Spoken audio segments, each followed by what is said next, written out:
Good evening, listener. Before we begin, let me clear up some tired misconceptions of my kind. You see, most of what you think about vampires? Lies. Absolute slander, spread by vampires to make their lives easier.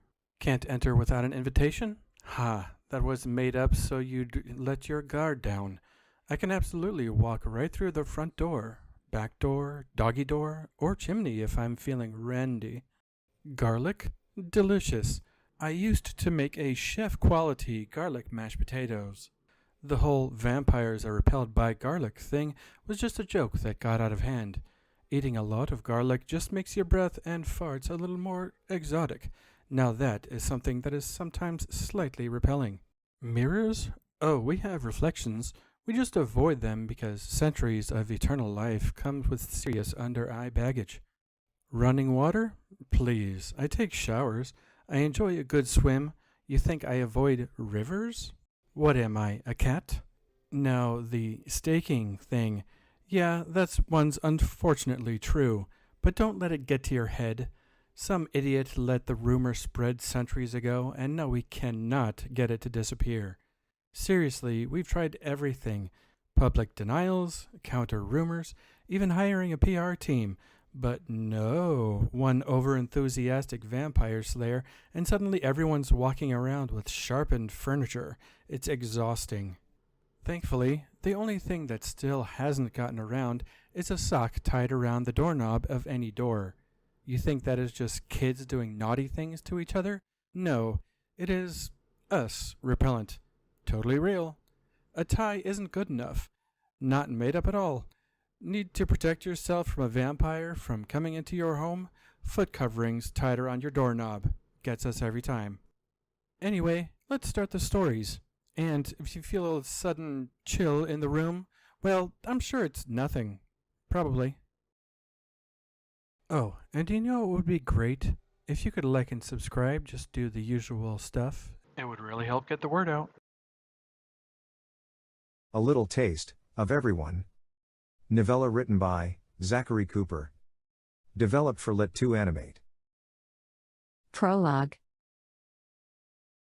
A woman exploded through a thick door, her success surprising even her.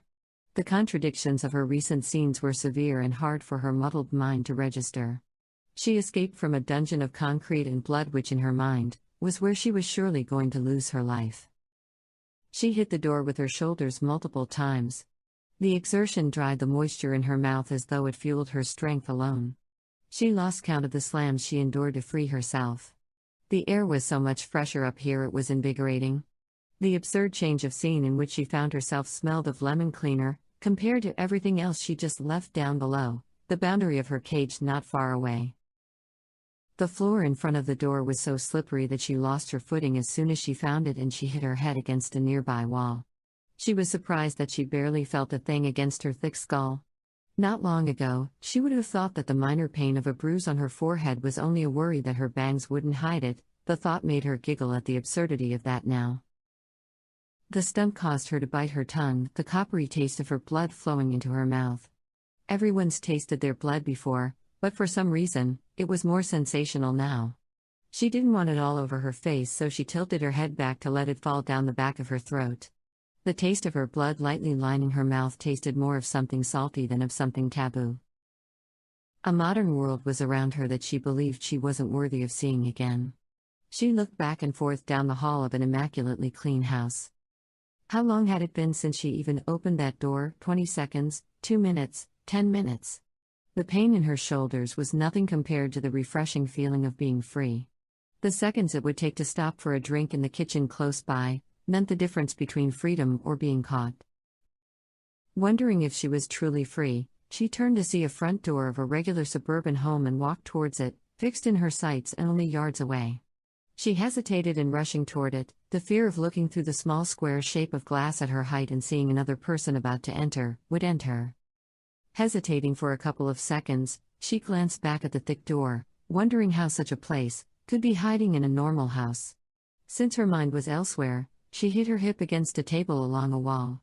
The table screeched along the hardwood, the new markings out of place on the robustly waxed floor. Bumping it caused her to stumble to the floor in front of it. Using the table to prop herself back to her feet, her mind was so jumbled that she nearly passed her wallet and phone sitting on it. That jolt to her hip woke her up. Walking out of the front door now would be considered suicidal. Instead of taking the fearful steps towards the front door, she looked back towards the kitchen.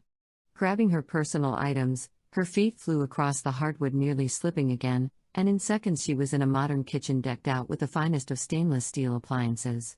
Black and white tile lined the floor, bright white colored cabinets were all over, and a door was against another wall near a carpeted living room. Her head looked sharply from side to side, expecting monsters to jump at her from any corner. She walked slowly, her head snapping around every couple of seconds.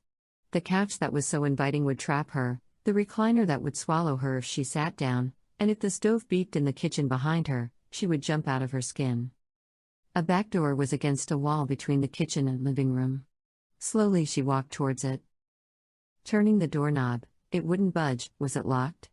Oh, right. A headache pressed again against her skull, trying to remember the mundane. She unlocked it from the inside, opening it as quietly as she dared. Her heart stopped in her chest as she was sure she heard the front door open. She slowly opens the back door, willing there to be no hinge screech or crack of the floorboard calling out her escape. The door did not betray her as she walked through it and closed it again slowly and quietly. She crawled under any window she comes close to on the way around the house, not daring to look inside in the fear of seeing another. She heard nothing within the house, nor any doors open or close. She ran as quickly as her legs could carry her. She willed herself not to breathe in the cool night air until she was a block away, in the fear her deep breath would give her away. The outside air flows through the hair on her head like she was flying. She must have escaped. This isn't something you'd imagine. The cool night air, the few people walking by, casually walking their dogs. The dogs gave her a wide berth, as did the people, but there were interactions and smiles of real people. Unable to go home, she dreamed of places to go and be safe.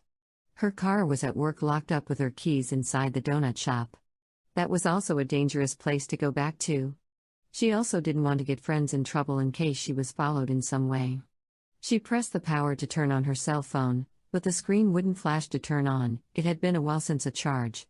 She knows a local dive bar she sometimes went to, after work, where no one knows her. She'd take that chance. She was surprised that she was able to run the whole way there. The recognition from the bartender was comforting as she sat down. She started with a glass of water. Her tongue didn't seem to hurt anymore from her biting it. She switched to beer to get something in her stomach, but nothing filled it or quenched her thirst. It was getting late and she was getting tired. Some guy helped her to his car, offering to take her home, but she declined and kept walking. She wandered a while longer downtown, getting lost in the crowds. It was after midnight. The busiest crosswalk came up with a dozen people walking one way and the other than one tall man standing still at the other end of the street. She feels as though he was looking only at her. When everyone crossed, he didn't take a step, he just stood there. People from the other side passed her and she stopped nearly in the middle, realizing the man still stood on the other side. She turned back towards the street that she just passed and kept walking. She could swear that she heard a large person's boots step on the sidewalk behind her. She walked until she heard no other patrons of the night, other than the boots behind her that followed her for blocks. She dare not turn around. She walked and turned left a few times to walk the perimeter of a building. She lost them, not hearing the boots behind her for the last block. Where would she be safe? It had been enough time. She could go to a friend's place, but without her phone, she doesn't even know where she is, or remember their address. Without her phone, she wanders around longer on the streets, continuing to empty. 1. The younger one. A dance studio side door slams open, freezing the immaculately dressed people within. Shut up, I am here. A gorilla of a man calls out as he drags a tattered woman through the door. One of his larger-than-life hands has both of hers clamped in its grip. Her frail body struggles against his single arm, holding her easily in control. The room freezes and each person sitting at the many tables snaps their heads towards the action. The calm music dies down but does not go silent. No one moves to help as the woman, practically a girl, crashes to the ground in obvious discomfort. Even after the interruption fades, no one stands to help, suggest, or demand other treatment. Their eyes, however, do dilate with interest. The woman's pleading eyes silently whisper to each of them to do or say something. At the disgust of a few in the crowd, a few pale faces blush in response, but still no one moves. They whisper among themselves. The man holding the woman is bald and wears a fresh suit. He sticks his nose up in dominance, the look only a leader can try to convey. It makes most of the crowd uneasy, most shuffle around in their seats. Who created this meatless bone bag? She's clueless, and whines as though I should care. I have the right mind to kill her, maker, for the migraine she's given me. He rubs his temple with a free hand. My right hand guy over here. He narrows his eyes and sticks a thumb up at the man standing next to him. For now. Can't find any information in her mind. He finished loudly as he walks up the steps of the small stage, dragging the woman with him. The large man close by follows him, stopping next to him on stage, crossing his arms. When no one confesses, his eyes scan the room looking for a culprit to react. A few people in plain casual clothes sit at the same table, but most of the room is in freshly pressed and expensive garb. Some squirm in their seats when the leader's eyes land on them, but most are stoic, feeling this gaze many times before. The bald man snickers, targeting the man next to him. You can't call yourself the mind guy, if you can't back it up, can you, Paul? Hey Zook, is this one of yours? A man sitting at a perimeter table alone, the way he likes it, combs his fingers through his dark slicked back hair as he smirks. He doesn't admit to anything, so the boss continues with a smile on his face. Well, she's a wimp and doesn't know recent stuff, so I bet you did make this scrawny twig of a woman, messed with her head, and left her walking around. She is your type. Did you do this to irritate me? He looks the woman up and down, mockingly choosing a cut of meat he wanted the butcher to slice off for him, sneering at the butcher as though he is being insulted. The woman tries to pull her hands loose, but his grip tightens. Her cheeks redden and her eyes moisten as she barely holds back tears. A whimper escapes her lips, searching the crowd for someone, anyone to help. You're hurting me, she says, trying not to defy the man standing over her. Dominance flares in his sharp gaze and his upper lip rises. She says in a subordinate tone. I'm not a wimp. His grip holds strong, nearly dislocating her shoulder as she tries to pull away again. He callously speaks to her. Yes, madam, in this room, you are most certainly a wimp. Look at these little twigs you call arms. He says this, wiggling her arms in his hand and chuckling to the rest of the crowd. Looking back up to talk to the rest, he calls out. She has hunted at least once without realizing what she is doing. Luckily for her, she wasn't caught, or we would have killed her and been done with it. His words and cold smile conveyed the disdain he had for the woman for whatever unknown reason to most of them. Comp Tai is in his element and the rest of them didn't usually see this side of him. She's probably been fed too. We aren't thinking she has kills under her belt yet, but we can't tell with the distortion going on in her head. She is probably recently changed, she has at least a few days in her, but we also can't tell how long it has been. Her aura is full of confusion, unless she's good at faking it. She's taking all this news pretty well though, she hasn't freaked out yet. Zook, what do you have to say for yourself? A man sitting at the perimeter table, claiming the nickname Zook, with a long beige trench coat and nothing else of note, looks up at the man with condescension in his voice. Very funny, Mr. Comp Tai, I didn't make her or any others, I haven't in decades, maybe even a century by now. What year is it? He gets a few chuckles and giggles around the room and Comp Tai's eyes narrow, seeming to be upset that the speaker got a few placating reactions, when he did not. The woman looks up at that man sitting alone with wide eyes at such a statement. The man on center stage smiles at him. Mr. Comp Tai, he says, finally someone with some respect. Everyone else keeps calling me Tyler, or boss. I wonder that about you, do you get bored with them or something? Whatever, don't care, the city needs your expertise. Zookale tells others his name as his nickname, Z or Zook to his peers, none of them yet to know his true name as far as he has been able to find out. He isn't sure if there is danger for others to know his real name. There was some danger in the old days, now it is all hidden in the possible magics. He audibly breathes in and out, a heavy sigh, purposely making an effort doing so. Well then, I believe I deserve a minor favor for this sort of thing. What do you say, record keeper? A woman sitting in a computer chair below the stage to the side perks up. She jumps into action on a laptop on a small table that is to the side of the stage, opens it, and waits for her orders. Her hands click around on the mouse and hover over the keyboard for edits. Tyler says, You wish. It's worth a basic, maybe, but not a minor favor. Nevertheless, find out what you can about this new unclaimed child. Zook responds with a raised eyebrow. Well, how many times have I dug into people's minds for this city? There is that mayor's kid who would have been killed before I stepped in, now he owes us a favor. The brat cop that deserved more than he got. There is that ghoul hunter pack that surprised us that one time, we took them for city security even though they wanted to bleed us dry, then fry us. Nearly a minute passes with the two speakers, looking at each other trying to gauge the negotiation, and what it entails.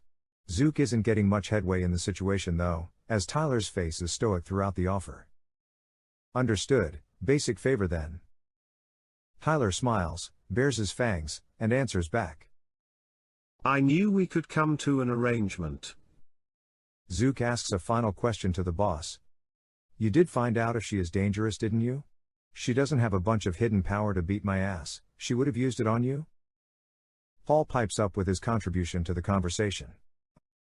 If she does have the capability for anything, she would have shown it not long ago. She's harmless. Zook nods and calls to the woman, still reeling from the situation, looking at everyone who has spoken in this new world, and she barely understands the language. Hey, kid, come on, let's go. We have a lot to talk about. The brute on stage finally releases her arms and she lets them drop to her sides for a couple of seconds, then raises them to rub them in relief in each hand. She flops her legs off the edge of the stage, then hops off, and walks towards the mystery man in a beige trenchcoat. It is the only notable thing about the man. Dozens of eyes watch her carefully, and she feels those eyes boring into her soul. They all are eyeing her, choosing a piece they want to rip off to take a bite. She walks to the middle of the room. So intently does she feel their stares, that she isn't paying attention to where she is going and trips over a chair leg as she gets closer. No one laughs at her. The room is in a somber mood to not belittle her at this point. She stumbles and falls just before she gets to the man who is waiting for her. He didn't kneel down to help her, he didn't ask if she is okay. Deflecting their attention, he calls to the rest. What, none of you have seen a simpleton before? Stop looking at the new dull thing in the room and go on about your night. Most of them turn away, whispering to each other. She gets up slowly, rubbing her wrists at first, then rolling her shoulders, which are in pain from the mistreatment. She whispers to him gruffly, as she gets closer. I'm 30 years old, and my name is Tina. Zook whispers back. No one cares, kid. Just come with me, keep up. Don't fall behind, someone might kill you for fun. He spins and walks with a smile towards the exit, doubting anyone would touch the woman. She speeds up to catch up to his large stride, as they both have everyone's attention whether they were pretending or not. She expects someone to pounce on them at any second. Yet someone did pounce. Just not at them. A gasp and a groan of pain behind them cause them to whirl around. The crowd also turns their heads towards the noise. Tyler Comptai, the bald, strong, and steady man still on stage, has a piece of wood sticking out from his chest. His hands shake as he touches it. Blood soaks into his nice white shirt. A woman appears behind him with a smile. The man standing next to him on stage moves to help his boss, but someone else appears out of nowhere, feet in front of him. The appearing man shoves a large, sharpened table leg into his chest. The blow slams the guard to the ground with such force that his legs buckle and the wood of the stage slightly cracks. Both of the men collapse to the floor at about the same time. A tall, lithe, and dignified woman takes center stage. She stands over the gorilla in man form, looking prominent and glorious, soaking up everyone's attention. Growls come from around the room, deep and rumbling, as though a pack of wolves has just seen new prey. Some men and women stand from their chairs, but think of it for a few seconds and slowly sit back down. She proclaims softly, in a loving tone, but loud enough for the room to hear. I've decided to become boss of the city. I have the influence, and friends too. Stake my claim. She says with a half smile across her lips, the pun that isn't missed by anyone in the crowd. Does anyone object? There were some murmurs whispered around the room, but no one stood to speak their mind. This old tiresome bully might still have some use to me. I won't kill him. Yet. Just let me know if you need him. For now, I have already spoken with the investigator, and the record keeper will stay as well, unless you'd rather quit. The woman sitting on a computer shakes her head slowly, and clicks around more on the laptop, recording everything. The two men laying on stage are dragged to a side door, and outside. The woman walks to the middle of the stage with her head held high and answers a few other questions regarding the change in management. Tina at Zook's side gasps lightly as her eyes haven't left the two being dragged along the floor until they are fully dragged out through the side door. A few eyes glance her way. Zook asks the woman now on stage, "Can I expect that my favor request is upheld?" As though nothing else is strange or different in the room. The woman calls back. You made the deal with him, so we'll have to talk about it later. We can see how generous I feel whatever night that might be. Record keeper, track his request, and we will be speaking of it further, time permitting. The woman at the computer nods and types on it further, keeping a record of the night's activities. Pulling at his arm slightly, Tina whispers to Z asking, What just happened? He looks at her, with a questioning wrinkled forehead and nose, as though she just asked whether he knew. If untamed cats and dogs had sex in the wild, in this context. Seconds later, comprehension dawns on his face, it transforms from a cringe to a half smile. Ah, the youth, come on kid. He whispers the moniker to Tina once again. She scoffs and follows as a few people from further away in the room giggle. Zook takes a quick glimpse over his shoulder at the group, and continues on his way out the back main entrance, away from the dismal scene. Tina follows this beige coat to a large town car in the parking lot, and a man is standing outside the driver's door, smoking a cigarette. Other drivers stand outside of car doors as well, some in small groups talking, some just sitting in the cars listening to other things. The mystery man in beige calls. Hey bud, we are leaving early, with a guest. We will be taking the usual extra precautions. She'll be facing me, passenger's side. The man promptly puts out his smoke, and hits the unlock button on the car, allowing them all to get in. An audiobook is speaking loudly, through a window to be heard. The driver opens his door and sits down, turning the audiobook off due to the company. Zook opens one of the doors to show Tina his fancy black car with a white top. The windows are highly tinted, making it a surprise when she is able to see inside. He lets her in first, to a town car with a large-sized back. It is a small limousine, custom-made, with two back row seats facing each other. Leg room is between them, enough to fit a pair of shoes on each side with a bit more to spare. There is a small drinking bar on one side and deep cup holders on both sides. They all get in. Zook calls up to the driver to get going after all are set. The driver does something at the front dashboard, and Tina is surprised by a quiet clunk, as a customized bear trap snaps in, on the seats next to them, 3 prongs on the bottom and 3 on the top, sticking out sharply, which would hurt anyone sitting there. There is also another noise behind her, another trap snaps out at the front passenger's seat. Zook smirks, answering her unasked question as she looks at him with it on the tip of her tongue. He even surprises me with it sometimes. She looks at the man in beige, with squinting eyes and wrinkled forehead. So, that is why there are these strange holes in the back of my seat? Is that same thing meant for me? He only smiles, saying, "Precautions," as they drive out onto the road, and the driver gets out into the little late-night traffic. The mystery of the woman's transformation has Zook feeling uneasy. In his years of experiences, this one is fairly new. He has not heard it all, apparently.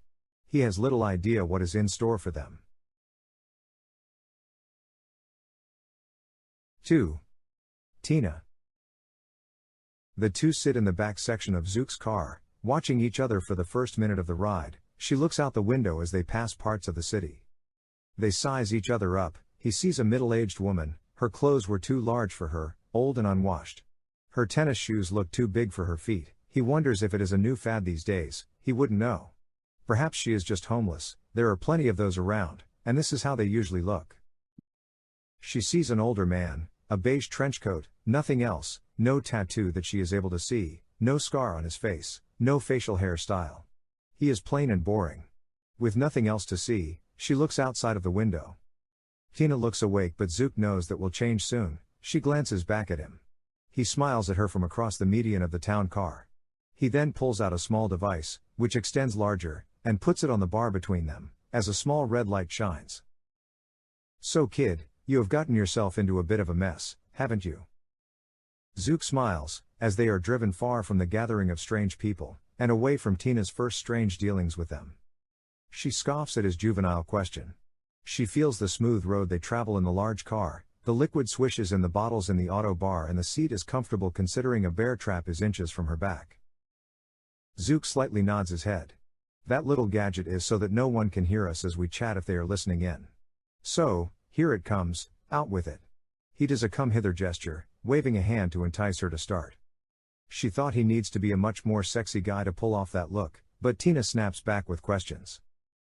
I just want to know what the hell is going on, what is happening to me, and why the hell was I roughed up and brought to that weird group of people who were staring at me as though they were undressing me with their eyes. Zook smiles and Tina lets it flow out of her. What just happened back there? Why am I like this? Why am I so hungry? Why did you refer to decades and centuries? How is everyone so calm with the murder of that boss guy? Why can't I remember what's happened to me recently? Have I forgotten something important? Did things magically happen to me that can't be explained? Many more questions come to Tina as they are being driven down the road.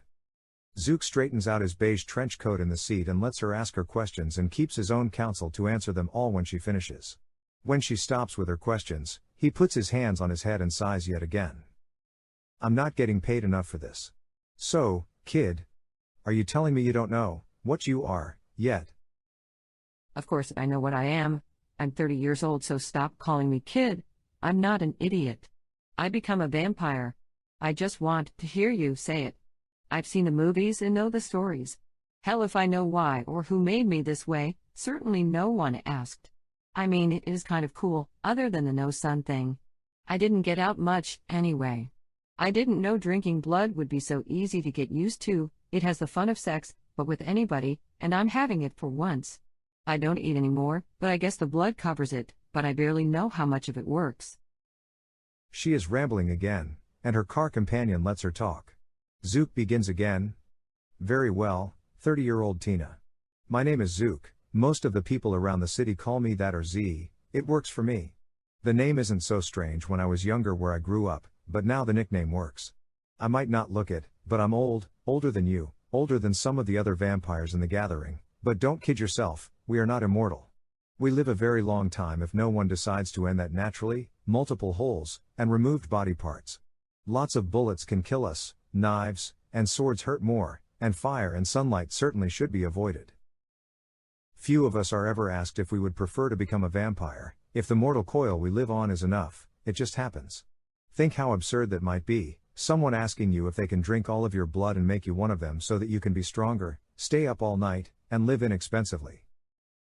Tina sticks up a finger to get him to stop, he glares at her to let him continue, she puts her finger back down and sits back. Nope, hush, an adult is talking. You'll get used to the drinking, or you'll have a nervous breakdown. Blood hunting, get blood from any animal, obviously including humans. We call because there are so many people, but we don't always have to kill and are almost at the top of the food chain. Some of us are good enough with animal blood, and you might start with that first, but human blood is so different. You'll know the difference, eventually. There are 7 billion people out there, we do a service for nature. You can drink animal blood if you become fast enough to catch them, or you can buy it from some slaughterhouses or from hunters pretty cheaply if you get a good one that doesn't ask questions. You can exist that way, but it isn't as fun as humans, and the taste just isn't right, especially if they are big on alcohol, or other drugs, which is pretty fun too. He maniacally massaged his hands together, imagining his next hunt. Then, he continues. When it comes to us, when this happens, we have some rules we most often follow when we create a vampire like yourself.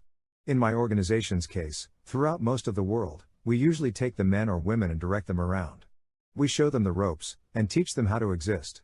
Show you what you can and can't do, and the limitations of most situations.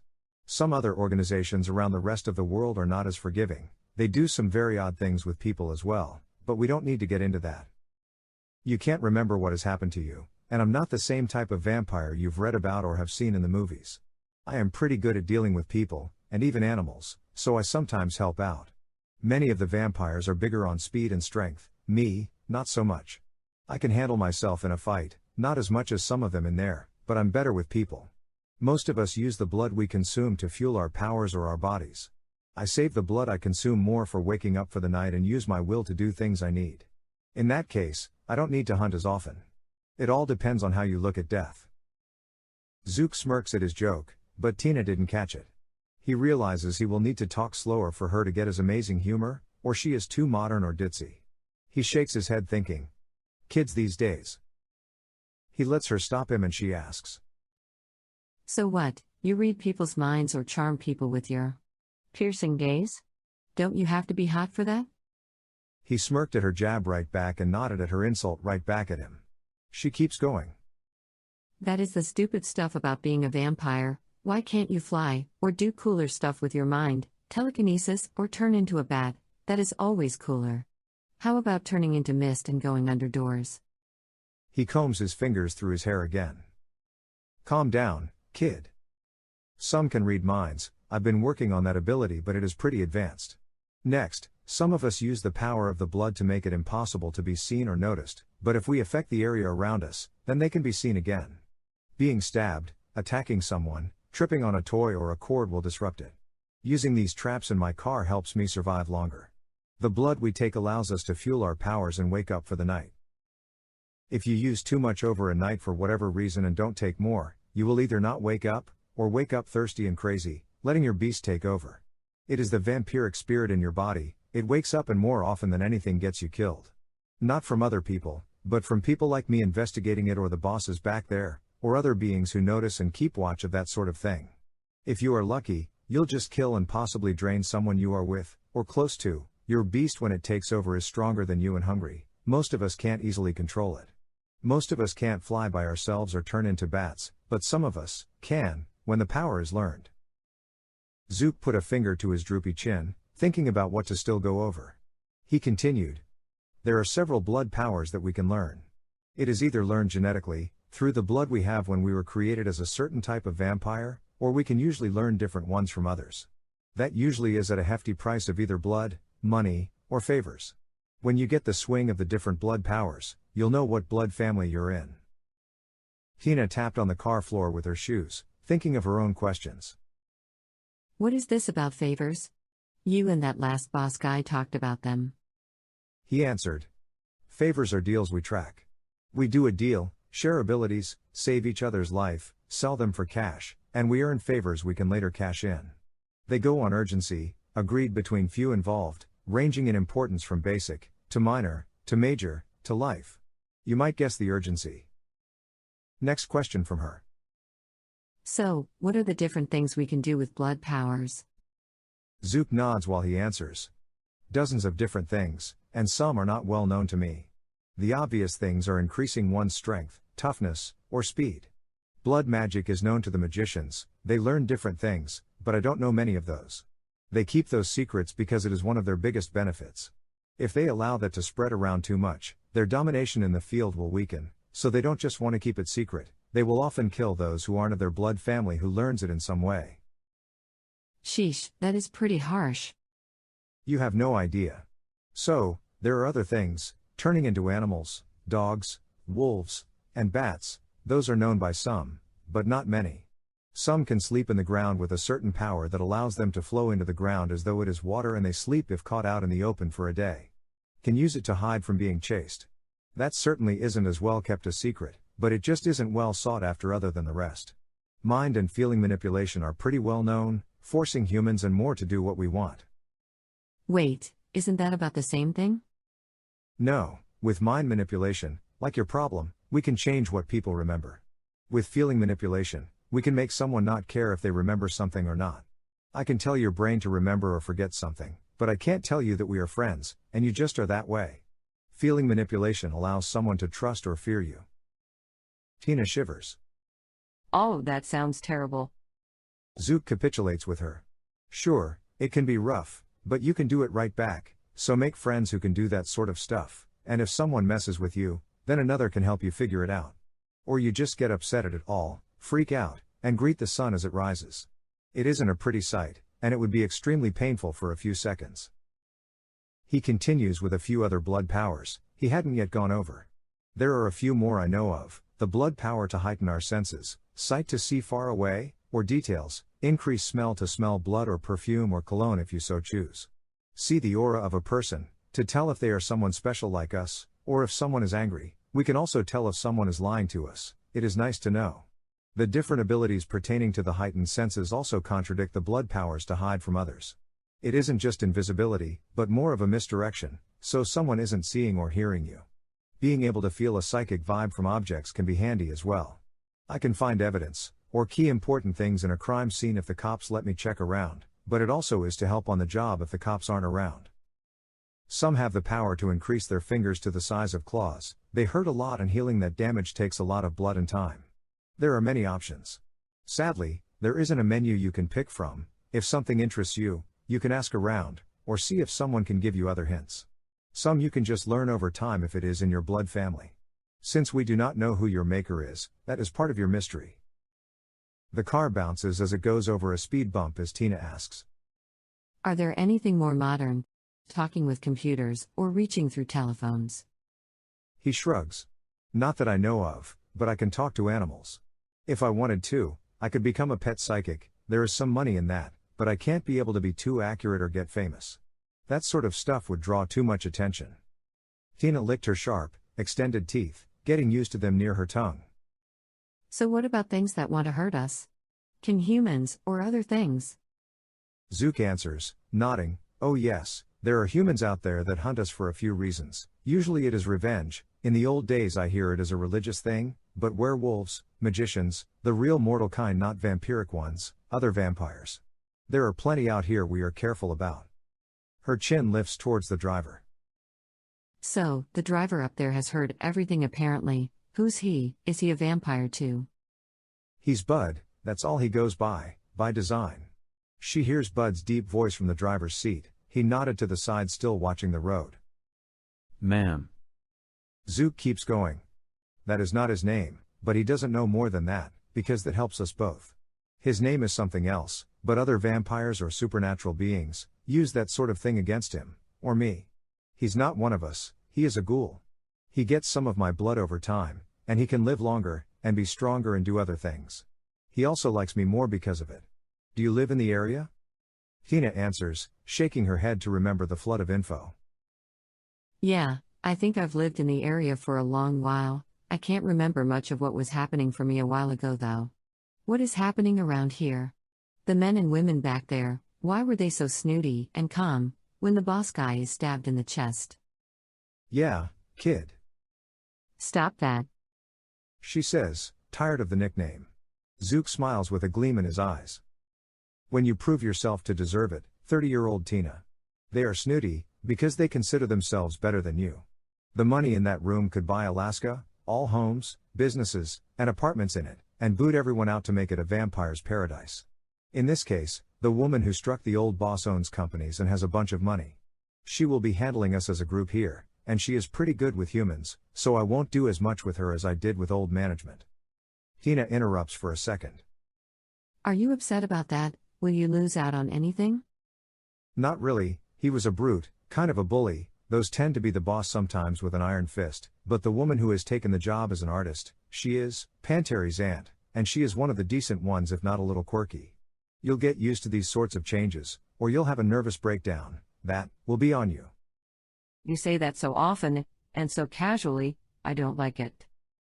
Well, it happens, just trying to prepare you for it. I didn't make you one of us, so it isn't on me. None of us get asked if we want to. Just do what is asked of you by them if you can and play nice. Oh, and the staking, they aren't dead yet, they are mostly dead though, making them slightly alive. You know the only thing you can do with people who are all dead? She paints a smile on her face, but it doesn't reach her eyes. What? Pull out the stake. Zook replies, oh my, kids these days, you go through their clothes and look for loose change. He shakes his head and scoffs that she does not get the reference. So, the wooden stake through the heart needs to be well placed, and if it works, is more of a paralyzing and not full death, but of course, your head could be separated when you go limp, so try to be careful with toothpicks. You were probably the youngest person in that previous room. I'm not truly sure how old everyone is, and the person who made you is in pretty big trouble. I guess we can get to that sort of stuff. Tina scoffs. Zook replies, oh my, kids these days. No, you go through their clothes and look for loose change. He shakes his head and scoffs that she does not get the reference. So, the wooden stake through the heart needs to be well placed, and if it works, is more of a paralyzing and not full death, but of course, your head could be separated when you go limp, so try to be careful with toothpicks. You were probably the youngest person in that previous room. I'm not truly sure how old everyone is, and the person who made you is in pretty big trouble. I guess we can get to that sort of stuff. Tina scoffs. I told that guy back there that I don't know who did this to me. I can't remember what happened to me. I barely know what day it is. Zook gestures to the driver. Hey bud, we'll take the extra precaution tonight, take us to the mall, then around the usual parking lots till about an hour till sunrise, then home. Got it, boss. Bud replies in his deep monotone. Zook continues answering Tina. You told them that you don't know who made you. I am here to find out who made you. It is one of the things I do. They talk about things more through the night, getting earlier in the morning. One of the important things they go over is what Zook calls the universal rules. Humans can't know of us, showing off will get you, and them, killed. Often by one of us. No experimenting on them and leaving them out in the open, no ripping them in half, leaving them in places where they can be found, and bending them in incorrect places. There is a reason we've been around for centuries without notice. It is all rumor and mystery. Get this through your thick skull, don't get caught. The rest aren't as important, we'll just go over them really quick. It is getting closer to sunrise, and each of them tires of the chat. Near sunrise, the car pulls up to a large home neighborhood, trimmed trees, garages, and white picket fences. It looks too normal. Zook watches her eyelids get heavy. He whispers, I know you're getting tired, don't worry, we're at my home. He uses an old-fashioned roll-up window part of the door. This has covered the inside of the window with a hard plastic covering. Then, he does the same for the other side of the car. We will drive into the garage just before sunrise, and Bud will have us brought into the house, into a safe area for the day, then we can speak tonight. Tina's eyes pop open, doing her best to stay awake. She worries what his plans are with her. Her voice is shaky as she asks. Wait, aren't we speaking already? Are you sure they can all be trusted? What if any part of the sun touches us? When I've been knocked out during the day, I always sleep through it, never toss and turn, or have to wake up to use the restroom. How will we be safe? Where will we sleep? What do I do about work? Zook's eyes go wide at how fast Tina rambles on. He lets out a little sigh when she finishes. Don't worry, kid, I've done this dozens of times. There will be another of my friends to help Bud get us out of here. The walk from the garage to the safe place is completely away from the windows, and they wouldn't hurt me, or you. We'll talk more tonight. Tina doesn't enjoy the prospect of relying on him, but for some reason, she trusts him. He could have killed her already if he wanted to. The seats were comfortable, as she continues to get more and more tired. The last thing she remembers before passing out is worrying what will happen during the day. That day, she dreams of being stuck in a small box. The feeling around her is wood, and it is dark. She calls out for help, has no room to pry the box open, but she tries anyway. It is bolted down and won't budge. Lifting her knees, she tries harder, still won't budge. Using her fists, she punches up and down against the bottom and top of the box, calling out for help. No one answers.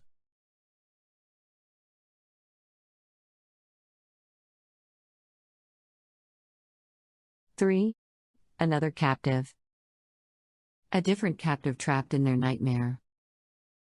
Where am I? I cannot speak, my mouth is closed. It is dark, and I can't open my eyes.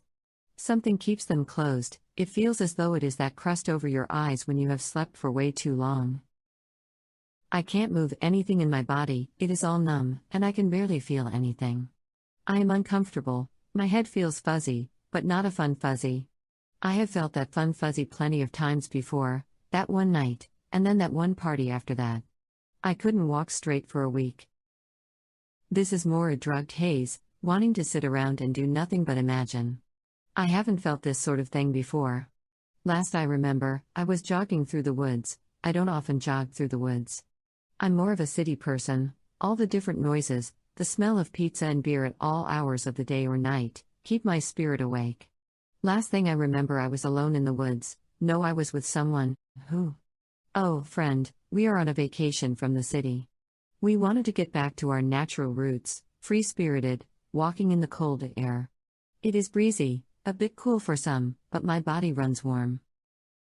Jerking my arms out, I feel someone clamping them down, which makes it worse. I flail around, and get nothing. Someone's grip is iron, no worse.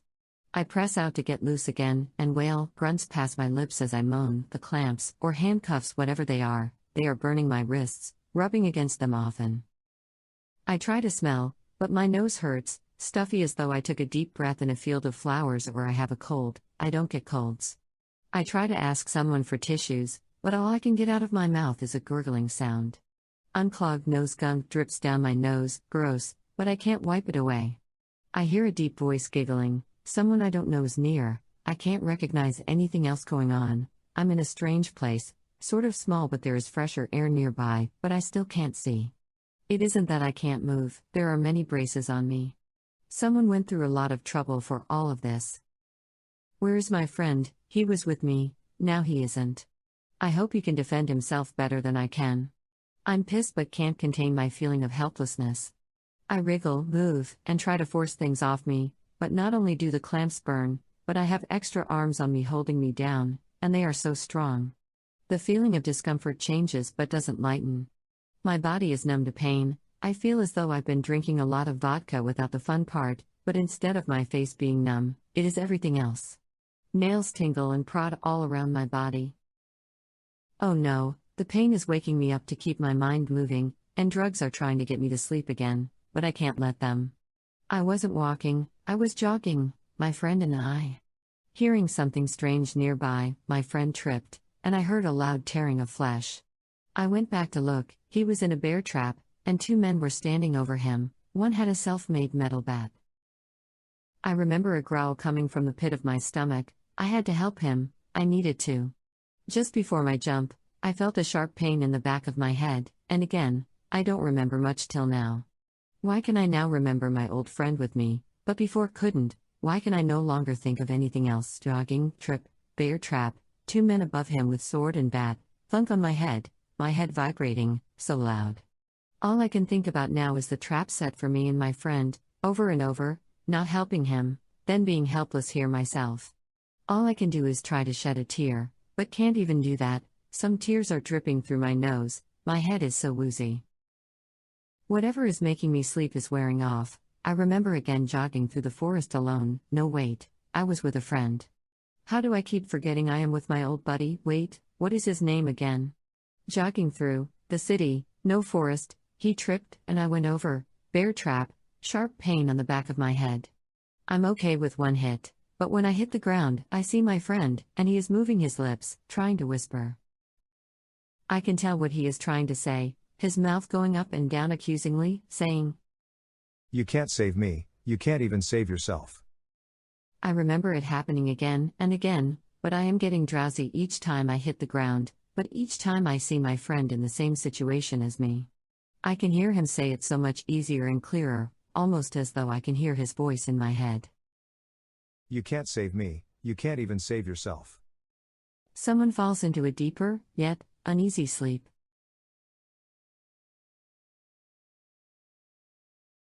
Four. Let's sit for a little while. Part of the night that Tina remembers. The next night, Tina wakes up in an unknown bed, placed on top, with no covers. She wears the same clothes as the night before. She is relieved not to have woken up stuck in a claustrophobic coffin. That brings up some thoughts. She hasn't been a fan of small rooms or tight places. Is she supposed to get used to it now that she is what she is? She is on the bottom bunk of a bunk bed, and there is another set of beds along the same side of the room she is in. A little drained from the night before, she looks around seeing 2 metal doors as though she was cargo in a truck, debating in her mind which door to choose. The comfortable bunk beds are odd pieces in the room. The room has metal walls, but a carpeted floor. She feels that she is in the back of a semi-truck, tractor trailer. There are double doors to one side of the container with 2 sliding slots on one of them, and a single door to the other side which also has 2 sliding slots on it about in the same areas. She isn't sure which is to enter or exit. There is a small kitchen area, and 2 comfortable chairs in front of a TV. She sits back, wondering which way she should be looking to get out of there.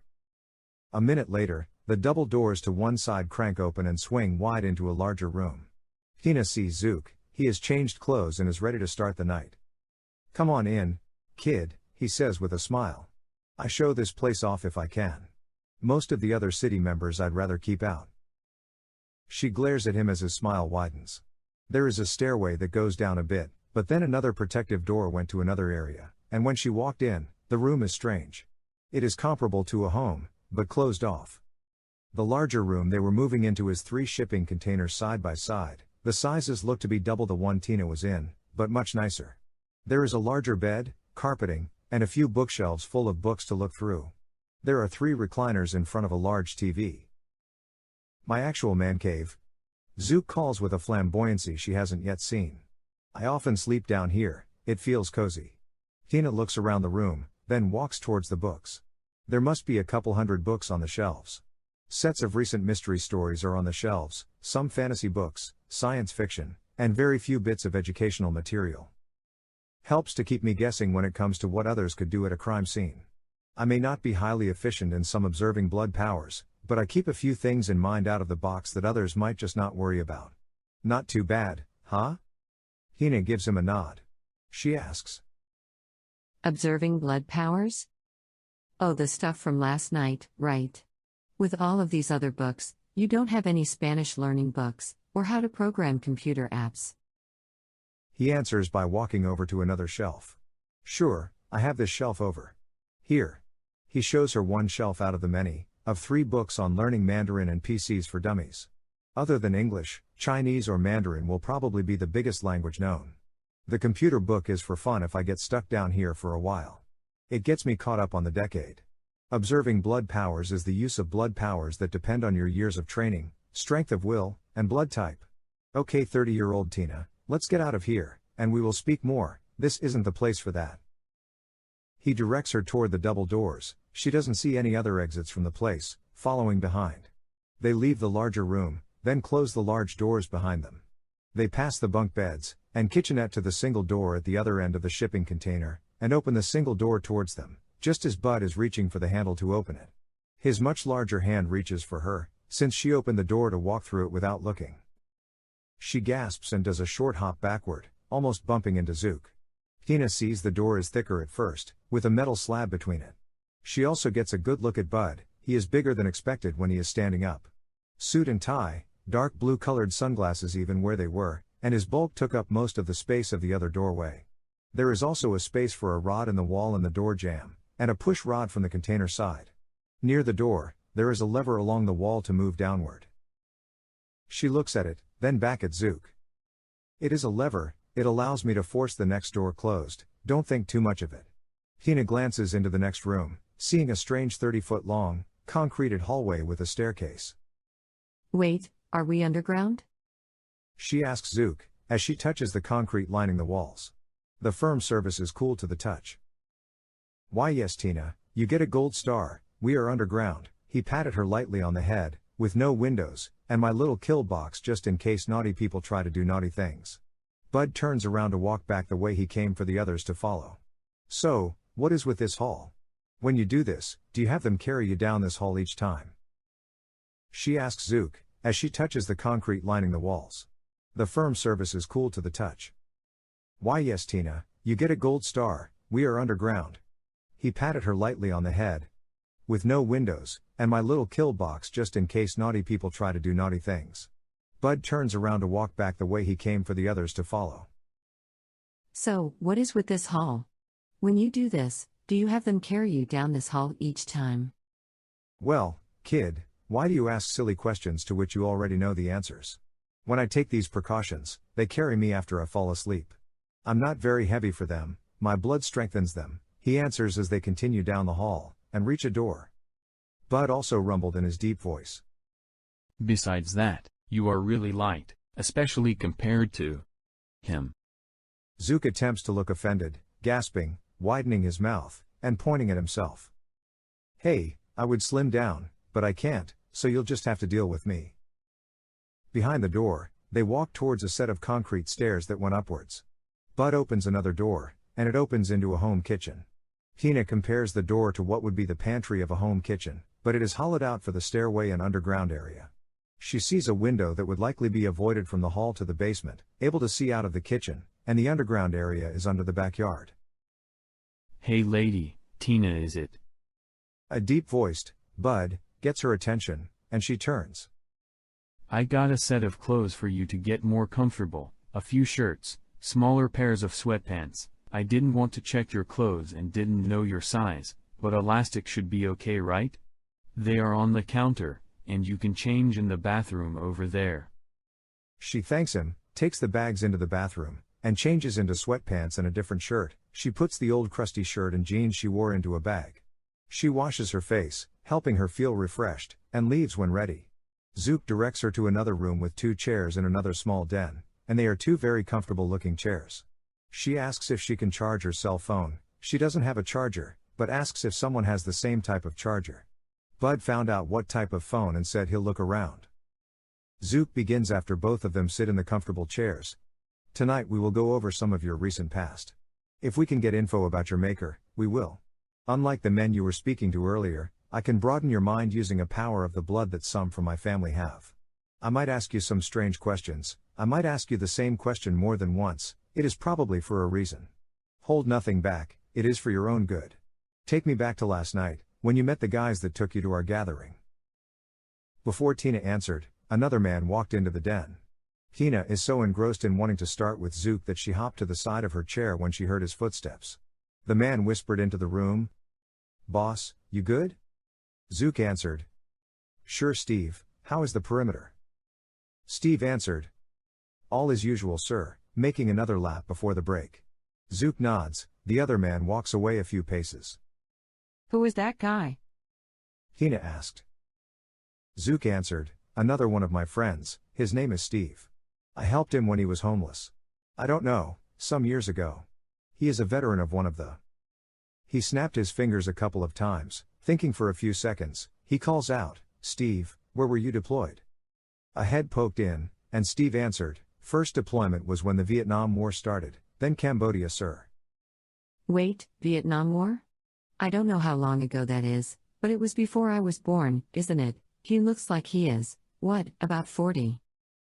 Zook smiles and asks, "Steve, how old are you?" He questioned, not having left yet. "Is it okay to answer with the civilian present, sir?" Zook nodded, and Steve answered with a stoic face. "Technically, ma'am, I am over 80 years young. I will live a lot longer if I can help out one of the best men in the world and you are sitting next to him." Zook stopped him. "Go make your rounds, soldier, you are going to make me blush." The man's footsteps walked away. Zook hums, right. He has a lot of interesting stories. You should check with him later. His commander was a jerk. He was selling military supplies and blamed him for it, pretty interesting stuff. Anyway, go on, we should get to that night when you get picked up. Tina answers. Wow, okay, where were we? The guys that came to get me last night, the guys who might be dead already. I saw one across the street nights ago. He was staring at me while I was looking around. I was basically in a daze, even sort of confused about my situation. I knew that I was a vampire already, but I wasn't scared or ashamed of what happened to me. I was sort of excited, but worried about all the people around me. She shivers a little, remembering. I didn't want to hurt anyone, but knew that I instinctively could. I needed to. As I crossed the street, the tall guy in a trench didn't cross at the crosswalk with the rest of the people across the street. He just stood there, sort of watching me, at least it felt that way. I was pretty sure he was a creep, or just some kind of pervert, didn't know if that trench coat of his would fly open, and he'd be flashing me. Zook busted out a quick laugh. "Ha, if he doesn't get killed, I'm going to tell him you said that, he'll get a kick out of it." It paused her for a bit. She isn't surprised he is so flippant with the notion. She kept going. He followed me though, as I walked down the street. After a few minutes, I thought I lost him. I didn't hear his boots behind me, and I even turned back and didn't see him, but he showed up on the sidewalk in front of me shortly after, being all intimidating. He looked down at me, and I could feel his eyes bore into my soul. He could see right through me. Zook breaks in. He was probably using an observational blood power to see that you were a vampire that he didn't know, and that you were creeped out. If you knew what you were up to, you probably would have introduced yourself and not been thinking he was going to flash you. She is just about to get to the important stuff, so she keeps going. He asked me a few questions, who I am, and how long I was in the city. I told them I've lived here a long while. He stuck out a shotgun in one arm and a sword in the other and pushed me into an alley. I thought my last thought would be, who uses a gun and a sword to mug people these days? After about 20 seconds, a van pulled up to the alley street we were on. I didn't realize he called for backup, and he told me to get in. Things are a little fuzzy after that, I don't remember what. Zook looks deep into her eyes, and asks her for further details about the night. While speaking with her, trying to open up different parts of her mind, he stresses to put in some struggle when trying to effect some sort of created blockage in her head. Tina widens her eyes, the sound of her foot unconsciously tapping on the ground, metaphorically cracks the glass barrier in her mind. When I didn't get in the van right away, the guy in the dark trench coat put a wooden stake through my chest, and I don't remember a thing till I was hanging by my arms with some thick chain, and could barely move, swinging from the ceiling. They interrogated me, not in a very nice way. The bald guy took off his suit jacket and button-down shirt, still having an undershirt on, and didn't even really hit me, just grabbed around my body and squeezed with his huge fist. My muscles, as little as they are, flattened in his meaty hand, all the big ones, the different big muscles on my arms, then my legs. When I have nothing to say, he thought I was lying, so he kept going. Since I still have nothing to tell them, they escalated it. I don't know how I could forget this. They used knives and dug into my arms and legs, they punched and kicked me till I could barely move, but I couldn't tell them anything, they were very upset. She rubs different areas of her arm, legs, stomach, where she has an itch of phantom wounds from being stabbed. I didn't get used to everything yet, but I sort of knew how to help myself. Using some of my blood, I've taken over the past couple of days. I've been pretty lucky not to have needed to drink much blood, which was strange. I remember the awful feeling of the hole in my chest closing from the use of my blood. Concentrating in my Pilates classes at the gym is about the same. My brain is telling my mind to heal in places, in class it is more, leg cramps, or breathing exercises, not as much trying to close a hole in your chest. They asked me a lot of different things, who I am, who made me as I am. I told them I didn't know. They asked me where I fed, and what my blood type is. I didn't understand a darn thing. They believed me, but I didn't know how. I was pretty banged up. Only a night before I was picked up for all of this, I went to a club. They let me in even though I probably already looked high and how I was dressed. Luckily, I had blood from this jerk that same night. He bought me a drink I didn't want.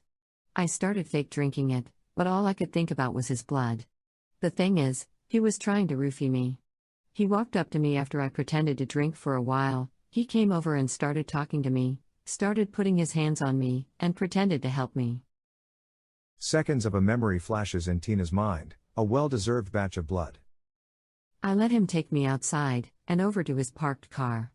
When he looked around and felt comfortable attacking me, he opened up his car passenger door and helped me in. After he got in, he saw me turn more coherent, and got worried. It felt pretty good to dig my teeth into his neck. He liked it for some reason. That effect is a good thing, 'cause he would have screamed his face off. I didn't kill him, probably could have, but I got pretty filled up from him, and didn't feel too bad about it. Zook answered her with an unexpected compliment. Ha, you're a natural, that was a nice play against the drugging guy.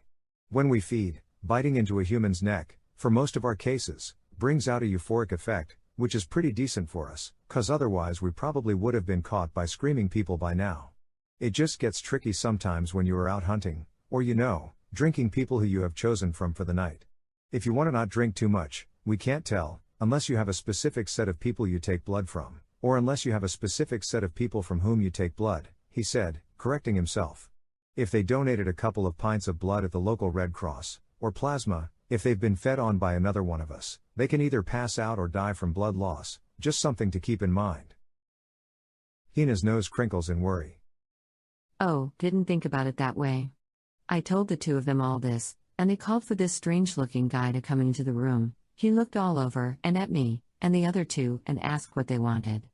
They said to make me forget the recent stuff they did to me, and I remember them telling him to get it right this time. Tina's eyes widen again.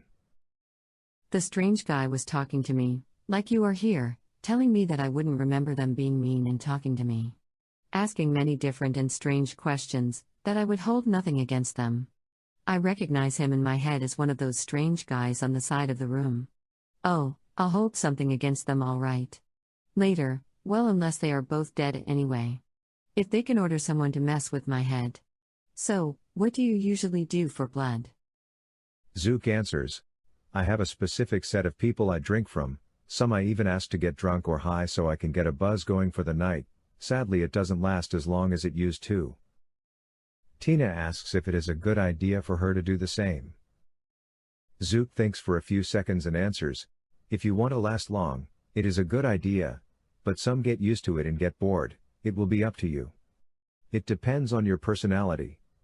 Think of it this way, could you eat the same meal for a year? Think chicken, rice, carrots. The chicken is salted and peppered just right, carrots are tender but not mushy, and the rice has buttered, but it is that meal every day for a year. It is how you should compare it in general. Commitment with your blood donor can be boring, but it could save your life. You will get pretty bored with one type of blood, you will realize the different flavors you will get from different people, and it gets beyond enticing to try other blood. It is also hard to protect them if you have someone you try to be careful with and drinking their blood. So, let's get into the night before. How have you gotten into your situation? Zook pauses. You know what? Never mind, we'll go into that stuff later, let's talk about some other stuff. Your life will differ from now on. Some things you'll ask yourself are, is your house or apartment set for you as one of us? It would help if we also find out what blood type family you are in. I can do some things, the other woman on stage can do quite a few things, and some can hide from others' sight and other senses, a lot will depend on that.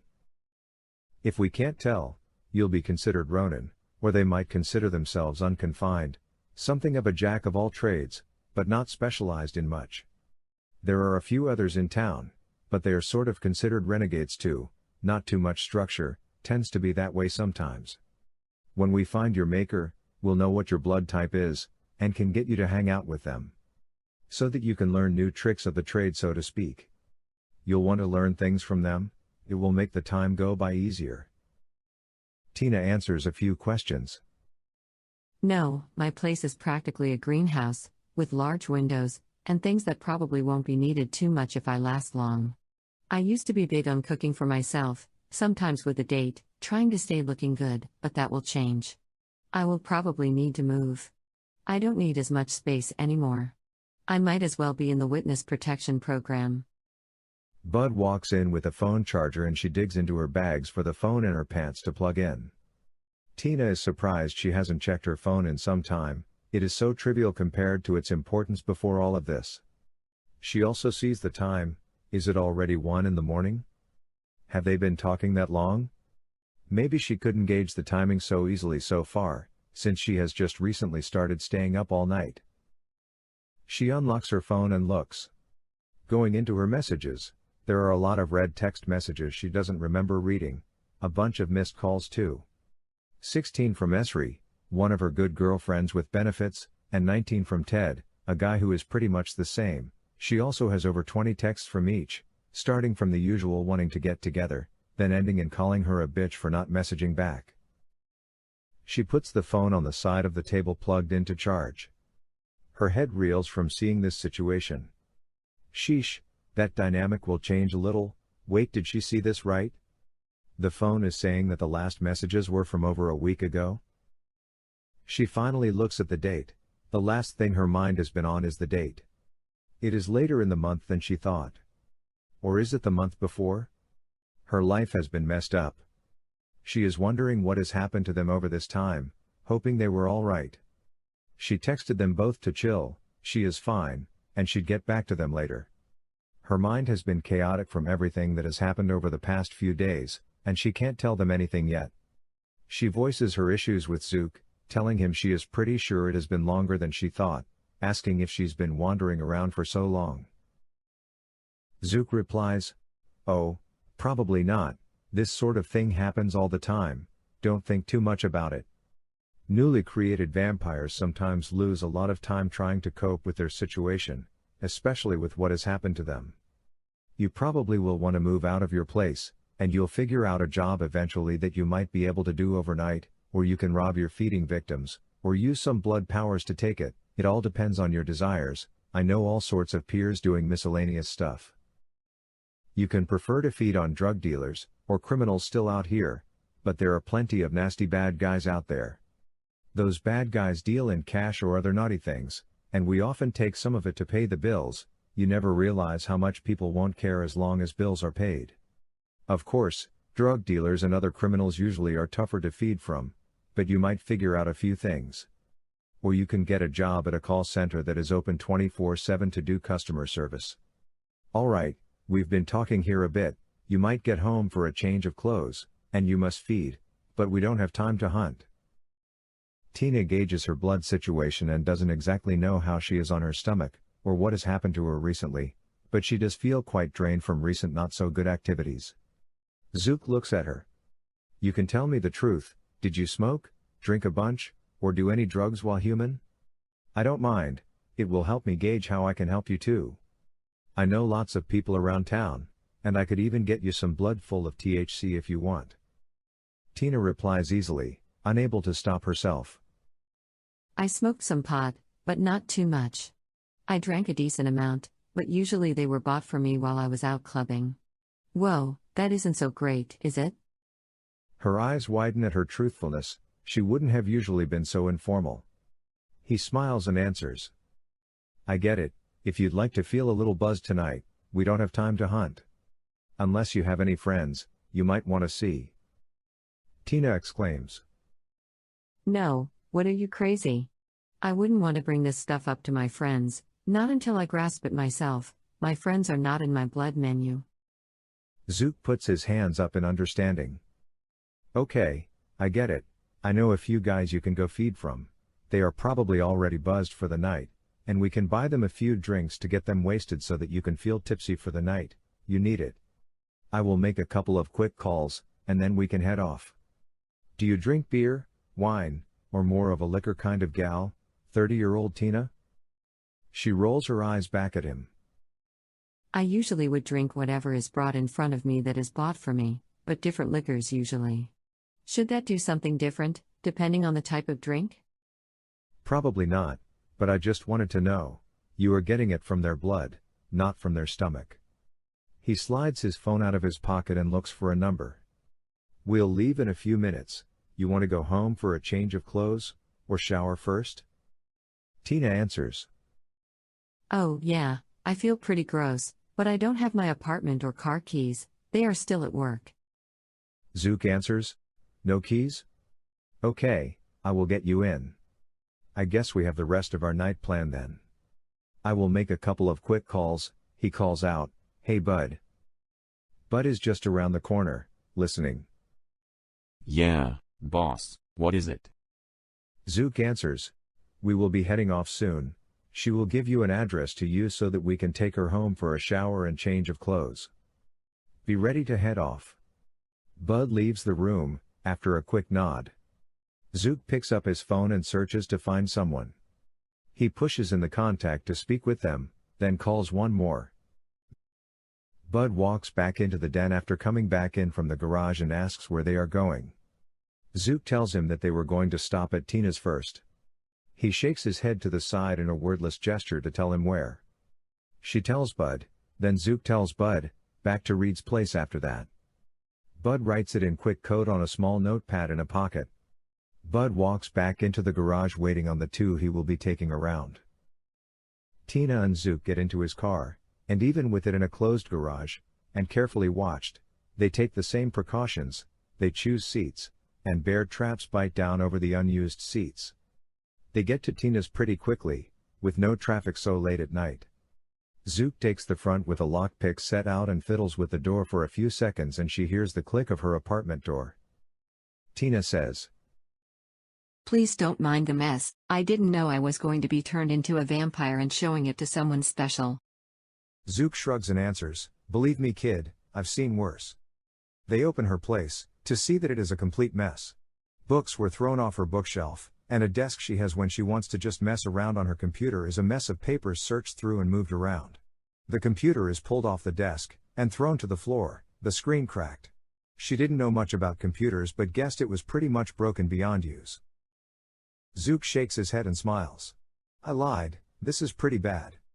They both hear a grunt in one of the next rooms, and they both rush in to check. One of the windows is being closed from the outside, and someone is slipping out the window to the street below. There is no fire escape, whoever it is, held onto the edge of the window frame closing it. Then they drop to the ground. Zook lifts the window again, to see a woman running down the street at a quick speed, much faster than he usually can run, using a blood power to increase her speed. He checks her aura, and it looks like it is a vampire. The emotion he could get is a dose of fear, but most of it is excitement. Zook is in his element now, he has a crime scene to look into. He tells Tina to get some clothes, and jump into the shower. Whoever that is, she likely won't come after you while I'm here, but make it quick. She does so, grabbing an outfit off of the floor, looking and dropping the shirt.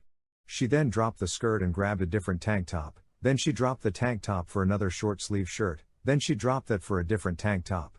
The looks Zook gives her shows he just didn't understand what it takes to look good for a party or a bar. The look Zook gave her showed he didn't understand some women, but he figured this is the most unusual aspect of the opposite sex.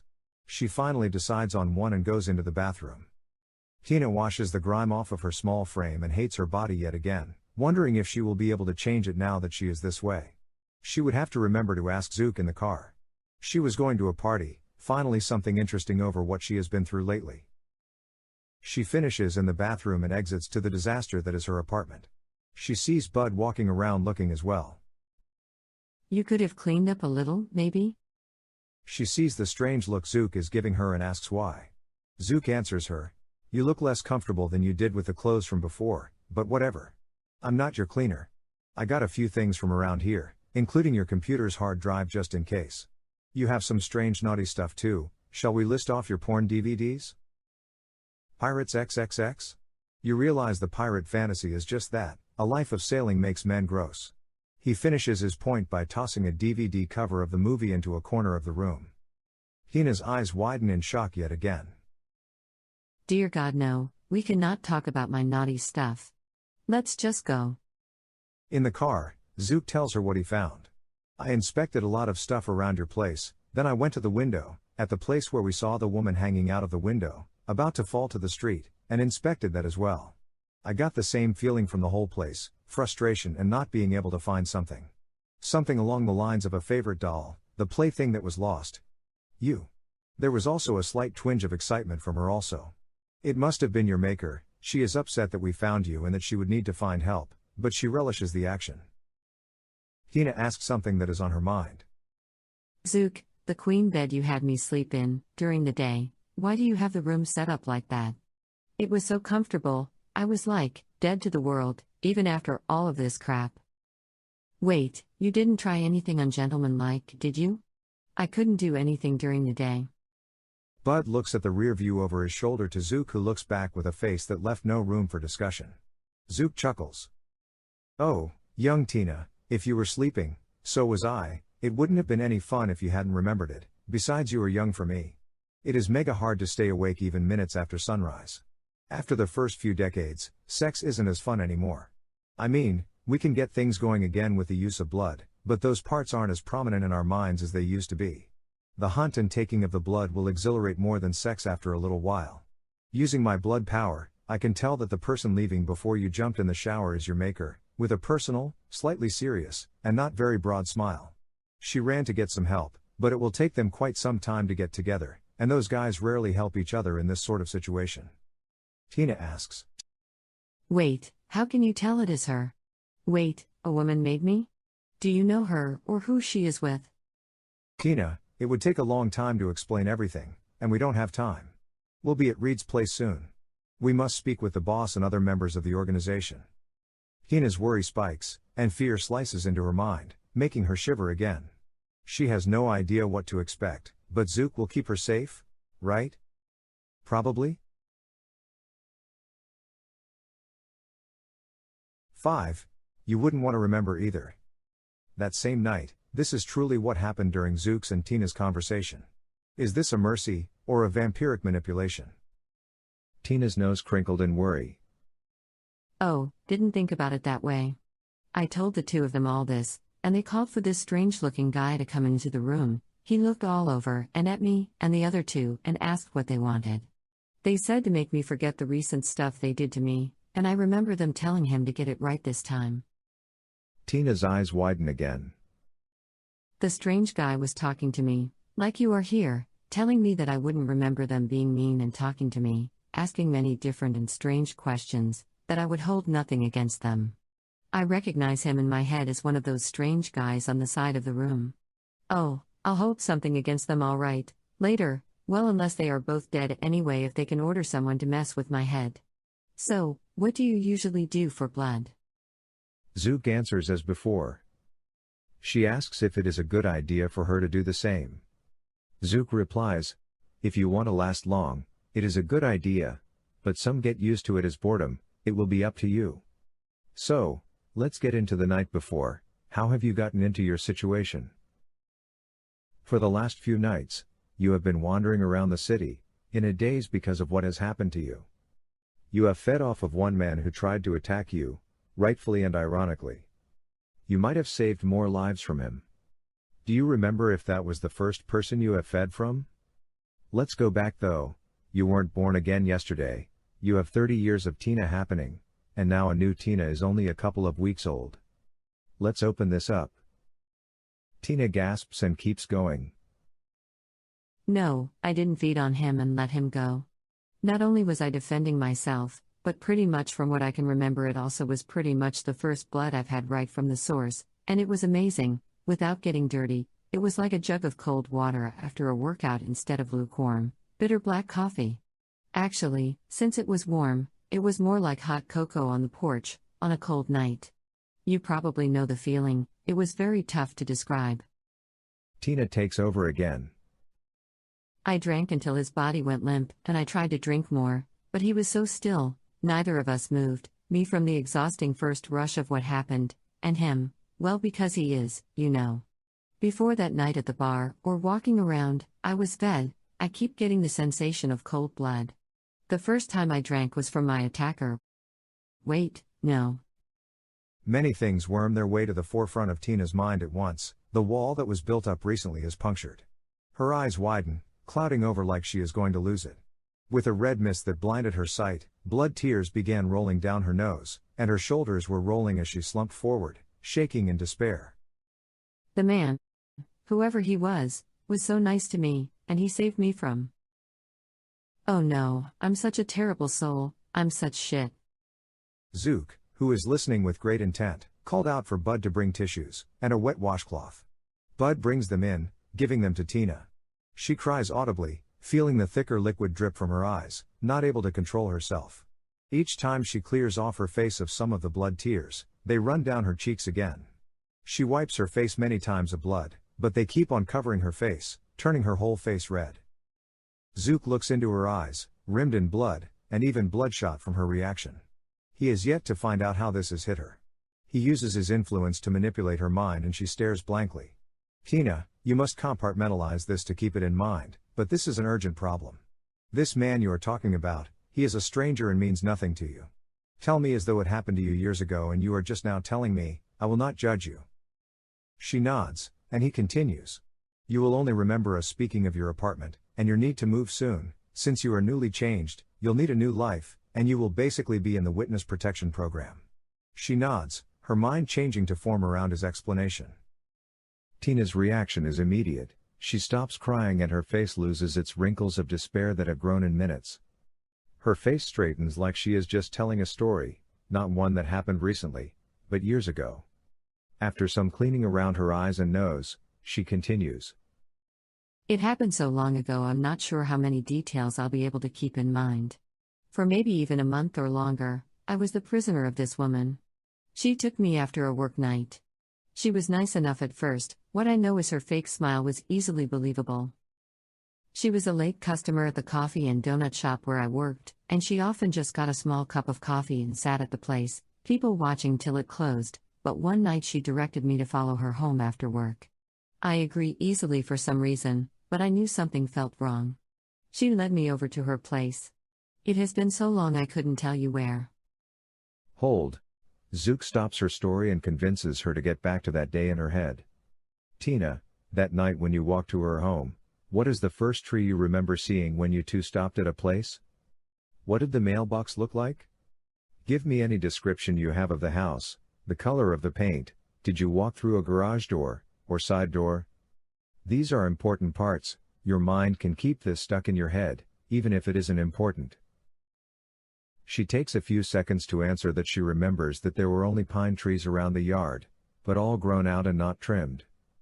The mailbox is a bricked up one sticking up in the middle, pointed top. Most of the house is white painted, but the garage is strange and has a green door. Tina did not look at the number of the place going in. The lawn is overgrown though, and there are large windows at the front of the place.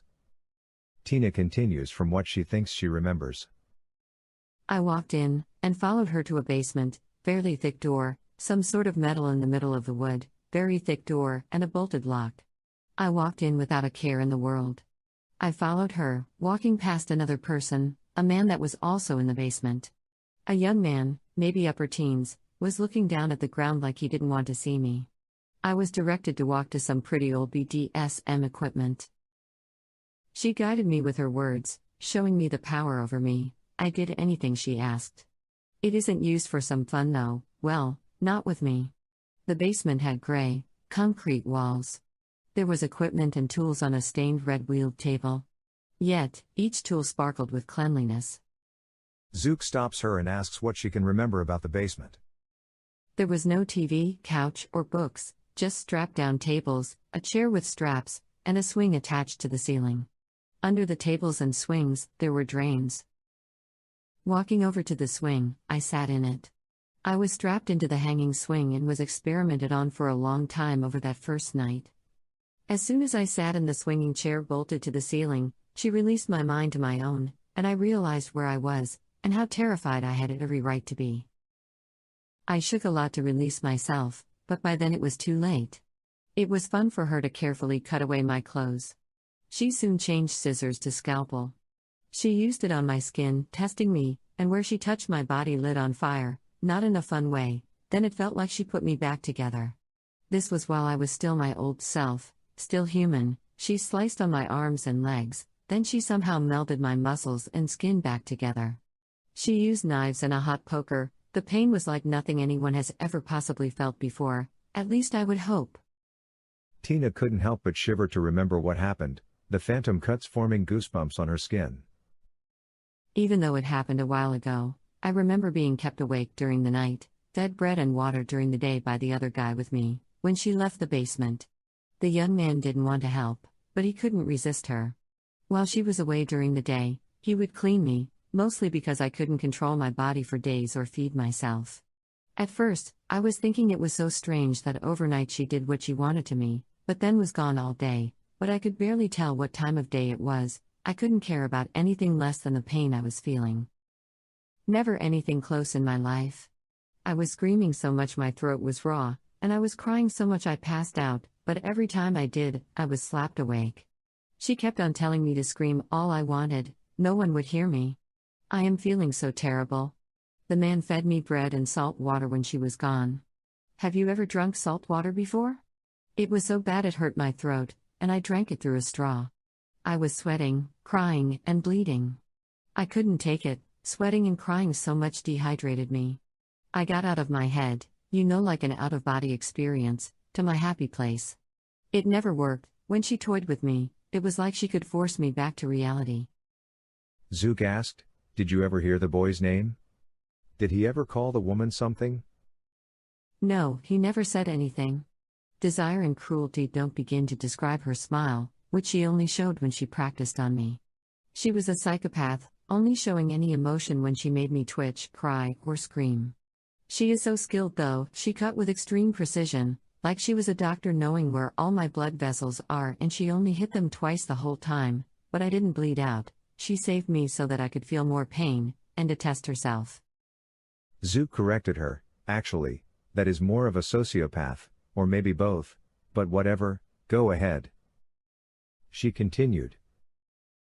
I remember her face, but can't describe it to you. It was so plain, other than her smile, as she hurt me. She laughed when I cried, she screamed in ecstasy when I screamed in pain. She was testing herself more than testing me. I was pretty sure I was going to die in that basement. Through so much of this, though, she was talking to me, wanting to know how I was feeling, talking to me like you are, telling me to forget everything that she was doing to me, how scared I was, and I couldn't ever lie to her, couldn't try to withstand her inflicting pain. That must be why I couldn't remember much. She was using this same blood power on me that you are using to break it up. She broke me down, but she showed me one kindness. There was this strange young man, whose name I never knew. Zook gave her a few seconds to collect her thoughts. Yes, Tina, she has this same ability, but of course I'm better, and more practiced at it. She practices her disgusting stuff. I have been practicing this stuff for a long while. When it comes to much within the city dealing with mind-affecting beings, I am called to help. If I wasn't better at this than her, I wouldn't be able to help you this much. We are not the only beings who can affect the mind. I've been working on my version of trying to use the same on animals. It has been pretty promising. Anyway, keep going. Tina shook in fear, having to continue. I begged the kid to release me. I could see the hurt in his eyes, and the desire for him to help me, but we were both locked in her basement. He was terrified of her, not to mention probably couldn't do a thing against her even if he wanted to. I would have given him anything, even my body, but he could only witness this woman's victims. Not that I wasn't offering, I was often naked and strapped down with him in the room during the day. I may not have much going on, but I could tell he was interested in me, but his fear outweighed his desire. I guess if you see someone go through what I did, it is hard to think of doing naughty things with them. He said she has done this a few times before with him as her cleaning boy. He knew something was different about her. She wasn't human. She often drank his blood, calling herself a much more powerful person than he would ever be, and if he was good, she would make him one too. When he was forced to watch her, she could sew skin and even bones back together, with just her fingers. Then things escalated. She sniffed, cried some more, and blew her nose further, getting to another chapter in her life. Tina shook some more, to rub parts of her body in remembrance of suffering. Zook continues to watch and listen intently. He gathers her attention, looking into her eyes. Tina, nothing has changed. Finish this story with me, and then keep it in the same compartment in the back of your mind as other things, so that we can deal with the issue head on. This woman's face is important. I can't see it, but you need to. It will help you remember it all. Continue, don't leave out a thing. You can't embarrass yourself in this story of your transformation. Escalation meant she carried me over to another area and strapped me down to a table in the basement. More control over me. I couldn't move my arms or legs, and she would carefully cut my skin open, even some muscle, and use a hammer to break bones, big ones, leg bones, arm bones, but then she could somehow force them back together with her bare hands. There must be so many small bones, she couldn't exactly be careful about breaking them into two big pieces, but she found most of the small pieces, and somehow melted them back together. I might get an X-ray to check out my body to see if there are bone chips. I couldn't feel anything but pain as she did this. It was like being awake at my embalming. Terrifying isn't half of it. She wanted to see how much force my body could take and be put back together again. Over these days, when I was hoping it would all end, this strange young man was bathing me. He had such a gentle soul, and probably didn't want to look at me like he wanted me, but I was naked, and he was falling for me, needing to clean me every couple days. He was getting to know my body, even though he was so gentle. Nothing about those days was sexual. Zook stops her to take a break. Tina, I understand more than you know about how bad your situation is, and it was terrible. You are lucky to be able to walk around, and we're lucky that you could survive to help. You need to put this whole thing in the back of your mind. Do not think of this. You will only weaken yourself to a state where you will be numb to the world. You can't remember this, it is all hazy. But you haven't checked your phone in a while. You will check that soon since you still have it somehow. Then we were checking on your desire to get you back to your place to shower and change. She nodded again. After a few days of the Tina's legs and some of the rest of her body shivers from remembrance. bone cracking, could have been 3 days, A couple of weeks, I wasn't paying so much attention. She eventually formed me into a vampire. Biting my neck, and at the time I was feeling so terrible, the kiss you told me about, it lightened my fear, my pain, for a short time, and after what I've been through. After everything else, it felt like mercy. I thought she was finally letting me die. She shakes again in fear and lets the end of the sentence hang without finishing. I was drained of blood and fed a small amount to be changed into a vampire. I was so thirsty, so hungry, I didn't know what was worse. After that, I couldn't feel pain as I did, I wasn't bleeding as much, my muscles didn't twitch as often, and she smiled less. She didn't have as much fun, I could tell. I was force-fed something cold, some different kind of blood, but I wasn't sure what it was, not sure if I could wrap my mind around it. She started the process over once more, seeing the difference in skin, the same piercing of my skin, but I wasn't screaming as much. I felt it before, but for some reason, it wasn't as it was. She told me to concentrate to heal it, but I couldn't sometimes. When that happened, she would slap me to get me to try harder. Other times when she just cut me open and tried to force me to heal it, I could. After a short time of cutting and pushing my skin back together, she made me watch her separate my leg bones, with her fingers, then put them back together. She then would ask me if I could move them after she set them back together the way they were designed to be. The change in the aspect of the story no longer had her shake in phantom pain. She took notes on the side every couple of minutes.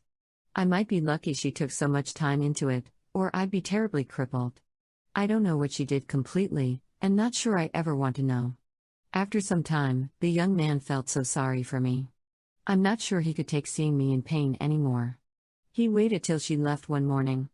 By that time, I realized that I couldn't stay awake longer during the day. Something forced me to sleep so quickly, so fully, I couldn't figure it out, but the boy knew.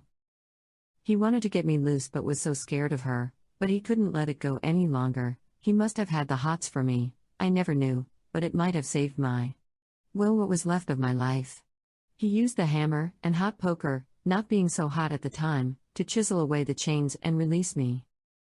She sobbed again, could barely talk against a choking in her throat, but she could keep going. I didn't know what I was doing. From the nights before, she forced me to use blood to heal myself somehow, and I was still so new, so uncontrollable, so thirsty. The boy was so innocent, so kind, and so vulnerable. He was too good for me, but I lost myself, my days of being forced into pain, forced into what happened to me, and my body, my soul's demand for blood. I sunk my teeth into his neck, and it felt like tasting his entire self, like I was just given a cool cup of soup broth after being starved on only water for a week on a life raft at sea. It felt like I could regain what was lost over the time in that basement, even though I was taking in some of his life until he could no longer move. He might have been forced to clean me, and care for me while we were under her thumb, but he couldn't have deserved what I did. I didn't remember, that was the first blood from a body, and I'm ashamed of it. Tina's shoulders slump forward again, even Zuka slightly disheartened by her plight. It is tough for her to continue. After it happened, I couldn't think, I couldn't speak. I looked at the man that I was on top of him like I would if we were both naked, my thighs hugging his waist. His strength left him already, he was laying on the ground like we just had sex. I got off of him, I felt so guilty.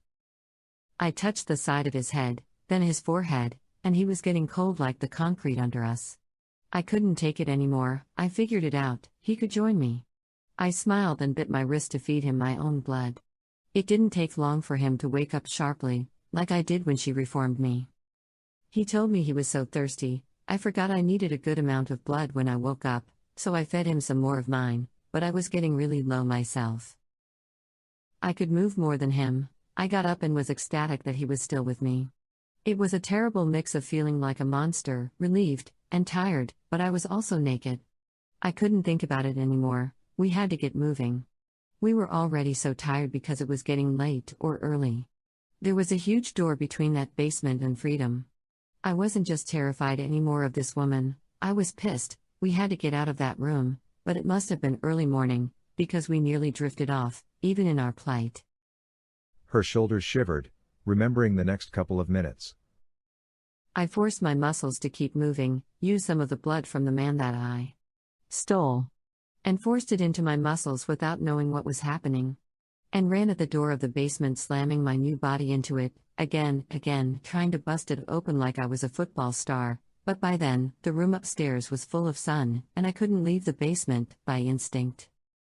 I knew something terrible would happen if I went up there, but I knew my only chance was to wake up as soon as it got dark. I slowly closed the door to just a crack.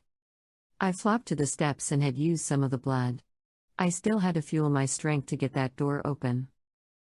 My roommate was on his feet and wobbling towards me, begging me for more blood, and I told him I had no more. He said he just needed a little more, and I told him I wouldn't make it if he did. He bore his fangs and walked closer and fell on top of me. I moved to the side and made it further to the basement. He got moving again and crawled to me, but right on the floor next to me was the hammer that he used to free me. I grabbed it and told him to stop. His eyes glazed over with hunger and his mouth widened. He fell on top of me again, his head kept getting closer to my neck.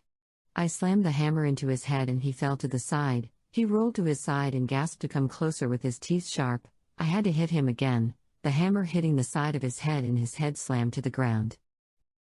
Another tear left her eye as she remembered the hammer slamming into the man's head. Shiver. A few seconds later, shiver. She finishes. He stopped moving on the ground after that. Both of the sides of his head were bruised and dented. He wasn't bleeding, there was so little blood in his body, but his skull was cracked and he didn't move a muscle. She sniffed and blows her nose again. I know it was self-defense, him or me, but that doesn't make it okay. I was naked on the floor and worried he would get back up and surprise me, but he was still, and I did all I could to still be awake. It has been a few minutes since sunrise, and you know how hard it was to stay awake. I was about to pass out, but couldn't stand his eyes open and judging me. The last thing I could do was close his dulling eyes with my fingers as oblivion took us both. Pausing a few seconds, Tina lets that sink in, and remembers the next night. I woke the next night, and my roommate was still on the ground next to me, still unmoving. One last thing, I was naked. I quickly looked around in the basement. I doubt she planned on changing down here and left a closet. I didn't see anything that resembled one, but I looked down at the boy whose life I just stole, my eyes losing another red drop of blood staining the concrete ground. I didn't want to cry, not anymore. I have taken so much from him already, but he could help me one last time. I could fit into most of his clothes, so I did. She leans against the large arm of the chair she is in. Not able to pick herself off of that arm, she is just about done. I didn't have long before she would come back down. I ran up the stairs and burst through, hitting my head against the wall right in front of the massive door, and luckily, I found my phone and wallet on a table right by the door to the basement. I almost ran home by instinct but worried that she likely would have checked my wallet for that and phone if she got anything from it, which I don't think she did. She didn't find me before the other guys found me, and you probably know most of the rest. Seeing the hurt in her eyes, and her relief of getting it all off her chest, even Zook loses a tear down his nose. He moves a hand up to his face to wipe it off. Zook affects her mind further, leaning towards her chair, raising her chin so that her eyes meet his.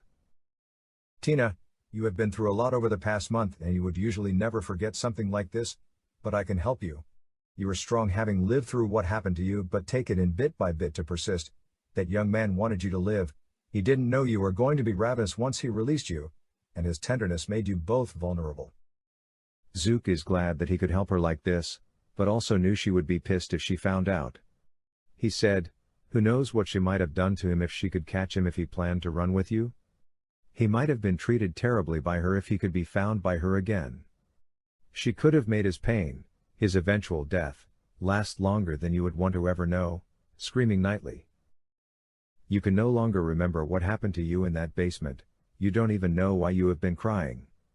Recently, all we were talking about was different things about your next steps, finding out your blood type, and then you'll want to check your phone for recent stuff, you probably haven't in a while, check it out. Zook directs her to check her phone. Tina, check your messages shortly, and pull out the SIM card. Do you know how to do this? The organization that your maker is part of, it is pretty unlikely that they would have or use the resources to find you like that, they are not the type, but it is good to take precautions. Check your wallet for anything strange as well, there are new devices to track people. Tina, Surprised she hasn't checked her phone in some time, her old life felt so trivial, she checked over at the phone charging. She doesn't have any notifications of texts, or missed calls. She also sees the time. Is it already an hour after midnight? She sees all the messages from friends and replies back to let them know she is well alive, and she will check with them later. She pulled out the SIM card and the phone could no longer get reception. They make their way to the garage where Bud has prepared the car. After Tina's shower back at her place, going to whoever this Reed guy's place is, watching each other to see who might speak first, Zook decided one more thing. Looking into her eyes, he used his mental strength once more. Tina, you'll not remember the basement of my home, or remember my address at all, if you did before. The address and street are hazy, and you don't care about it. The last thing you remember is that the room, though fairly small, made you feel comfortable. When you woke up, you were in a small bedroom with a large bed and painted over windows to block the sun. In my large home, it is a mansion, and you were surprised it might be so extravagant. Tina isn't able to look away. Zook's eyes mesmerize her, muddling her thoughts. Her experiences gloss over in her mind. She remembers being changed into what she is, a vampire, a new predator of the night. She no longer remembered the activity of her change. It is no longer important, only that it happened. She didn't feel as though she is a killing machine. She didn't control people, or dominate with an iron fist all those who would oppose her, or be a devious evil woman bent on world control, world domination. She could just be. Exist like so many others. This experience could hit her in pieces, as designed, the way a human brain could take it. Zook gets to deal with her plight, as she did. This isn't something you just forget, unless someone forces your mind to do just that. No one else that he trusts in the city does what he does. 6. They are trying to sneak back in. Reed is a contact that Zook uses in a serious case in the need of a decently safe place to hang out, and to flow through a party of interested humans for a few people for blood donations. When Bud pulls them up to the place, Zook opens the back door and insists Tina get out first. She looks around and sees just a regular house, but music is blasting out as a party is going on, and some people are walking around inside. They walk up, and Zook pounds loudly on the door. Zook. What up, man? I got this party together just for you, buddy. You can have your pick. Come on in. They are both invited into a house with nearly 24 people inside, drinking, talking, and having a regular night out with friends. The smell of beer and other liquors is obvious, but Tina is having trouble making things out. Everything is more colorful in this place, full of life, not just a gloomy, stuffy party in the previous places. Zook's place is okay to her, but certainly not as lively as it is here. Zook takes her by the arm. He whispers, all you need to do is ask someone to feed on them, and they will let you. Anyone here hasn't been fed on in a while, and Reed's parties are always staffed with nurses who help in bad situations, but we are always careful. I will help you control yourself. We only take a little at a time. The people here also like being fed on. The kiss is something that most enjoy, and they might even ask you, just go with it. The bite marks heal as you lick the wounds clean. It will be instinct, but always keep it in mind. As you found with your first guy who tried to get naughty, you can't be drugged, so go nuts. She goes with it. She went in, listened to music, and felt the life of the party. Basking in the life of even the first few minutes made her feel more normal. She walks up to a cute young man who is talking within another group of people, probably about her age, and just listens to them talk. He laughs at a joke someone else told and it makes her smile. She waits for a lull in the discussion and whispers in his ear asking if he can go somewhere more personal. He smiles and nods. The two wandered around a little, hand in hand, and she asked his name. He asked if she even cared, with a smile on his lips, and she nodded. He called out his name close to her ear since the music is blaring around the house, Tom, and she smiled in confirmation that she heard him. They found an unused bedroom and locked the door when they found no one else in it. He asked her to remain calm and only take a little. She can go to another within the party and get more. She nodded back at him, but isn't fixated on the blood she imagined that flowed everywhere in him, or his neck like some impersonal stranger, but he still held his drink, like perhaps they were about to make out. She kissed him lightly on the lips and tasted the vodka and fruit punch flavor, and he smiled. She kissed under his cheek, and he took a sip of his drink, and she drew back for a few seconds. Tina knew if her heart did beat, it would be trying to press through her ribcage right now. She bares her sharp teeth, and presses them into his neck like it is a natural thing for her at this point, to find a vein. She licked the sweat from his neck at first, but then the blood rushed through her lips and the salty taste changed to something that is difficult to describe. Satisfaction and fulfillment as much as a hearty meal wrapped into seconds of tasting blood that her body desperately needed. In these few seconds, she has been given broth after a couple of days in starvation without food and water. The blood tasted of the tiniest hint of liquor, mixed in hot chocolate. The sensation is hard to stop, though she knew that if she went on too long, she would take too much. She stopped after a couple of seconds, and when the blood flowing out of the man's neck lessened, she pulled back and licked his wound closed. She asked, You okay, Tom? I haven't done that much yet. He sat back on the bed and felt where she bit him, the holes in his neck already gone, and he felt for anything bad, feeling nothing. He nodded and answered, That is fine, you did okay. How do you feel? She smiles, happy that she didn't take too much like the last two she drank. She simply nods and looks at his neck. It isn't covered in blood because she drank most of the first spout, but his neck is still pretty red. She asks if she can help him clean up. He looks over at the nightstand and points out a roll of paper towels and asks her to get him a few, which she did. He says, They keep those out for us so that we can clean up. She pressed the towels against his neck at first, then balled them up and wipes away. His neck is mostly clean after that. Her eyes glisten as she thanks him and walks out of the room. Tina walks back out to the party, and no one acted like anything so major happened as she consensually accepted the gift of a human's blood for the first time. She is offered a variety of body types that night, and she also found that there were different flavors of blood. Not everyone says yes to her. One did reject her advance, but she was so high on the life of the party, she didn't care. While she tries different types of blood, she did find that she gets tipsy from the drinks. She also feels weird from someone else's blood. She isn't sure what it is, but it made her face feel funny.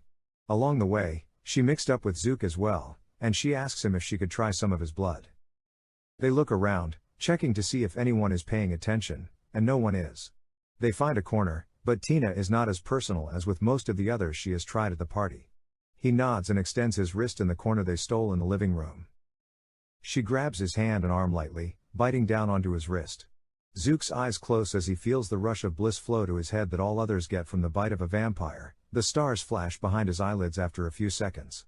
His blood is smooth coffee liquor, with no sour bite, or too much strength in it, which isn't her drink, but she is willing to make that exception when the rest of the party is a light beer as far as blood goes. She took a bit more of his blood than some around the party because of the taste and feeling she got as she drank it. It is euphoric, forming goosebumps all around her body. She grabs his hand and arm lightly, biting down onto his wrist. Zook's eyelids drop, as he feels the rush of bliss flow to his head that all others get from the bite of a vampire. The stars flash behind his eyelids after a few seconds. His blood is smooth coffee liquor, with no sour bite, or too much strength in it, which isn't her drink, but she is willing to make that exception when the rest of the party is a light beer as far as blood goes. She took a bit more of his blood than some around the party because of the taste and feeling she got as she drank it. It is euphoric, forming goosebumps all around her body. It is tough for him to pull away, but after a few seconds, he does. Tina asked if he would like to try some of hers, and he shakes his head, declining for now. When she is done, she heals his wrist by licking it, and it closes. He leaves to go back into the kitchen to look for another interested patron. She continued through the room, feeling better than she has in a while. She again finds Zook sometime later as she was walking around, and he looks at a watch as though he is ready to leave 30 minutes ago. They both go back outside after thanking Reed for his hospitality, and Bud drives off again. On their way back to Zook's place, he reaches for his cell and dialed a number. Zant, it is Zook. A couple of things, we must speak tomorrow night. This is more than urgent. I also might need some help tonight and need you to call on backup, you, and another to please check on me, the car I'm in, unless you have two others better than you at mystically projecting to where I am. Yes, I know you have the ability to do so. We might be being watched. I need possibly more than one to come near my place and watch for others, and if some are seen, to be forced away. Tina was likely taken by the bad guys who we ran off a couple of decades ago. I caught the sight of one that was running for help, so there could be more. He gave her a highway they were on, direction, and mile mark, and told her to hurry. As he is about to hang up, he heard the voice getting his attention and put his ear back to it. He listened for a few seconds and answers. Yes, if no one is around and you wasted your time and blood, I'll owe you a basic favor, agreed. He hung up the phone and told Bud to pull over on the side of the road. This is done. He is texted minutes later and is directed to wait about 30 seconds for the two to be in place, and then they can go, which is also done. Tina scowled at being left out and asked, Can you help me out here? I do not get it. Zook nodded. This could take a bit. Okay, so I just called the boss, Zant. She is getting ready to sleep for the day, but royalty's job is never done. Using a highly experienced power of the blood, she can travel through a sort of plane, and see things happening around here. A literal out-of-body experience. With some effort, a battle can happen there, a battle of the minds. It is possible someone might be watching us now, in this car, traveling as fast as we are. Likely their bodies are in the city, and flew here in that plane. At the speed of thought, I told Zant where to find us so they can get here, and follow us to my place, where they will see if anyone is around watching for us, or in that plane, watching to find you. He pauses for a few seconds, looking around, trying to see something or someone out of place. Think flying like a superhero, but faster, by a lot. They can see us, the car, and things we do, but can't hear us speak or talk to us without some effort. With some checking around, they can also see if anyone is trying to hide themselves using another blood power. Developed enough, they can navigate the area, check things out, and search for bad guys. If they find any, well, the plan is to attack. In that plane, things move so fast, if someone runs back to their body it is extremely hard to follow, but the battle is very different, and could be quickly fatal. I hate asking the boss for help, but these are bad guys. Now, for them, we ran them out decades ago, but could not finish them off. They call themselves the Fang. The Fang? Tina smiles and snorts a little in a giggle. Zook doesn't find it funny. Well, now it might sound like a dumb name, but centuries ago, it probably had more fear brought with it being spoken. There were also only a few of which we knew at the time. If we would be considered the good guys of the vampires, they would definitely be considered the bad guys. We more often let people be. We have rules that prevent us from tearing down the walls of society, and lots of things to prevent us from stifling human progress over the centuries.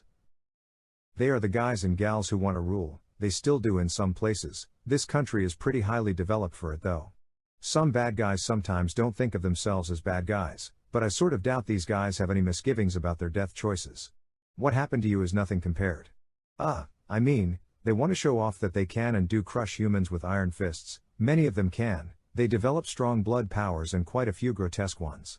They consider vampires above humans, and just better, humans to them are to only be considered food. We have been clashing with them in a general sense over the centuries. Okay, it is getting late, that'll do for now. Bud should be getting us closer to my home, and we should be good. It is getting too early for them to be staying out using any hiding blood powers, or even the out-of-body experience. We'll take the same precaution, staying in the garage till sunrise, and my friends can take us inside. As they pull up to the driveway, Tina looks over at Zook, seeing him squinting his eyes and looking out one side of the car, then the other. His fangs sharpen in his mouth in some anticipation, like he felt as though someone is watching. After stopping outside the garage, the ghost of a person appeared right outside the door of the car, and looked through it, like it isn't there. Zook and Tina saw a face, head, then seconds later, a body moving toward the car with a smile. The ghostly wisp of a vampire mystically pushes through the car door, face first. The mystical invader's eyes widened, and his head spun back out of the door in surprise. The face vanished in a puff. The seconds of silence are deafening inside the large car. Tina breathed heavily through her nose. If she was still human, she'd be hyperventilating in fear. Her vampiric body didn't lose it. After only about 30 seconds of waiting, which felt like minutes, a woman magically appeared in the seat next to them. Tina could see through the body. Her eyes went wide yet again, those muscles in her face would become those of an actress. A bear trap exploded into action, clamping down faster than someone can move in response to the woman appearing in the car. Her smoky eyes glanced down, but she ignored it like it is insignificant. She hums as her eyes meet Zook's. Good guess, Zook, said the ghostly vision of the boss. There were 3 watching your place, watching you, I'm sure that makes you feel pretty good. She said, smiling. Her body is in a ghostly form, and it looked like she is concentrating fairly hard to be able to speak to them like this. The body has a figure of a woman, but no clothes or naked body, just formed into the shape of one. Xant's smile soon turns into a frown.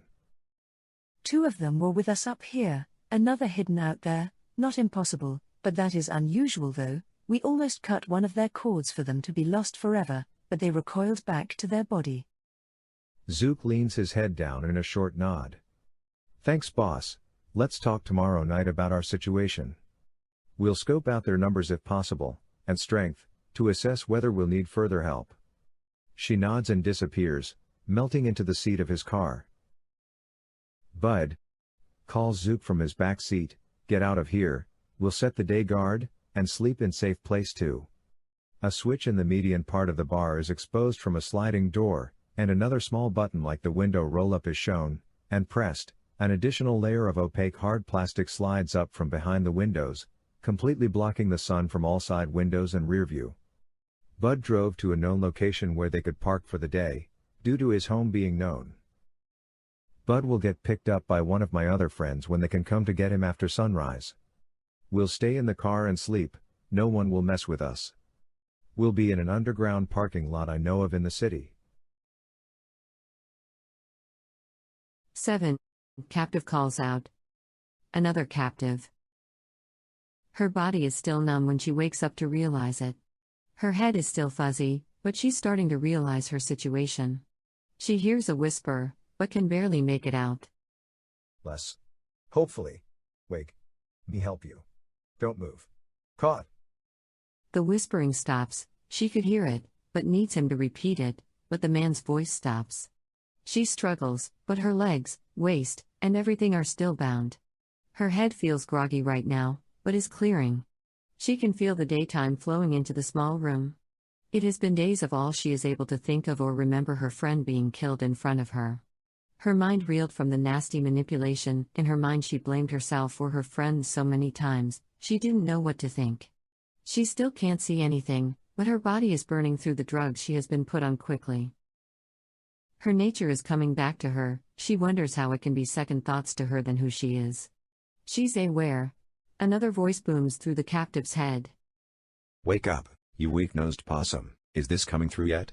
Runs with boar, how can you be sleeping through something so important?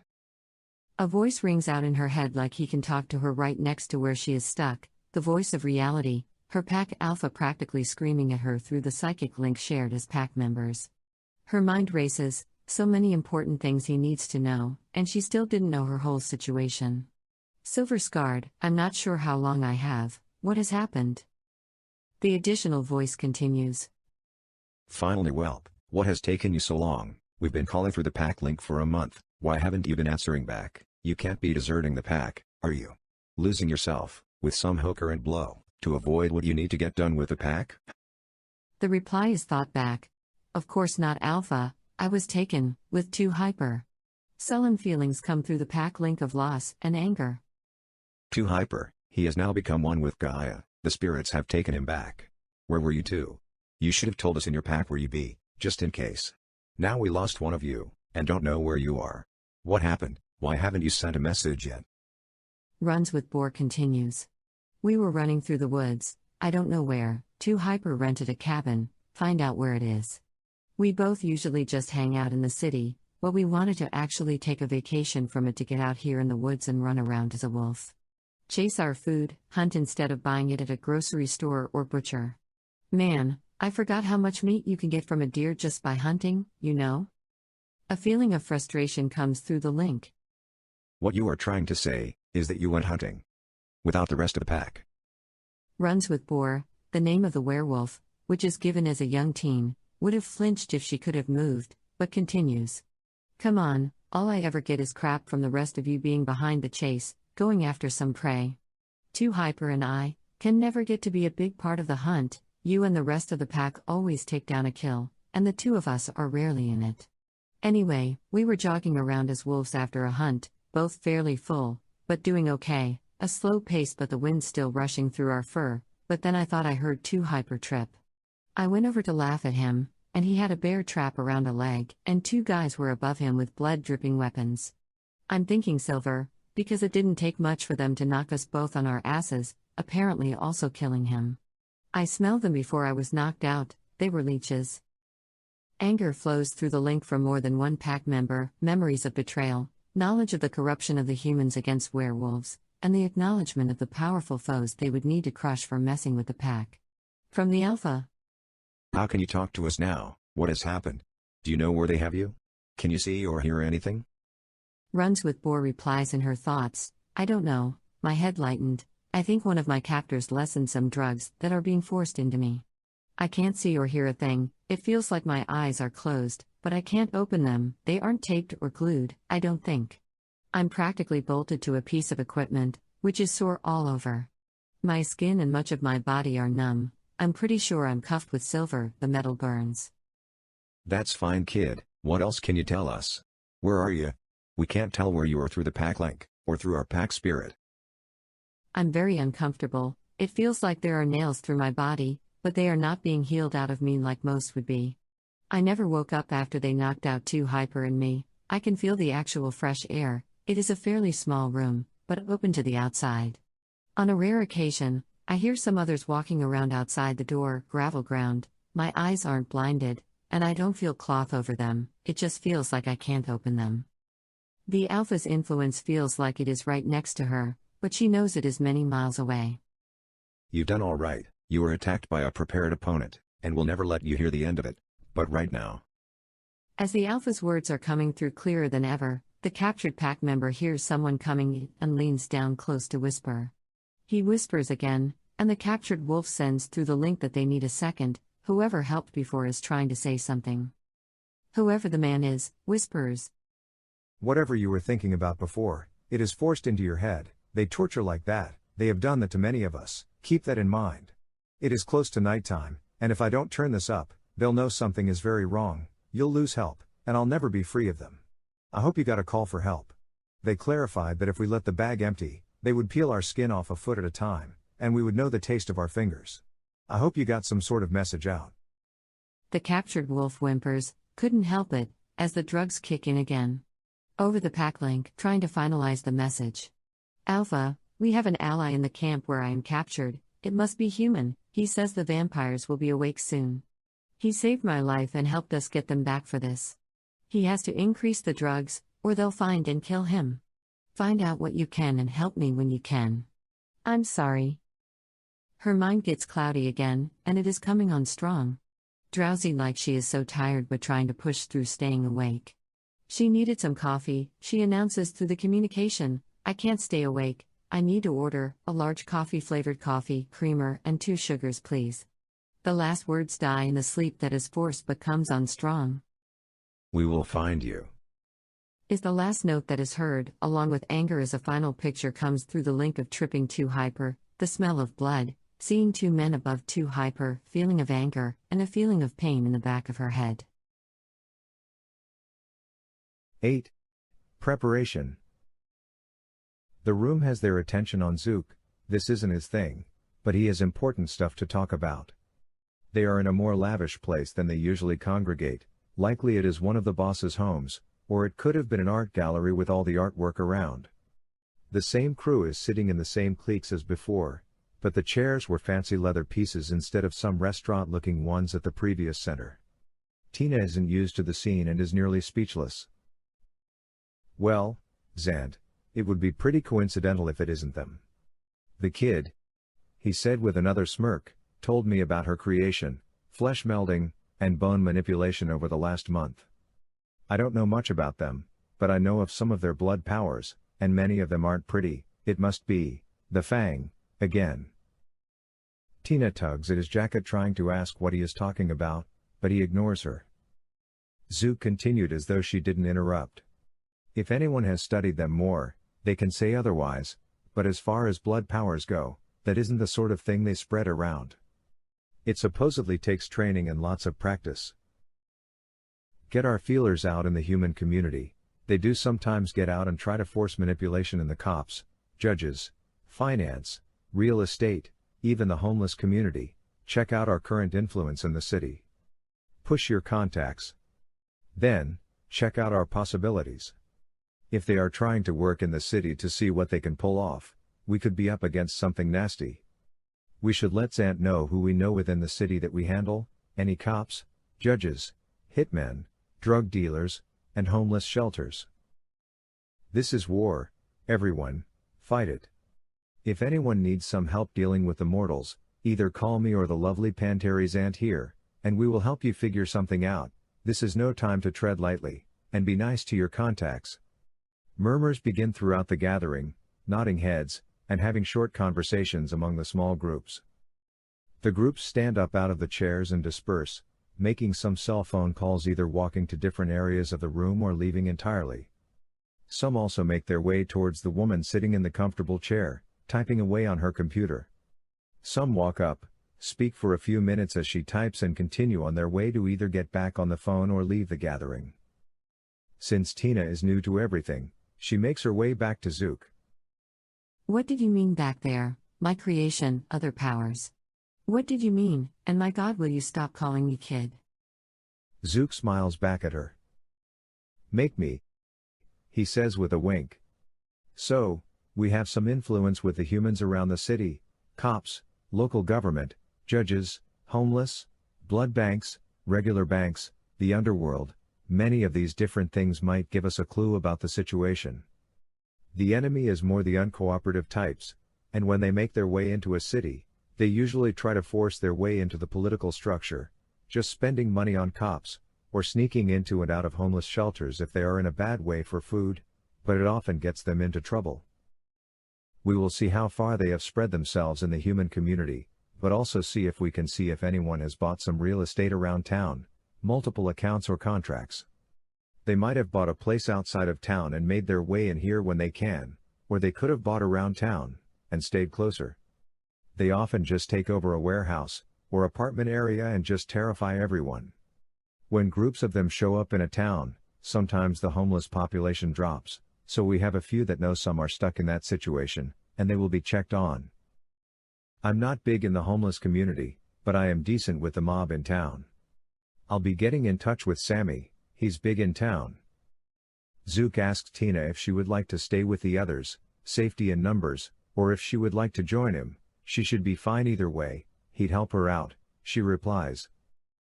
I'd rather stay with you. If I stick around them too much, they get a little creepy. Zook smiles as he waves her out of the doors to get outside. She asks if he could just call this Sammy, and he lets her know that some stuff just can't be done over the phone.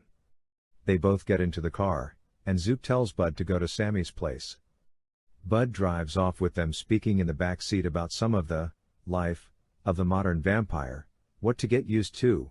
She nodded and understands the changes she must make. They are being driven up to a fancy place, and Tina is looking out of the dark windows. A golf course?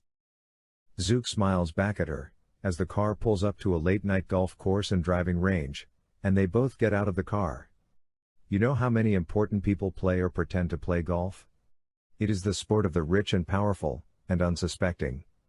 Some good and bad people play the sport, many are just bad and often cheat, but it is a decent way to get to know people. Sammy owns this course and knows a lot of unsavory characters around town, and we are going to be going there to hang out a bit. Zook points out the view the winding road showed them. The road whirled around, showing a few holes of the course, and on the way to the clubhouse, they see two of them down a hill. I'll use my blood power to see if anyone has been messing with him, it might give us a decent chance to see what the case might be. Again, they likely won't because these guys rarely deal with humans as we do, mostly they just scare them, or use force to get their way. You might eventually learn that control has a lot to do with subtlety. Tina opens the back car door and gets out, Zook follows her, and they both walk up to the clubhouse to a closed building. They walked up to the small building. It had an easily available look with large windows and sliding doors around for accessibility by the club members and owners. Club hours are on the front doors, a posting shows as closed, but that doesn't deter the two. They walk up to the doors and Zook presses a doorbell. A big, muscle-toned jock comes to the front and opens the door. What?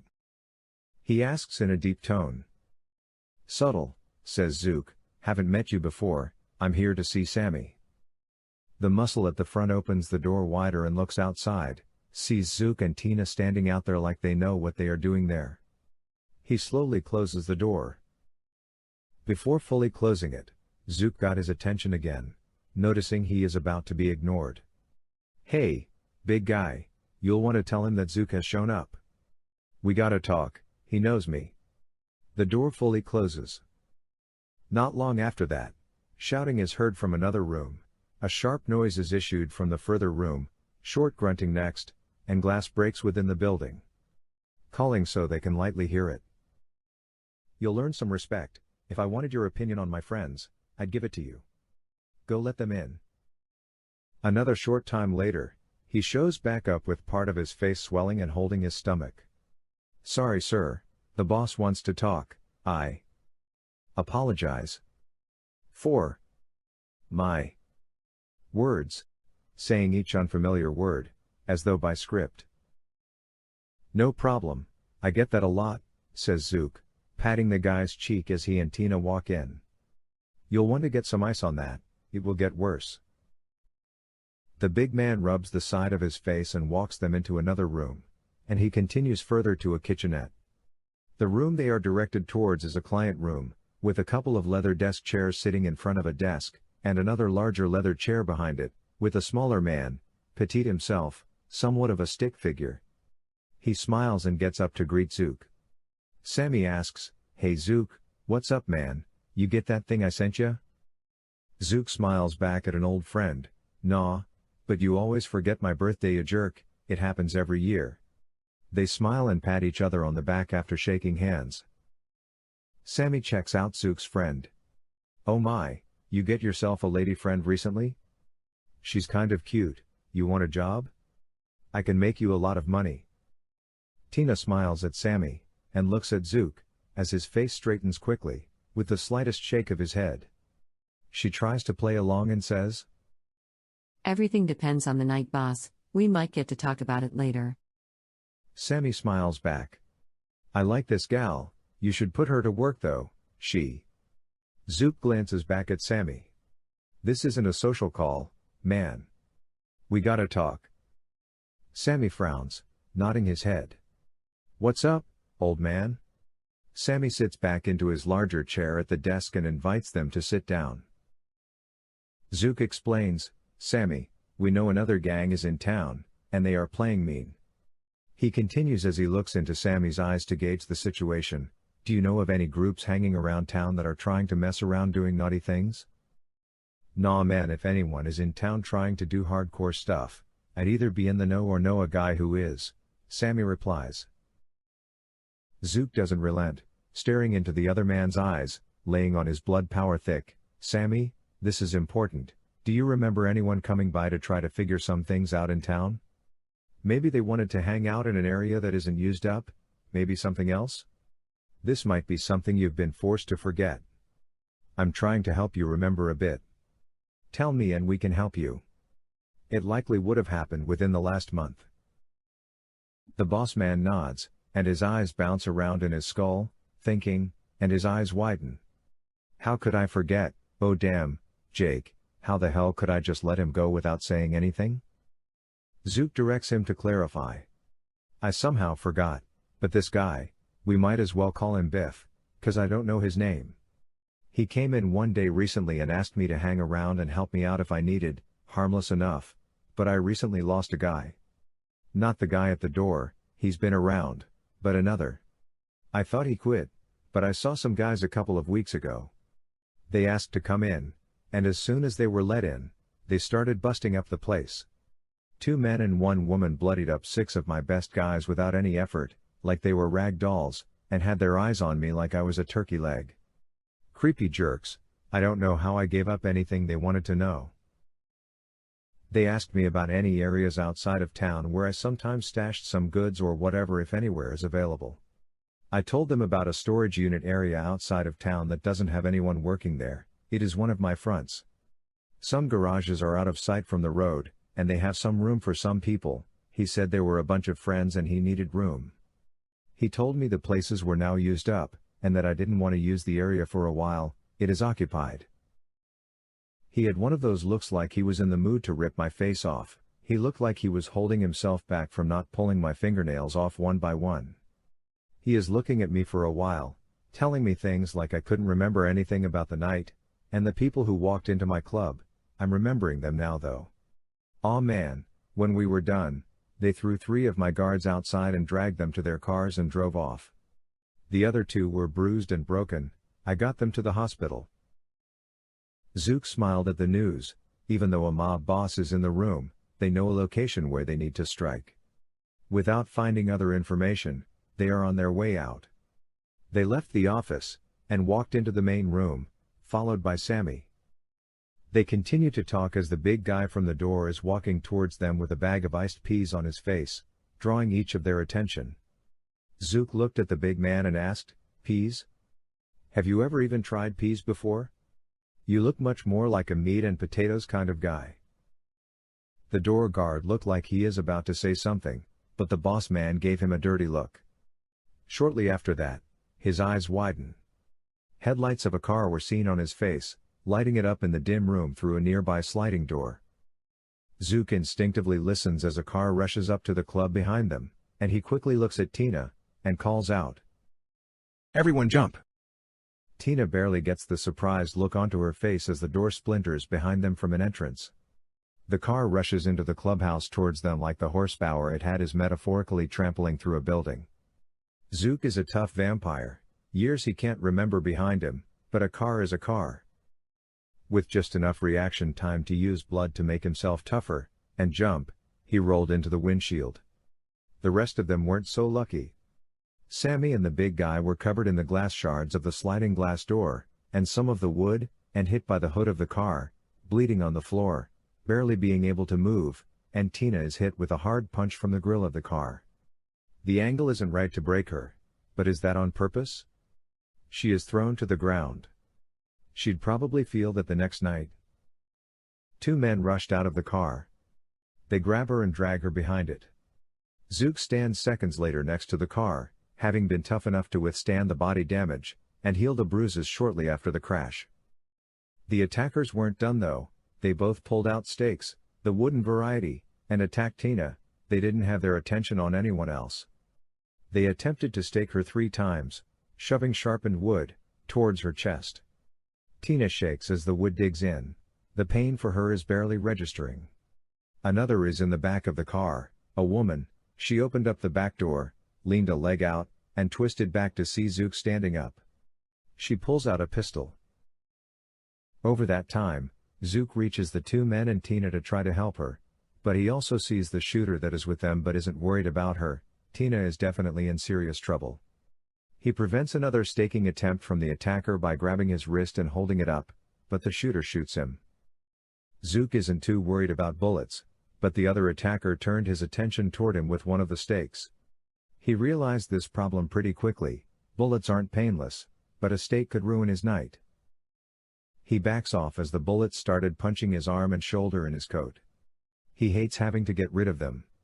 The stake is used as a knife punching into his side. He rushes to get behind an office chair that fell on the floor. Would you wimps get it done already? I don't have enough bullets to drop one of them, says the shooter. Another try from one of the attackers. They puncture Tina multiple times, and she kept on trying to fight back, twisting herself to keep moving. Her blood leaks out to prevent easy thrust. They get in a lofty hit to her chest, and she goes limp. Zook kneels behind the office chair as they are throwing their apparent prize into the back. He darts his eyes to the back of the car, no plate. They notice him and shoot at him again. Zook isn't big on guns, because they didn't hurt vampires too much, but they probably would have come in handy about now. As he is kneeling protecting his face, he got a look at them using the sight blood power, to see what type of crew they were. They knew they should fear him. That is easy to see in their auras. Even though they put up a brave front, they fear the guy in the beige trench coat, as they should. They were also ghouls, humans who have tasted vampire blood, and possibly been given some blood powers, but not much, and not sustainably. Zook isn't big on crushing people, but he is in a mood to do so, Along the same lines, he is wishing sometimes he is bigger on working out with more fighting powers to give these guys a beating. After putting Tina in the back, the other men started shooting at him, and he could take a few of the hits, but couldn't force his way toward them easily.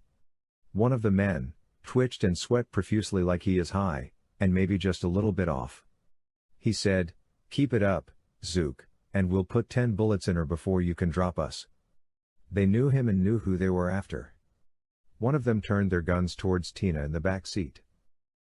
The other man shouts, "Shut up, you dummy, you want to give the plan away? Why don't you tell him everything? Get in." He thought she could probably take it, but he wouldn't be sure and didn't know how much she is hurt from the car crash. The few cuts and bruises he got from the bullets were already closing up from his healing, and he looked angrier at the holes in the beige coat than the men on the floor, or Tina in the back seat, but he is worried about her. These guys knew what they were doing. Zook calls out, "All right guys, you win for now," catching the driver's eye. "Who sent you after us, and her?" The driver closed his eyes. "Nope, nope. We can't. Nope. Shoot her a couple of times, I'll get him again." He said this as the bullets start again, and he reloads. Zook thought he could be quick enough, but he is still a few yards away when bullets started again, and a couple went into the back window and into Tina. These guys might be high, but they were decent shots. Zook stopped and backed up another few yards. "Okay guys, I'll back off." Blood soaks into his nice beige coat. It pools on the floor from the two men still on the ground and not being able to move.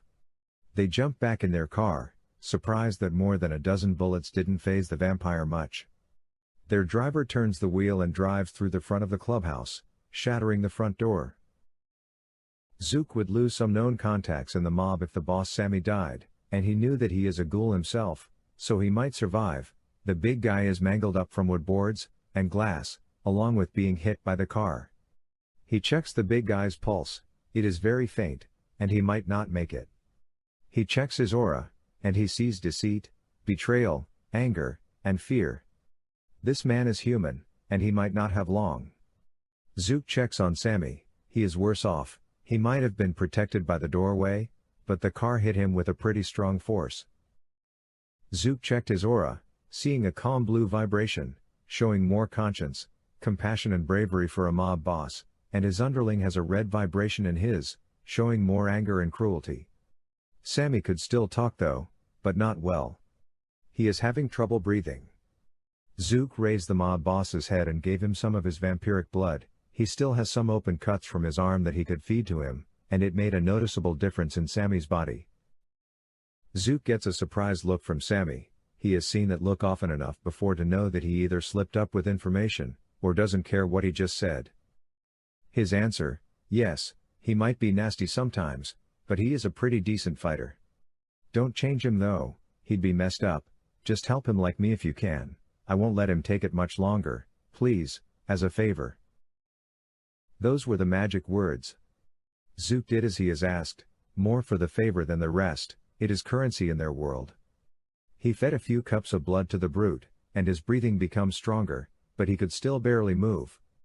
These two still need some hospital help, but they would make it. Zook asks Sammy, "Did you do anything recently that would cause this sort of hit on you? Those three were like you know. Special. Did you catch a view of either of them? Were you able to see their faces?" Zook pulled Sammy's phone out of his pocket and called in the incident to the police. Sammy mentioned, "No, I didn't recognize either of them. They could have been hitmen bought tonight though. You know the city, it is good for business but bad to get to know the right or wrong guys around." Zook called in the incident with the cops, made sure Sammy would make it without passing out or dying, and got out. He didn't have the desire to talk to the cops tonight, if he didn't need to. Zook got back into his car, and Bud drove off, making it with plenty of time to spare before the cops pulled into the complex. Zook pulled his phone out of his pocket and called Zant. He told her what had happened that night with Tina. She listened, then answered back, just like it is any other day of the week. "We'll need to gather together and pool together the info. They might have set up a checkpoint to see if someone would show up and take her if they could. We still might have a chance, if they wanted her dead, they probably would have made a show of it. He replies, "Sure, that may be the case, let's chat, I found out a bit, and we can pool resources. Not sure if we can try to scope out the area first, it would probably be risky, I'll be back at your place soon, have you gotten further info from others?" Zant replies in the tone of a woman speaking to a son. Of course, this isn't your one-man show. Get back here. We also have a bit of better news though, they might have angered some others we can rope into this, a pity for them.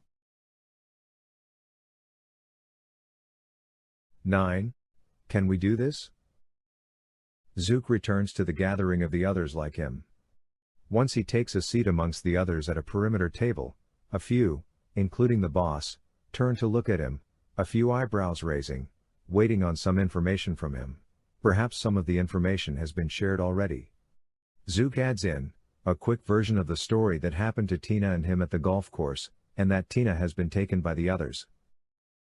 Zant answers, Well, the homeless population has decreased by a few dozen over the last month, meaning they are probably taking some in for food, a usual case with them. Others weren't able to find out if they spent some money around town on anyone, but the cops fear going to the area you mentioned, and there has been some fear and manipulation on the police's part to stay out of the area and forget about some of the known homeless around town. If they took a couple of dozen, there might be at least 10 of them, could be more.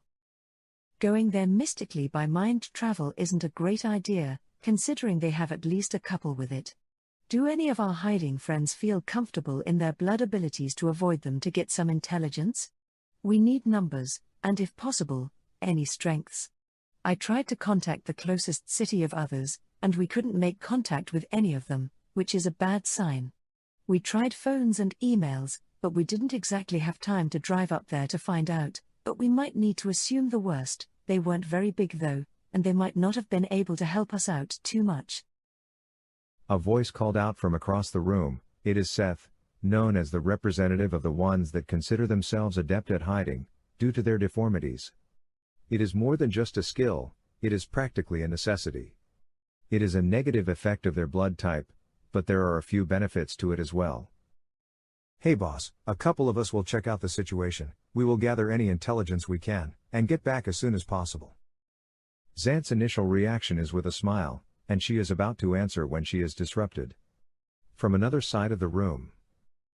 Hey, what about me and mine? Don't forget us. A grunt is heard from the speaker, he shakes his head and continues. Why are we always passed up for these sort of things? He stands and rubs his hands together. We are just as capable, if not better than those meany hidden ones at not being seen, and gathering intel. Oh no way, we are far superior to them, we can maybe even. He giggles in a high pitch once again, but straightens his smile out and clears his throat. All we need to do is use the same stuff, but better. We can be sneaky, then put bags over our heads, then close our eyes. When we can't see them, they can't see us, huh? He points to his temples, and then his finger against his nose. You knows it, lady, we can find out anything when we put our minds to it. We can hear everything with our ears, they are so much better. He finishes smiling again, shakes his head, and grabs his head with both arms. Zant smiles and shakes her head, in a playful voice, but no mistaking her placating mood. I'm sorry, Petey, I have something else for you to do, something more important. Your family will not be represented there, just in case we can really use your help with this other thing. The man sits back down. Aw, but I wanted to see the crazy going on, they will probably be doing something weird. They often are. The other group gets up from the chairs, and one of them slightly nods, as they head out of the room. Zant speaks out to the gathering. Everyone, make your plans, speak to your respective leads, and get whatever you need done. We might be getting into a scuffle here soon, and we better be ready. Feed if you need to, and prepare weapons you have, ask for anything you might need, don't be shy, we are all friends here. We don't have any abyss mystics, sometimes they work between us and them. They have some nice tricks too that can sometimes help, hopefully, they don't have a few they've convinced to help them. Most of the gathering collects materials and leaves to prepare for a rough night. After some time, in the early morning, The group gathered once more to figure out what they were able to find out, and possibly choose plans to remove the blight of the others from the city they have handled for a generation. Once gathered again, most were silent in contemplation of their situation. Seth speaks up with some of the intelligence that his crew and he could gather. He stepped forward to deliver the news. "The news is grave for us," he began. "They are either the Fang or good fakes of being so.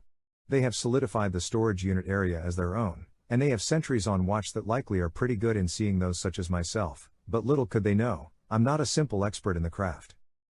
Seth flourished at a colleague sitting in a chair next to him. "Max and I checked out the perimeter of their area, and it isn't good. They have a couple dozen vampires at least doing various things around the complex, from what we could tell about 8 ghouls, and about a dozen humans, likely to watch during the day. They have a couple of large units where they house the homeless, and most of them either are carrying machetes or rifles in sheaths. We didn't find the woman, Tina, but we saw some leader-looking types, more dignified and being followed by others. I checked their aura, some of you might have seen it, but I rarely see it in an aura, not over the decades.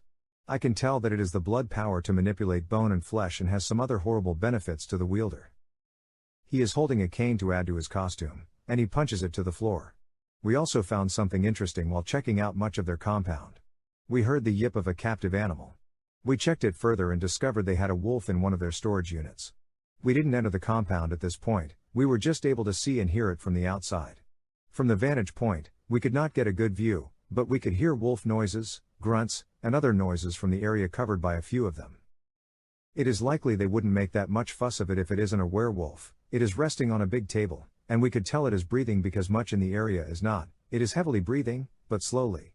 Inside the camp would be very dangerous for us, especially considering the situation and with no backup. We might use the wolf to our advantage, but with any luck, they have disrupted the werewolves as well.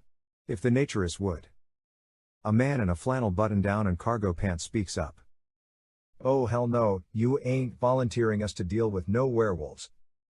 The statement came from a rustic-looking vampire. He isn't as pretty as the rest of the gathering, and he certainly wouldn't have won second prize at a beauty contest. His slightly pointed ears, fingers, and nails were something simple to notice.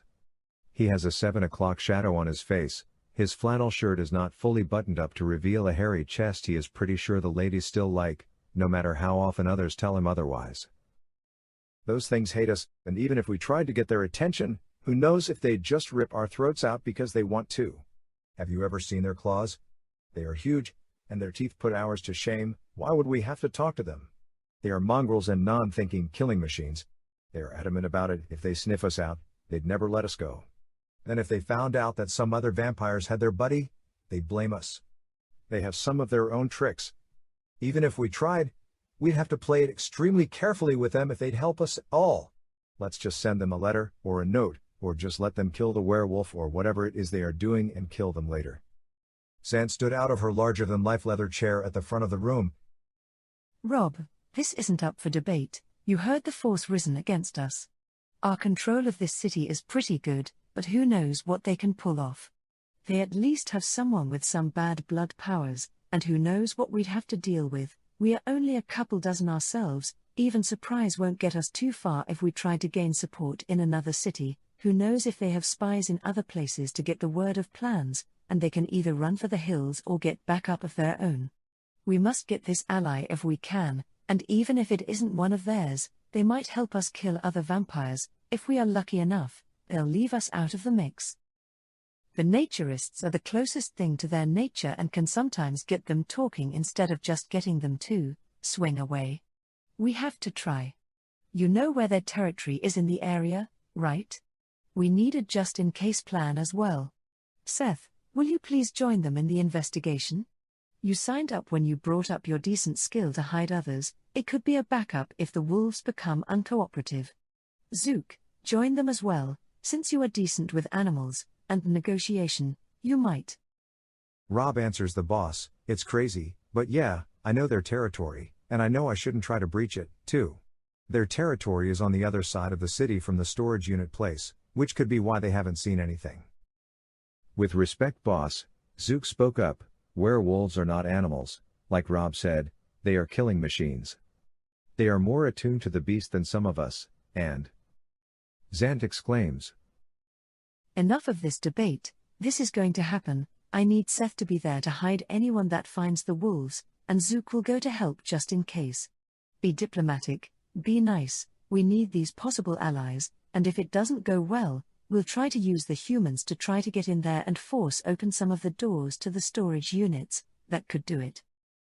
3 hands go up simultaneously. I vote for using the humans. The 3 who have been volunteered for the work say almost as though they rehearsed it. Zant smiled and snapped back. Well, good thing this isn't a democracy. Get the wolves to help, get moving. If you can't, we have the humans try, then we'll handle it on our own if we can. Great, so we have a start of a plan, you 3, or maybe another, leave at twilight. One of us will come too. A woman in a collared polo steps up. She is a brutish type, like the old boss, known as Becca. I'm in. Just because Comtai is the boss, doesn't make the rest of us like him. Comtai is the best of us. If we could have him here, he could probably make a difference, but we can't. I've asked Zant to release him, but she will not take that option. We'll also be there to do our part. If the beasts get out of control, we will. You will do what you can to push them off of us and run. Rob answers. You will hide when we get there, like Seth. They will respect another of us hiding, but if you start something, they can and will overpower us fairly easily, unless there is only 1, maybe 2, no matter how strong you think you are. You ever see one of them fight? Their muscles are the size of your chest, and the blood power that boosts your strength is nothing compared to their ferocity. You will help us and run, and we will try to run, and hide, if it comes to that. They sometimes disappear and we cannot catch up to them no matter how fast. That is, if they want to run. With them, they'd probably stay and fight, which would be bad for us, so keep it in mind, you are there to get them off us if they start anything. You will not lose your cool, or I will let them take you. 10. Where are we? Take off the blindfold, and I'll take out an eye. Fun first words anyone might want to hear when you wake up, but Tina opened her eyes to see and feel cloth over them. She barely registered this though, because the pain in her chest is excruciating. She laid down on the floor sideways, grinding her teeth together, trying to get her head straight. A man's voice, deep, mocking. Ha, you are pretty new, aren't you? You can heal yourself. Go ahead, I won't bite. The shock, the surprise pain, she barely hears what this person is saying, but she remembered the feeling of helping her wounds a day ago when she was with Zook, and she thought about the pain in her chest lightening. She could feel the amount of blood in her system dwindle to medium amounts, can't yet tell how bad off she is, but she could smell the dirt, her blood, and fresh air in another place, the small place she is in, it is being aired out. You got your own little room. Congratulations, Tina. Her name on his tongue surprised her. He could have known in a lot of different ways though, with all she's learned recently. Now you are getting it. He said. I didn't learn your name from your own words, I could have also plucked it from your mind, but no. I got it from your better, Mel. A gurgling sound comes from where the man used to be. A voice, a terrifying, melodic voice, spoke, one that Tina couldn't forget. She probably won't if she lives for another 100 years.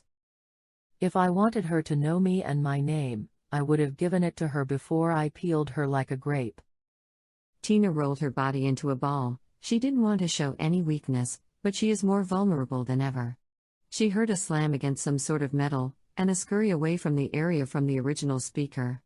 So far, she has the name, Mel. She hears feet walk up to her and feels Mel up close, and too personal. The feeling she got from her maker is something she would also remember, the smug superiority without showing it. Then she feels a bony finger on her cheek. Oh, my dear Tina, I am told I am not to play with you anymore. It isn't nearly as fun once I made you stronger, but we still had fun, didn't we? Tina could barely feel the cloth moisten from her tears she let go without knowing it. She heard Mel giggle and licked the cloth where she let the tear go, and spun her head away. She felt like she wanted to vomit, but couldn't. More disheartened than sickened, she laid back down on the ground. Mel stood and walked off from what Tina could tell, listening intently, and she heard the screeching of metal, a garage door closing. Now that she could pay attention to her surroundings, she is blindfolded and handcuffed behind her back. She sits up on the uncomfortable concrete floor. She taps on the ground, which she thinks is an SOS. After seeing it on some show or another, it keeps her from thinking about her current deal. She hears a light whisper on the other side of the wall. Someone else could hear her, a slight tapping using the same sort of coating against the wall she is leaning against. "Can you hear me?" whispers Tina, as low as she possibly can, trying not to be louder than a mouse, trying to speak mouse, to another mouse. Yes. Says another quiet voice. I'm guessing you can hear me too. Keep this quiet, we aren't the only ones with hearing aids. Tina can't help but smile. I don't have hearing aids on. Tina tries to steel herself from her seconds-long meeting with her maker. Who are you? Do you know where we are? There is a quiet answer. Name is Adam, and we are slaves to the monsters out there that pretend to be people. We are at some sort of storage facility, with many buildings, open areas, not like a big building with rooms. Why did they put you in another place? Tina isn't exactly sure, but she figured it could be partially because she is a vampire, like the rest of them might be. They are too familiar with her, and her maker is here, possibly not meant to stay with the commoners. I'm not sure, but I know nothing of what has happened out here. I think they only took me recently. How long have I been here? How long have you? The other quiet mouse answers. You just recently got here, maybe a tiny bit before the scary lady is in the room with you. Doubt they kept you somewhere else long. Other people are in a group here with me. I've been around probably about 2 months now. We've kept shifts watching them during the day. There are others that are on their side with guns and long knives. They have drunk a lot of our blood, leaving us weak. Not sure if you'd believe me, but the way they act, they are probably vampires. I know how crazy it might sound. Tina replies, still as quietly as she can. Not as loopy as you might think. She lets that hang in the air a little. If they took me recently, I know of some more people that might help us soon. These things are worried. Really? What from? Asks Adam. Tina dreams about being rescued by Zook and the others. Things just like them, I hope. Do you know how many of them there are? I hope they've made a mistake. Adam answers. I'm not sure. We watch a few at a time, maybe around 20 or 25. It is tough to tell sometimes, and some of them walk around the area a bunch at night doing their stuff. They also have an animal here, but they are messing it up, and it is bound tightly, somehow attaching what looks like bones to its skin, or muscle. I haven't been close enough to be able to see, but it isn't pretty. Shh. The other little mouse hushes the conversation, as something is happening outside their metal push-down doors. A deep voice calls out a short way away from the two little mice, trying to find comfort in their hidden conversation. If I wanted you dead, you'd be dead. You have drawn too much attention to us when we're in the prime of producing our little pit for a fun fight, and this upsets me. Tina hears her maker's voice. Sire, I am sorry. We all have the playthings that we enjoy. You know I like mine, as do you. Yes, I underestimated mine, but we have nothing to fear from the bleeding heart wimps. They are weak-blooded and they want to preserve life. You know we can use this to our advantage. The louder voice booms. Do not presume to tell me strategy, child. I would remove you right now, if I thought it would make me feel better. But no, I need you as a target. Do not disappoint me here, or I will choose another as a student in the arts, and if you even survive, will be rogue to me. Nell pleads. Master, I'm not fodder. I'll show you, I'm worth the blood and time. I have skills. The deeper voice answers. See that you do. As they both walk further away from the discussion. 11. Who is hunting who? Seth, Rob, Becca, and Zook, get prepared and head to the side of the city that is the territory of the known wolf pack. They didn't venture much, mostly stay out of the vampire's territory, but the four were hoping they could make an exception in the current case. They drive as far as they can, to a walking path that leads partially into the woods, and walk till they get deeper in. With no one else looking, they started running deeper in. Everyone smells around for what they were looking for, something different in the wilds other than them. They run tirelessly together, nothing to say, for 3 hours, some backtracking another way as well to cover more ground. If anyone could see or hear them, would probably think they were a few crazy people training for a marathon. Rob states, "If you see them, hear or smell them, slow down, we aren't the predators here. If we can get their attention, do not act dominant, do not get in their face, however tough you think you are, they are tougher. We might not be dominant, but we will not be subservient either, be strong in your stance, and if they bare their teeth, watch their eyes, not their muzzle. Since they have one missing at least, we might get a word in before they go a little nuts." Taking flight again, another couple of hours pass by, and then sniffing the air, actually enjoying the run, other than the hint of, "Oh my god, are we in danger here?" a rhetorical question they ask and answer themselves. Seth decides it is time for him to hide himself and Becca, using his blood power to be difficult for anyone to observe, and be backup for the small team. The four continue their run, like a winding river. They turn from this area to the next, getting someone's attention, and the only hint they eventually find is some scratch marks on a tree, claw marks, either some beast, or those they are trying to find. The mark is old, none of them could tell. Minutes later, and they could tell they were being watched. Hairs at the back of their necks were standing straight up, and if they could sweat, they certainly would be. They smell something in the air, and a wolf appears in front of them. They smell the predator soon after, almost like they could hide from being detected, as two others showed up around a tree, not growling, or unexpectedly barking, just silent, which is more ominous than them acting like regular predators, baring their teeth. The two parties are as silent as the death they both represent. A man, obviously with the wolves, walks from behind a tree, in overalls, no shirt, smiling, then leans up against the tree. You boys are in the wrong place, and this certainly is at the wrong time." Two of the wolves grow into a larger wolf form, an obvious threat. Rob kneels down, and blurts out, "Please, we are not here to start a fight, we want to help you save a pack member." The wolves are leaning down, about ready to pounce, but stop and swivel their heads to the human in the group. The human's smile straightens on his face.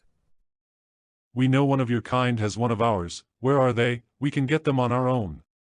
We don't need no leech help. Give them back and maybe we won't kill all of you." "No," Rob says, "we don't have whoever it is, another group of leech. I mean, vampires, have him, they are savage, and they have many on their side, they are on the outside of town, and might even be prepared for you. They likely also have silver due to them knowing what they do have with the other of your pack." "Nothing can prepare for us," says the human with them. "Which town, and where?" "Look, sir, what can I call you?" Rob asks, being diplomatic. "You can keep calling me sir. I don't know what you leeches can do with names. There is power in a name," says the human again. Sir continues, "Tell your friend, or friends, we know another is out here, and if he keeps moving around, we'll sniff him out and rip his head off. You think you can hide from us? You're wrong." "Stop moving around," calls out Rob, hoping that Seth wouldn't provoke them. Rob didn't know if Seth could hide them all if the wolves attacked, and he might just run off instead. None of them knew if the wolves could attack them under that blood power, but who knows what they can do with their magics as well. They aren't just wolves who could get bigger or just turn into animals, they had plenty of stuff they could do. "Sir," says Zook, "this other group of our kind, we have been fighting with them for centuries, and we would love to help you rip them to pieces, but they have skilled beings on their side, and they aren't just muscle, they have quite a few other things they can do. They have one of ours as well, a woman, she was just turned into a vampire and she is probably terrified." "Like I care," says Sir, growling through his words. "Might just kill her ourselves to put her out of her misery, save her from centuries of drinking blood and getting rid of bodies." Zook speaks up, "Sir, we haven't for a long time, we have gotten with the times. We let people live all the time. Look, that isn't important, we need help to get ours back, you need help for yours, they probably have silver, and even with our numbers, which still might not be enough, they are well fortified, and ready for either of us to hit them first. If we hit them together, we can get both of ours back, and slaughter those that are trying to take control of the town. Can we get a deal here?" The representative of the werewolves makes a couple of noises, rattling it around in his mind.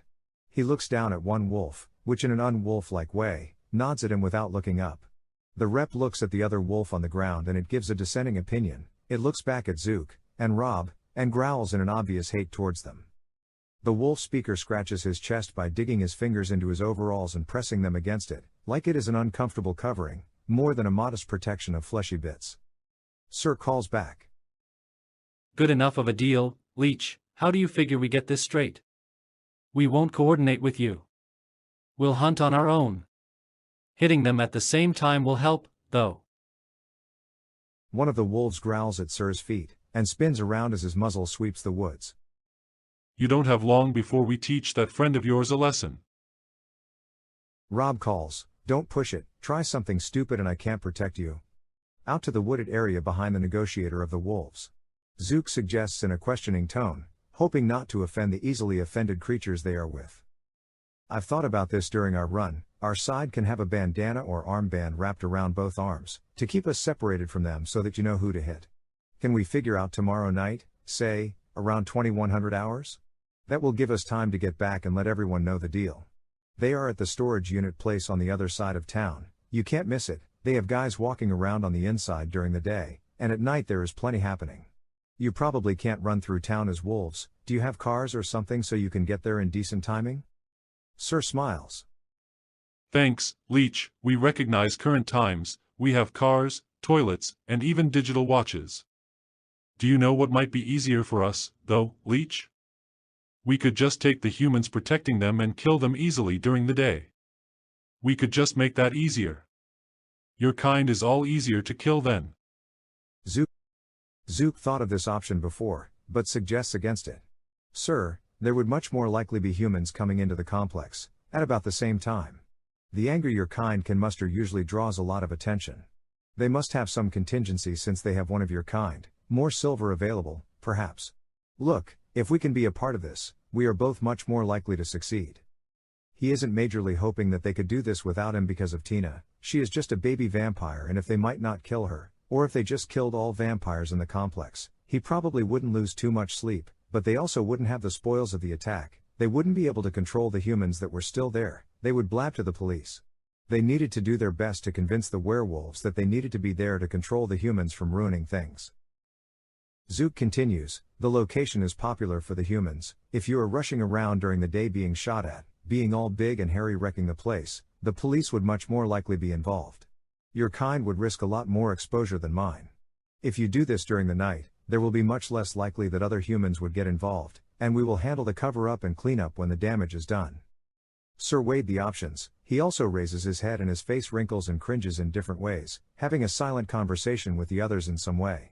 The two other wolves on all fours looked over at different times, putting in their 2 cents without making additional noises.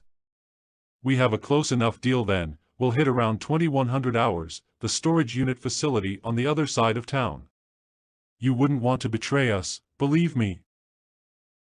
He says in his deep rumble. He continued, growling. We have plenty of friends around here, and you wouldn't want to meet them. You have 7 of us without the one who is missing. Zook answers for them. Of course you have cars, just checking, and no sir, I do not want to upset this very tentative deal we have going here. We'll be ready at 2100 hours, 7 will help a lot. Good night. Rob calls out. Good, we are done here, we have to get back to town. Sir answers back. Run along, little leech, the sun is coming up soon, you'd better make it back to your coffin. He says, smiling with a row of sharp teeth bared. 4 pairs of feet rush back toward the city with a plan. Seth shows himself after about an hour of the group running. Becca appears soon after. They are deep in the woods. Seth asks, I can't tell if they are following us. Zook, you have the sight, right? Can you tell? Zook answers back. Yeah. Not too great at it though, and it might depend on if we can see them at all. It isn't like they can hide like we usually can. I've been looking back, even trying to see and can't, but I figured you'd be back there. You aren't completely hiding from them, and if you stayed behind, who knows? Seth appears at the periphery of their vision, like the shadow of a tree they didn't see at first. Seth called as they ran. Yeah, that is plenty creepy, but we were lucky to get some help. The others have numbers and sometimes they can get pretty powerful, but we'll have something I doubt they could anticipate. Zook says, I certainly hope so, they are well set, And we have tough stuff to deal with, plus they are confident enough to keep a wolf in their stronghold. We'll see what they have up their sleeve and shove it up their ass. The four hear growls a short distance behind them, and all slowly turn to see a very large wolf, and a smaller wolf, slightly panting. Well, I guess they can keep up, and they can somehow hide from us. Great. I thought we had a deal? Sir appears behind them again, since the group has turned back to look and prepare for the wolves. We just wanted to show you that we could keep up. Run along, dead things. He smiled and turned back around the tree. Zook went around the area that they all saw, and still didn't see Sir as he disappeared, and the wolves darted away in opposite directions without a bark between them. Well, they sure can make an exit, says Becca, tired of being quiet. They make it back to the car and then the gathering shortly before daybreak for final planning. Another is there that most don't recognize, a brunette woman, tight hair to her head pulled back into a ponytail, and a figure good enough to make a few of the men stop and stare for a second or two on their way in. They may be dead, but they aren't all dead. Zant sits on her leather throne on stage, and calls out melodically. He smiled and turned back around the tree. Zook went around the area that they all saw, and still didn't see Sir as he disappeared, and the wolves darted away in opposite directions without a bark between them. Well, they sure can make an exit, says Becca, tired of being quiet. They make it back to the car and then the gathering shortly before daybreak for final planning. Another is there that most don't recognize, a brunette woman, tight hair to her head pulled back into a ponytail, and a figure good enough to make a few of the men stop and stare for a second or two on their way in. They may be dead, but they aren't all dead. Zant sits on her leather throne on stage, and calls out melodically. Okay, everyone, shut it. She says calmly, smiling in a tease of the previous gathering starting the commencement. We must collect information about our situation before sunrise. What of the backup? Zook affirms that they were able to get the werewolves to back them up. They would not come with us to coordinate the attack, but they could strike with us at 2100 hours tonight. Zook adds, one thing I must add, we must gather here before we strike. There is a part of the battle plan I will announce that will help us out. Zant nods, and next keeps going. Most of you don't know, but 42 years ago the muscle helping Tyler, the previous boss, was requested to be backup and saved her life. Alisan is a magician, she used some of his services, and she is here now, fulfilling the major favor being called in from him. She asked that he survive for saving her and I have granted it since he is the source of her being here. The record keeper kept track of it, and since I didn't pull his head off, he could call in this favor. I had little intention of doing so anyway. She won't get into the thick of things and demand someone with great observation blood powers to watch for others, but she will help. She also has some experience and knowledge of the Fang, and their tactics. The woman from further back in the room walks forward with a slight chuckle. Ha! Tactics, that is a generous phrase for what they would call it. They have little to no tactics, they usually follow their strongest into battle. They have some powers that we usually don't, sometimes including shadow powers, and body or bone blood powers. I have studied your recent situation, and that is likely what was used on the girl. The higher study and strength in that power, well, let us just say, is a ferocious beast form, stronger than most of us can usually bring to bear, but if you mentioned werewolves, they might tip that scale. Luckily for you, it is most unlikely that they have a magician with them. My blood type doesn't play well with theirs. We haven't heard of any of them after a war between us, and their own likely wiped most of the rest of them out, but we cannot be perfectly certain of anything. I can help in battle, but will not be on the front, or in the thick of things. That is not my purpose. You barely get my info and my help from a major favor. Zant asks. Anyone else have anything they can bring with us? No further answer. Very well, we have a group of allies. We have information, and a magician on our side, and we can do this. Meet at the studio at 19:30 tonight, hunt if you must, and gather here for whatever Zook has planned. Don't go directly there without us, you can accidentally warn them. Rob, Seth, Becca, and Zook gather at a table before separating. Rob asks, why didn't you tell them about the arm? Zook covers Rob's mouth. He answers, shh, That can't be known now. I will bring the stuff so that we can be known by the wolves so they don't attack us accidentally. Rob, do you know if they can see color? I don't know if that is racist or something, but dogs can't. I've asked them. That isn't just a rumor. Rob snickers. Ha, it hasn't come up, but it could be the case. I can see color as a wolf, but our form is mega different than theirs. Just bring what you can. That might help. Paul was allowed to wake last night in a jolt, after the stake is pulled from his chest. He saw his new boss standing over him, asking what some might consider personal questions, and he cannot lie to her. They were of the same blood, and she warned him only once that she demanded his truth, and his allegiance. He promised it. He didn't bother asking for Zant to bring the brute back in for the big fight, he is just glad he could wake up again last night. The gathering disperses till that night. Zook hopes the plans will work out for them. Getting the wolves involved doesn't always help their situation. That next night, the good guys gather at the dance studio, not at Zant's place, and Zook brings out a box. Zant brings out a late addition to the fun, the right-hand muscle of the previous boss, Paul, who is allowed to fight alongside the group to help show his camaraderie. He is a strong and fast fighter, which is why he is there, and he is of the same blood type as Zant, unlike when he is with the previous one. Many look toward him, and Zook opens with the question they are all asking silently, do we have to worry about you? Paul answers back, I hold no grudge towards Mistress Zant, and I didn't like Comptai, anyway. Zook glances at Zant, mouthing, Mistress? Zant shrugs and answers. I'm trying it out. Smiling, she licks her sharp canine teeth. Zook opens up the box. It has many armbands and bandanas for everyone to wear. This is not about fashion, this is to distinguish us from the others. The wolves will try to not tear our arms or legs off if they see these on our arms. Put one on each. I brought plenty. Zant smiles and says back. Not very fashionable. If you would have said so, I could have brought some without polka dots. Everyone that will be in the battle puts them on. The record keeper is not the fighting type, and a couple of the newly created ones in recent decades ask if they can be excused from a massive fight with werewolves, the other organization, and other crazy stuff going on, and are allowed to stay back. The record keeper pulls up a town map and extends the map to another larger screen in the room. She points to it, directing everyone's attention to the areas. She points out, over here is the storage unit complex. It would be easiest to park at the mall over here and run the quarter-mile and prep from there and run. If you need a gun, prefer swords, whatever, ask now.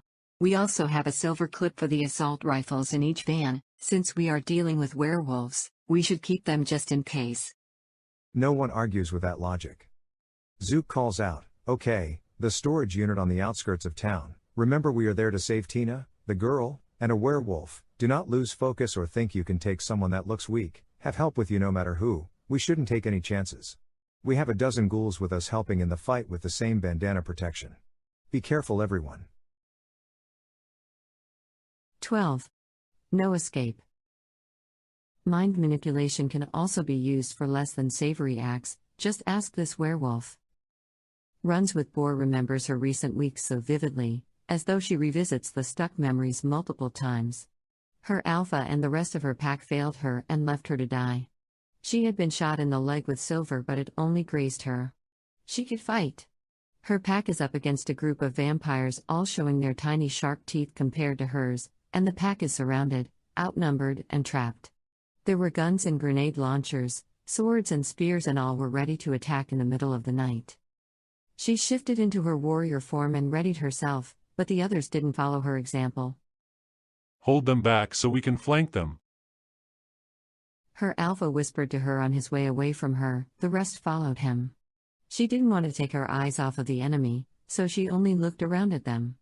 RWB nodded and growled in anger at those who thought they could bring down one of her pack without a fight. They would come back and flank them, they must. It made sense to get to a better vantage point. Her alpha had not let her down before. The rest of the pack runs behind her and she can't hear them shortly after that. Wait. Hold. A voice called out, from the crowd of enemies. Someone walked forward in plain clothes, and seemed to not have a care in the world. Whoever this is, looked as dashing as a movie star, the finest features to make the world blush, when he made an entrance. We can be reasonable, your kind attacked first, as always. We just defended ourselves. You must know that most of your kind is no match for even a couple of vampires, right?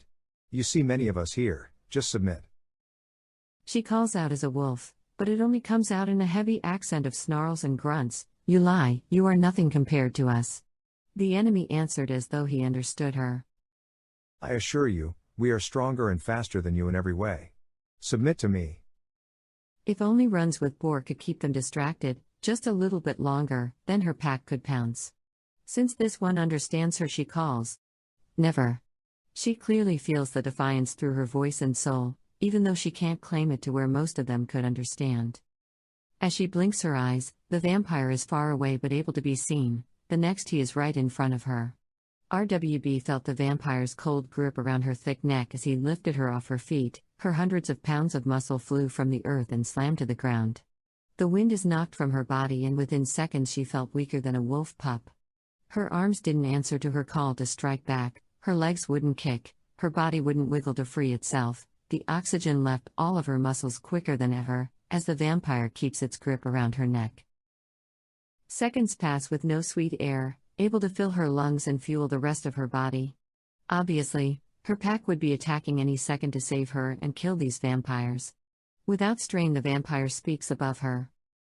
Your friends will not come to help you, they have left you. Submit, and I'll let you live. Her wolf maw is inches away from the vampire's face, but she couldn't move it, he is so strong she couldn't move a muscle. She felt him let her breathe just enough not to pass out. He asked again. Do you submit, little werewolf? She took in a ragged breath and felt her head move in the slightest. She defied him with her eyes and shook her head. His grip visited back around her neck until she nearly passed out. He turned her head to allow her to see, her pack standing near the edge of her sight. She willed them to come back to her aid, they were so far. She saw her alpha looking back toward her as a wolf, and he turned to keep running away. You see? The vampire smiles in his victory. Your friends leave you here alone, to die by my hand. They know, your kind is not strong enough for our strength, numbers and weapons. It does not matter, they would have done this to you eventually. You remember all of those other times they left you to die, and you barely survived. This time they run because they fear us, as they should. They were never your pack or your friends, they would have left you for dead a long time ago. Her enemy said to her. Don't you remember that time when? A flash of memory comes to the forefront of Runs with Boar's mind. She is on a vampire group hunt about which her pack knows. There were 4 of the pack together, there to take on 3 vampires, at least that is the information we got. RWB recommended that they wait till the morning when it would be easy to kill the vampires. Her alpha said that would be cowardly, and they could take them on even with the vampires at their best. He didn't want to wait, so he ordered her and 2 hyper to go inside and kill them. The other 2 would wait in the car and be there for backup just in case. Things went well until the pack member, true to his namesake, got anxious, and after taking a quick look around the above floor seeing no one, after finding a stairway down, opened it and walked right down to the basement. There were 3 vampires playing cards with 2 human guards. The vampires were strong and fast and the humans were tough and had guns. RWB called out for help a dozen times throughout the house but no one came down. We could even talk to pack communication through telepathy, we still got no reply. With 2 hyper and RWB, they were outmatched. Both of them were in warrior form. The vampires beat them up easily and threw them against the wall. The humans shot them so many times, the bullets hurt them so much. The noise is also deafening in the enclosed basement space. The vampires had the humans stop and with their super strength punched and kicked us so many times that even our broken bones had bruises. RWB was surprised they survived. She remembers her jaw is broken in a few places. Each time they kicked her, she felt another rib crack in her chest. The vampires dragged the 2 of them upstairs and threw the slowly shifting back to human-sized bodies outside, bloody and bruised. They kept healing the pain and broken bones, but it took minutes that we didn't have. On the way to their cars, the vampires and their guards said they would take their game to a different house just in case the werewolves did any more funny business. They laughed at us as they drove off. We got to our feet after a couple of minutes of healing and stroking our highly bruised ego. We looked around for our backup, but couldn't find it. Smoke reached for the sky in a backyard next door. Smelling the burning of trash and leaves, we walked to the neighbor's fence. Instead of our backup helping us downstairs, Silver Scarred and another were putting out a trash fire that a neighbor had started, with their hose. There is an unmoving man laying on the grass, and my alpha is happily putting out the billowing blaze. Can you believe this guy is burning trash? It is so terrible for the earth. So is it done? Silver Scarred still had the hose pointed at the fire as it is in a controlled area and fire pit, but he keeps the water going to it until it is nothing other than smoke.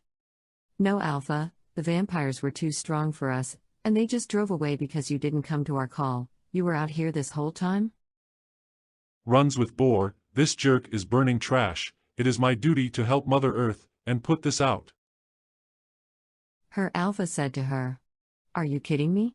We are down there, nearly being killed by a few vampires, because you found this guy out here burning trash? I figured you two were strong enough to kill a few vampires. This is important too. Our duty is to the Earth. He needed to be stopped. Could you two not take a few vampires on yourselves? Alpha, the vampires were super strong and they had human backup with guns. It was the two of us against 5. I still figured you would be able to take them, but that is fine. We at least stopped this crime. We'll find those vampires later.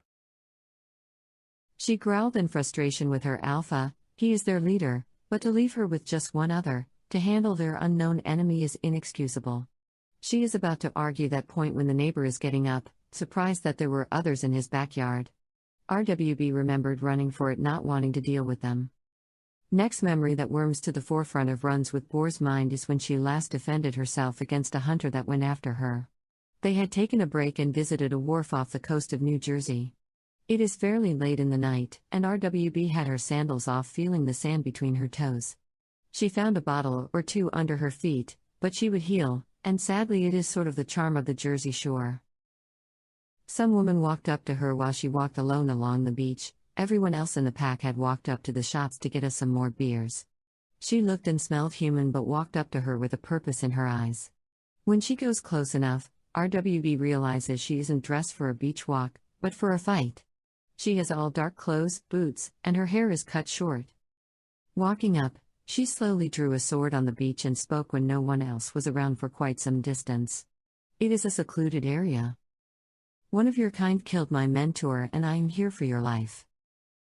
RWB told her, look lady, I'm not sure what you are up to, especially with some sword, like it is medieval times or something, but I didn't hurt anyone. Drop your sword and let me buy you a beer. You can tell me about your mentor. No beast, die now. The aggressor is pretty quick with a sword and swung at the werewolf as a human, like they were having a duel out on the beach with no one around, just like in The Highlander. With the two of them, there could be only one left standing. I called out for help and my pack was already running up close to the fight, bringing the beers for our leisurely walk. No one else got too much closer. They stayed about 20 yards away. Runs with Boar had a sword in her stuff, and pulled it out of her usually needed gear and blocked a couple of her first swings, even though the aggressor didn't see it before, because it doesn't exist materially until it is needed. It is a werewolf thing. This other fighter is seriously into it. She is quick and didn't try to rely on her strength, which she didn't have much, especially compared to the werewolf. The aggressor tried high for a feint and she saw right through it when pulled it down for a low swing, which I hopped back. Runs with Boar realized the rest of the pack didn't run all of the way up and called out to them. Hey guys, what gives? Not coming to help? She heard across the distance from one of them. Nah, you can handle a regular human, can't you? RWB answered back. Guys, you must be kidding. She walked right up to me and started swinging. She's a trained hunter. One person is on you, defend yourself. RWB remembers thinking that if it is most of the rest of them, they would interfere, but they wanted to see how she would do.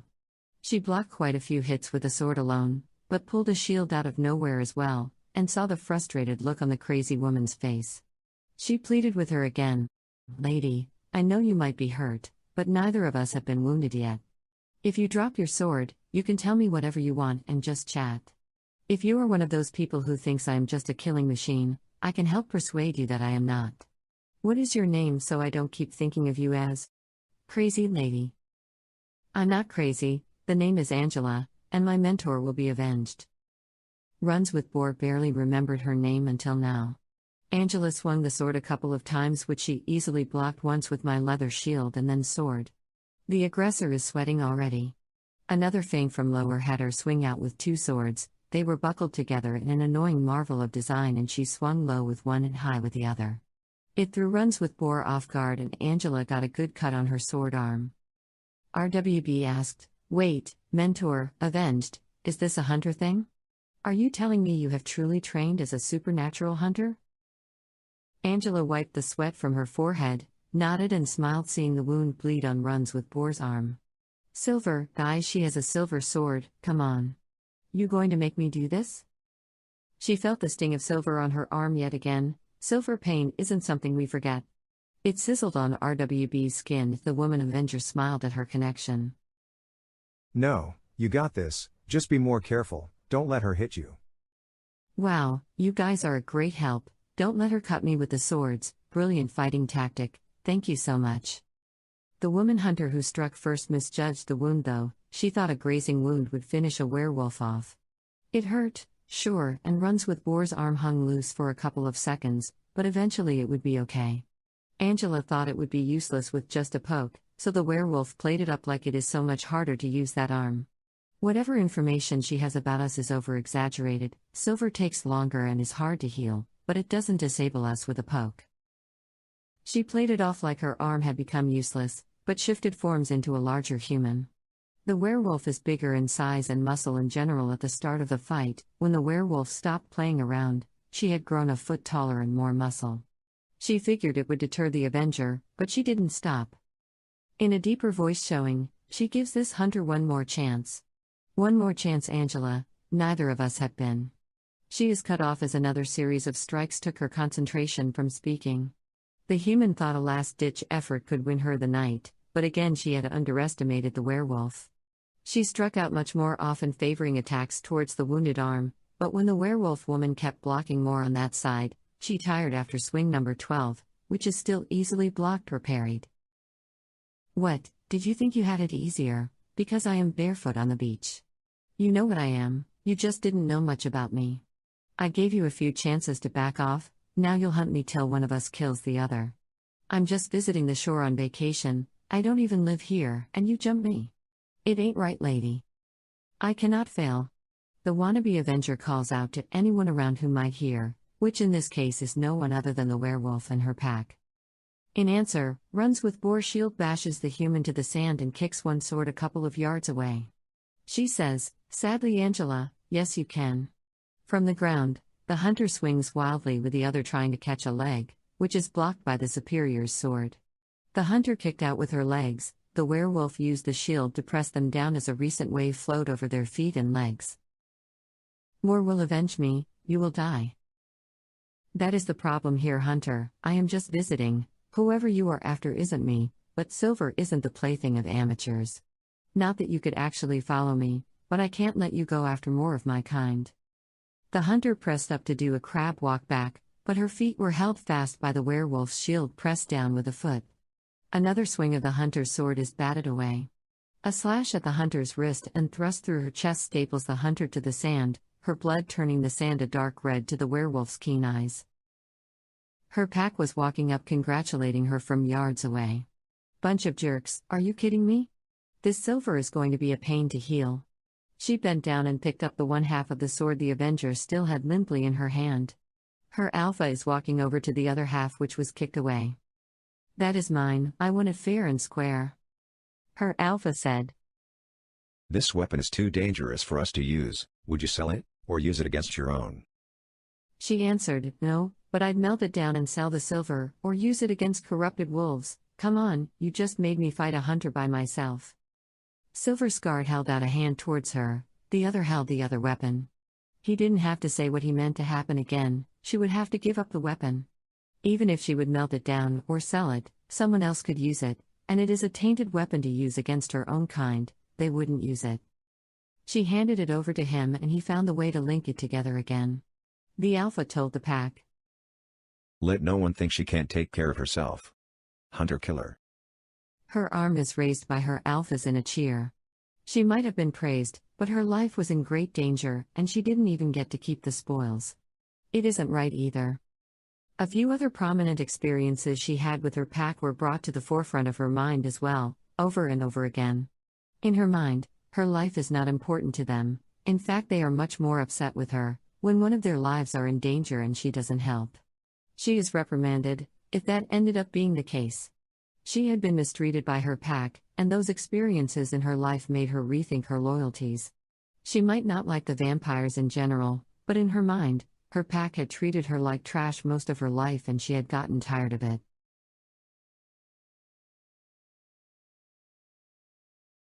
13. Let's get this done. Multiple vans and trucks pull up to the front of the dance studio, where the gathering has been held these many years. Zant calls out. We do not drive separately, these 2 vans and a few trucks will allow us to get out quickly, get together, and go from there. If we get there in 12 different cars, they might spot us easier, even since we are parking far away. When we get there, Seth and the others from Seth's family, hide who you can, you both can do a few of us, right? They both nod their heads. Zant continues. Petey, when we get to the place, you need to stay with Alisane so that she can fulfill her part, watch her back and hide her when you can. We run there with almost all of us hidden, and start separated fights on patches of them, go nuts, just don't get yourselves killed. They grabbed needed weaponry, most grabbed long and short swords, a few grabbed rifles and shotguns. Zant next calls out. We need those with quiet weapons to one side and shooters on another. Hiding groups should go in first, silent and deadly. We also need someone who is decent, doesn't have to be great, at finding those who can hide like us who are okay with a sword or fists for groups 2 and 3. Shooters will come with Paul and me at the back when they sound the alarm, don't shoot until they sound the alarm. If you can be silent, hit them with the butt of your guns, but when they sound the alarm, shoot away. Group 1, PT, to hide and watch out for Alisane and himself to the west of the complex, away from the fence. Leave as soon as we get there to look around. Group 2, Seth, to hide this one, Becca, 3 sword-wielding vampires and a ghoul hitting the west side of the complex. You will leave about 15 seconds after Group 1.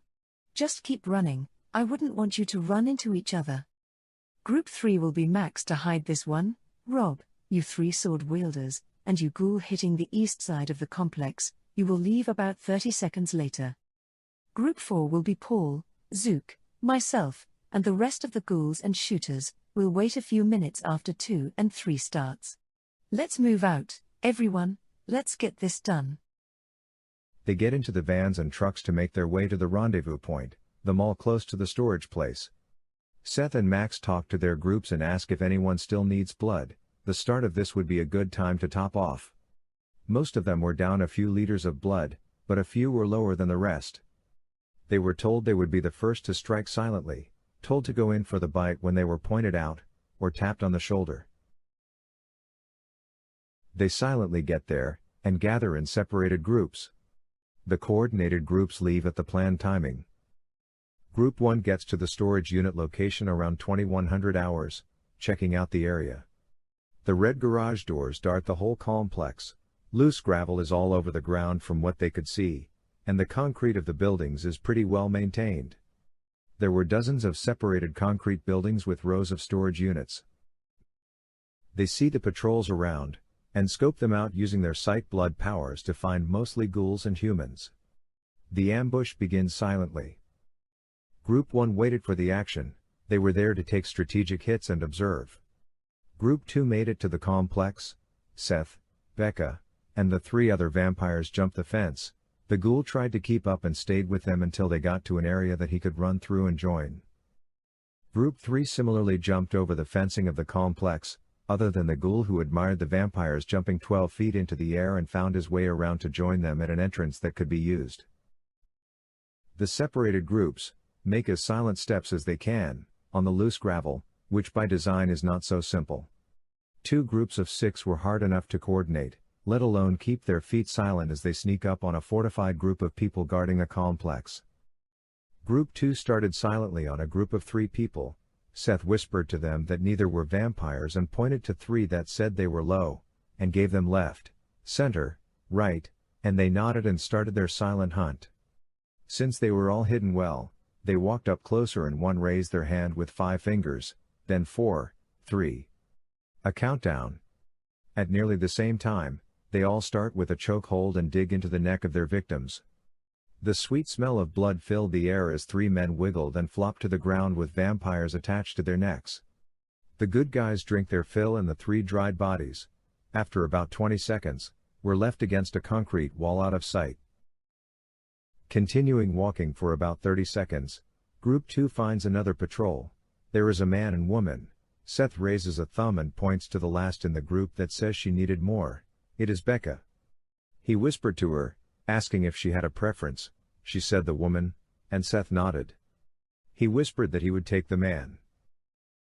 They did the countdown like the other group, and Becca grabbed the woman and bites right in. Seth grabs the man by an arm and swings him with such force against a nearby concrete wall that it flattens his nose.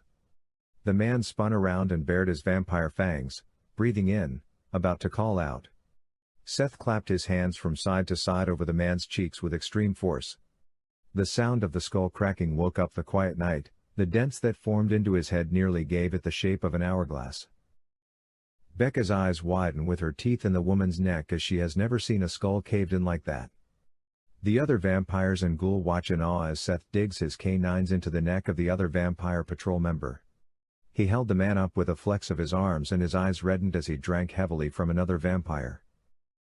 Group 3 comes up on a patrol of 4, the one who is watching due to his observant blood powers says one is ghoul, the others are human.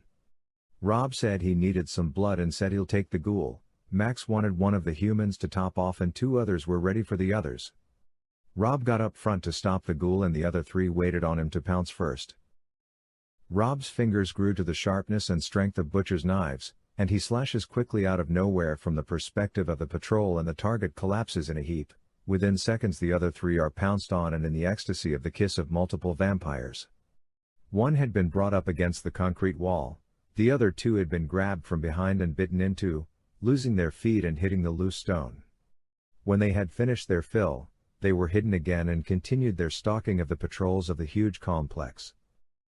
It takes another couple of minutes of slow walking to not disrupt the loose gravel as much as they could, to come upon the next group. There is a workout bench at one of the open doors of the storage units and there are 2 men working out, one with his back on the bench lifting, the other curling dumbbells. One who is observing whispers to the silent group that could not be seen or heard. Both are ghouls. Max mimed a quick plan and walked over to the chest press guy on the bench, another walked up to help him. To handle the arm curl guy standing with dumbbells, Rob stood behind, another in front with the sword ready for a side swing. Getting the rhythm of the chest press, Max spent some of his stolen blood into his strength and fueled his blood power to do the same. He presses down hard on the long bar at the opportune time, pressing hundreds of pounds of additional pressure onto the neck of the man trying to work out. He is immediately unable to take the added pressure and the long bar falls to his neck. The one helping Max dug his sword repeatedly through the man into the bench.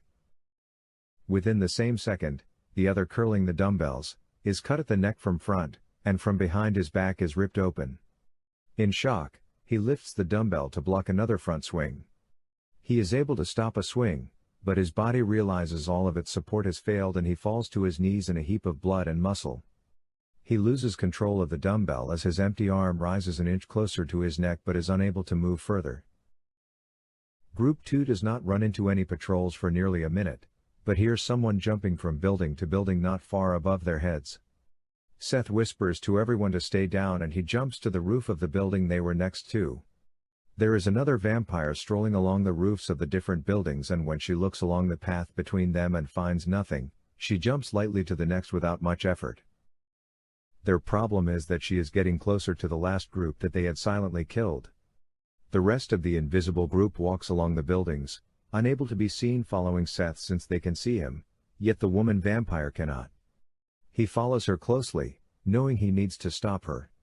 She prepares to skip over to the next building and feels like she loses her footing at first and feels the slightest of pushes, as she falls to meet the ground.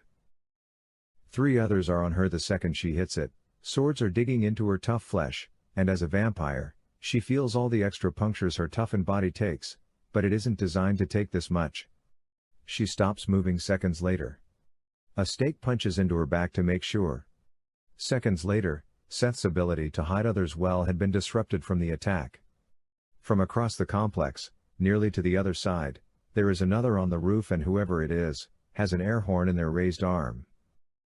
An air horn, a portable one you can get at hardware stores, is blown once, and another 100 yards away sounds as well. Their cover has been blown. The other group jumps up, and pounces on the one that Seth can see, but it is too late to stop the surprise attack. Group 4 had made it to the wall of the complex and were just about to rush in. Zant calls out. Sounds like we are missing all the fun. They all smile at each other, and jump over the nearest part of the fence if they can, others rushing to the nearest entrance. Using the strength and speed increases of the blood to join in the dirty business of reclaiming the city that is theirs. The complex becomes alive now. More people show up along the sides with weapons, guns, swords, and a miscellaneous smorgasbord of fun. Zant and Paul are speed demons, bringing out swords to work their magic and dart from one enemy to the next, a blur of action. They barely can be targets of others, when they dart to the next, slicing without barely being seen by their targets. The easy part of the fight is over though, for they have been noticed, and the Fang members rush to the sides of the complex to join. There is a show of muscle, speed, and anger in the brood as they defend from the ambush. Claws are grown from fingers, and calls go out to wake up anyone that is missing out on the fun. Group 1 joins in the action as well, but they are strategic. From the magician on the outside, many humans and ghouls fall from a mist of blood being taken from them and leaving the fencing of the complex. This misting blood being taken from vampires didn't affect them as much though. It has the good guys in good standing in the fight, for they have started well, but the big hitters start by getting in some good hits. Zant meets the eyes of another warrior with a sword in his hand. Her sword comes up in a salute, as does his. Gunshots, shotgun blares, and a scream in the distance means nothing in this fight. The first chime of their swords is loud in both of their ears, the second can barely be heard as their personal fight is all that matters. Both of them using the speed blood power available to them, they were at a near match. She fences with him for nearly 20 seconds, a long time in a fast melee. He blocks an attempt to slash a leg, she swats a thrust to the side from him. They both had much more to do, but they concentrate on each other. With them concentrating on each other, another body is broken apart near them that only one saw, which made the ground slick with blood and gore. Zant's enemy is paying more attention to his surroundings, causing him to steer them towards the obstacle. He feigns a stab to her side, and she slips for half of a second. He takes an opportunity to swing at her sword arm, scoring a solid slice through her arm, under her shoulder, and into her chest nearly half a foot. Her arm flies from her body, and lands feet away. Her combatant Fang member smiles at his victory. She grabs the blade with her hand stuck in her chest so that it could not slide further in. He tugs and pulls, but she keeps her grip, blood flowing from her hand. As her enemy's arm twitches again to pull harder, claws went through his back, forcing his arm loose. Rob is lost in the chaos and had made his way back to the main group. He sees Zant's plight and had to help. His claws went through the Fang warrior like a sharp knife through bologna. The warrior flops to the ground in surprise and gets a few fingers dug into his chest for good measure. Zant staggers to one knee, concentrating on healing her blood loss. She can't heal enough to be able to regrow that arm, not possible. She uses some blood to heal the wound in her chest and grabs her sword with her other bloody arm. Another larger group joins the fight, and the large number of shooters, including Zook, getting involved, shooting, and taking cover around buildings. Paul helps Zant by pulling her to full cover behind a building. Zant wipes her hand on her clothes, then flexes her single arm around her blade hilt with a growl in the back of her throat. There are 10 enemies shooting at Zook and ghouls in the louder group. The shooters do their job, but 3 with swords stay back and guard the other in the collared shirt, who grows in size. Shooters are heard crunching the loose gravel down one of the walkways of the complex, and most of the shooters, including Zook, follow them. The one dressed for some occasion, wearing a collared shirt and slacks, looks over and nods in a gesture to go get us, forcing his guards towards the one-armed woman and others helping her, so they rush in quickly. Zant and Paul look at each other, and prepare to meet the guards. The slacks on the growing man are a little roomier for lower body parts to expand, but the shirt tears from some sharp edges that are forming on the strange man's body. The crew with Zant included Rob, Paul, and herself. Rob is still trying to keep up. He is not as experienced in the speed blood powers as the rest of them, but his claws are savage. They do not have a whole lot of time to pay attention to whatever is happening to the growing creature though, as the 3 dart forward, giving him time to expand. Paul and Zant are combative, and have high positions within the organization for a reason, but they are at least partially outmatched, while Rob is also just trying to keep up with everyone moving around, by swiping around with his sharper fingers. Zant is able to parry and swipe at one, while Paul is blocking and dodging attacks from 2 of them, but they are fast. 2 of them have stakes, but rarely, if ever, find a good chance to strike with them. Only the longer range of the sword is keeping their prey at bay. Paul is highly experienced in fighting though, and catches one of them off guard, ducking under one swing from one, and taking a leg off at the knee of the other, who flops to the ground, not screaming, but angry. Then Paul could focus more on one of them, but the last is getting much bigger than he was before. Paul calls, "Zant, switch." She obliges to throw the other 2 off guard, and they handle these 2 to work together on this growing monstrosity. The growing man is short at first, nearly 5 feet tall, but he surpasses 6 feet 5 inches as he grows other more unsightly parts. The partial ripping of his shirt turns to cut apart from his body alone as he continues to expand his upper body with muscle and hardened skin. Switching their attacks, and their guard on the 2 less experienced, yet still quick enemies, allowed Zant to surprise hers with a gash taken out of one of his arms, and another across his chest, and drop him. They work together to finish the last, and heal from their pain, as they watch the last grow to nearly 7 feet tall, and stop, with claws, much more muscle, horns on his skull, a smile on its wider face, and anger in its eyes. With Group 1, Petey isn't as scared of his job on the outside anymore. A lot of shooting and metal clanging is going on inside that fenced-in area, and he is just watching out for other guys, and the woman he is with, drawing a red mist of blood toward her with some of her abilities. "Hey, that stuff is neat," he whispers to her. "Can you teach me some of that? I promise to keep it a secret, and be nice to you." He is bringing out his best smile, to charm her. She looks at him and whispers back, "Sure, but then I would have to kill you." She realizes who she is talking to, as his smile brightens, and figures he might actually take her up on that. "Never mind, Watcher, I cannot teach you this, not now or ever. Please pay attention, you are supposed to be watch."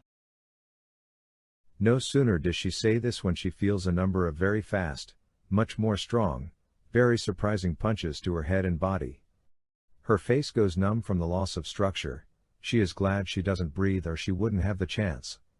Another appears by Petey on the ground. A shadowy form appears out of nowhere, pulls out a stake, and gets a fast strike on Allison, but then, the stake crumbles in his hand after the attacker gets a good strike on her heart. "Damn," a voice says, as whoever it is, pulls out another stake and smiles. Petey's eyes squint in remembrance, recognizing the voice from somewhere, but doesn't have much time for it now. Allison takes a second to look at Petey, and he is on the ground, useless as a guard, a woman standing over him. She waves her arms and twists her fingers, using her magical blood power. Her attacker grunts and his shoulders slump down as blood escapes from his eyes, seeps out of other pores, and out of his mouth. She knows blood is warming inside his body and trying to escape, but he isn't surprised or pained enough to stop. He watches her do it, and darts in with much speed, punching her with one hand, and stabbing her with the other wooden stake he brought. Petey leans up and is able to see his assailant, a black-haired, plain-looking woman, but she is not pulling her punches. Her fingers lengthen as Petey's eyes widen, worried about both of the new attackers he doesn't recognize.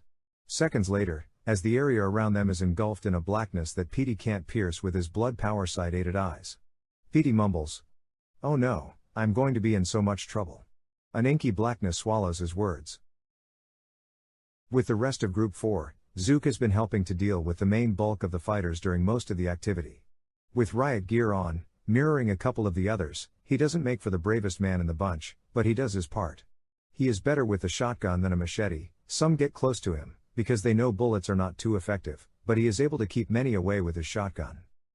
He has some backup from some of the tough guys too, who are big on the strength and speed blood powers, and like showing off. Some of the newly created men of the other group are there to just be front fighters, thinking as many do that they can take on anything, get forced back with super strength punches, and arms ripped off by eager good guys. Again, sometimes Zook wishes he is a little bigger on the muscle, and sometimes he feels that he'd get dizzy from the speed of the power as well. He has a place, and he likes it. Many take a few shotgun hits to the body, but spend a short time healing as they jump right back in, even near their own death. A couple more experienced ghouls and vampires join the fight though, and the tougher and bigger guns get shown, as in muscle ripples from two guys who obviously work out. They start on the roof of one of the garages in the complex, flexing, and showing off. Even a couple bend and break workout bars they had up on the roof, and twist them into pretzels. One of the pretzeled barbells gets thrown toward the group of leftover vampires with different weaponry, like a disc, and hits Zook in the head, cracking his face mask guard. It phases him for a short time, but he doesn't hit the ground or twitch. He does his duty. Two men jump down to the ground floor, sharp teeth showing, and ready to go at it, but they all hear a frightening wolf's wail. Multiple growls and howls can be heard from the far north side of the lot, as all of them involuntarily shudder. Even the expecting allies, the defenders of the storage units, knew it might come to this, didn't think they could work like this, but the fear that shivered down their spines isn't measured in their usual fear. In Zook's mind, he wondered when the hell they were going to show up. Maybe they were just waiting for them to kill each other. Zook isn't sure if even the wolves would make a difference. These transformations that the Fang has access to are beyond anything he has seen or experienced. 14. Chaos. Multiple growls and screams fill the air, as two wolves join Zook's group out of nowhere, just about ready for action. One is a huge wolf on 4 legs, the other is just about done changing, and he is a giant compared to the rest. His hands are claws, and hair grows everywhere on his body as his clothes melt into his body somehow. Zook has been to the zoo, but any wolf he has ever seen would cower from this big one. It looks around and studies the scene. The growing wolf's face extends, and yet another shudder rolls down everyone's spine. One of the men is brave enough to get a shot off, and the now beast towering over them, even 30 feet away, staggers a second, and looks back at them all with a row of sharp teeth, and growls. He leans down on all fours with claws digging in from his once big hands and feet, and jumps on top of that brave man, rending parts of his body from other parts of it. Action shoots off again. The two muscle-massed other groups of the Fang stand hesitantly for a couple of seconds, rightfully so, but there is only one thing they can do, and that is, try. One calls out to the rest, "Run, and die." The Fang members shouldn't ignore the large wolf as well, who ran to trip the other men like the beast it is. 6 men and ghouls fell over the beast, and it grabs what body part it can to pull out of socket. The good guys had a better shot and start emptying shots into the others, but after seconds realize they have little chance. When they hear, "Catch!" from behind and above them, someone trying to get their attention, "We only have one, over here." A Fang member throws a machete to the ground, another one is able to reach for it and rushes back into the fight.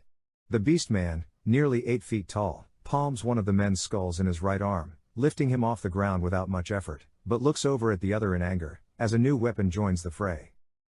Just about the time the weapon is about to be brought into the middle of things, the huge wolf pounces on the newly geared vampire, flattening him to the ground and running over him, unable to grip any parts, but darting away, feeling uneasy about the new weapon. The big wolf looks at the beast, and something unspoken is between them. The growl from the huge beast gets louder, as he tosses the man he has in one hand, nearly 30 yards against a concrete building wall, and rushes at his new enemy. So does the large wolf. Outmatched, the man who is just given a new weapon, knowing what it is, knows to go for the smaller target to benefit his group, and rolls out of the way of the big one, and swipes at the leg of the other, cleanly cutting it off with the sharp silver weapon. Blood rushes out from the large wolf's new wound, as it flopped to the ground with a yip. The man leaves the ground without a victory smile, by the beast with an arm almost as thick as he is. The arm with the machete is held out. The man resists, but it keeps on moving away from his body as he feels it come out of the socket slowly from his body, and then is pulled from his shoulder, out of sheer strength. The body of the man, now wishing he could go into shock and pass out, is brought upwards and twists horizontally in front of the beast's maw, and he feels everything in his midsection crunch together. His rib cage is pressed into other non-working body parts, but no amount of blood is likely to help him recover from being bitten like that from a huge man-beast. Not only does the defeated warrior feel most of the pain, his bones scrape against and puncture his tough skin, he feels his spine twist and pull out of place. He regrets toughening his body to this point. He is lasting an extra couple of seconds feeling the sharp teeth of a werewolf's jaw.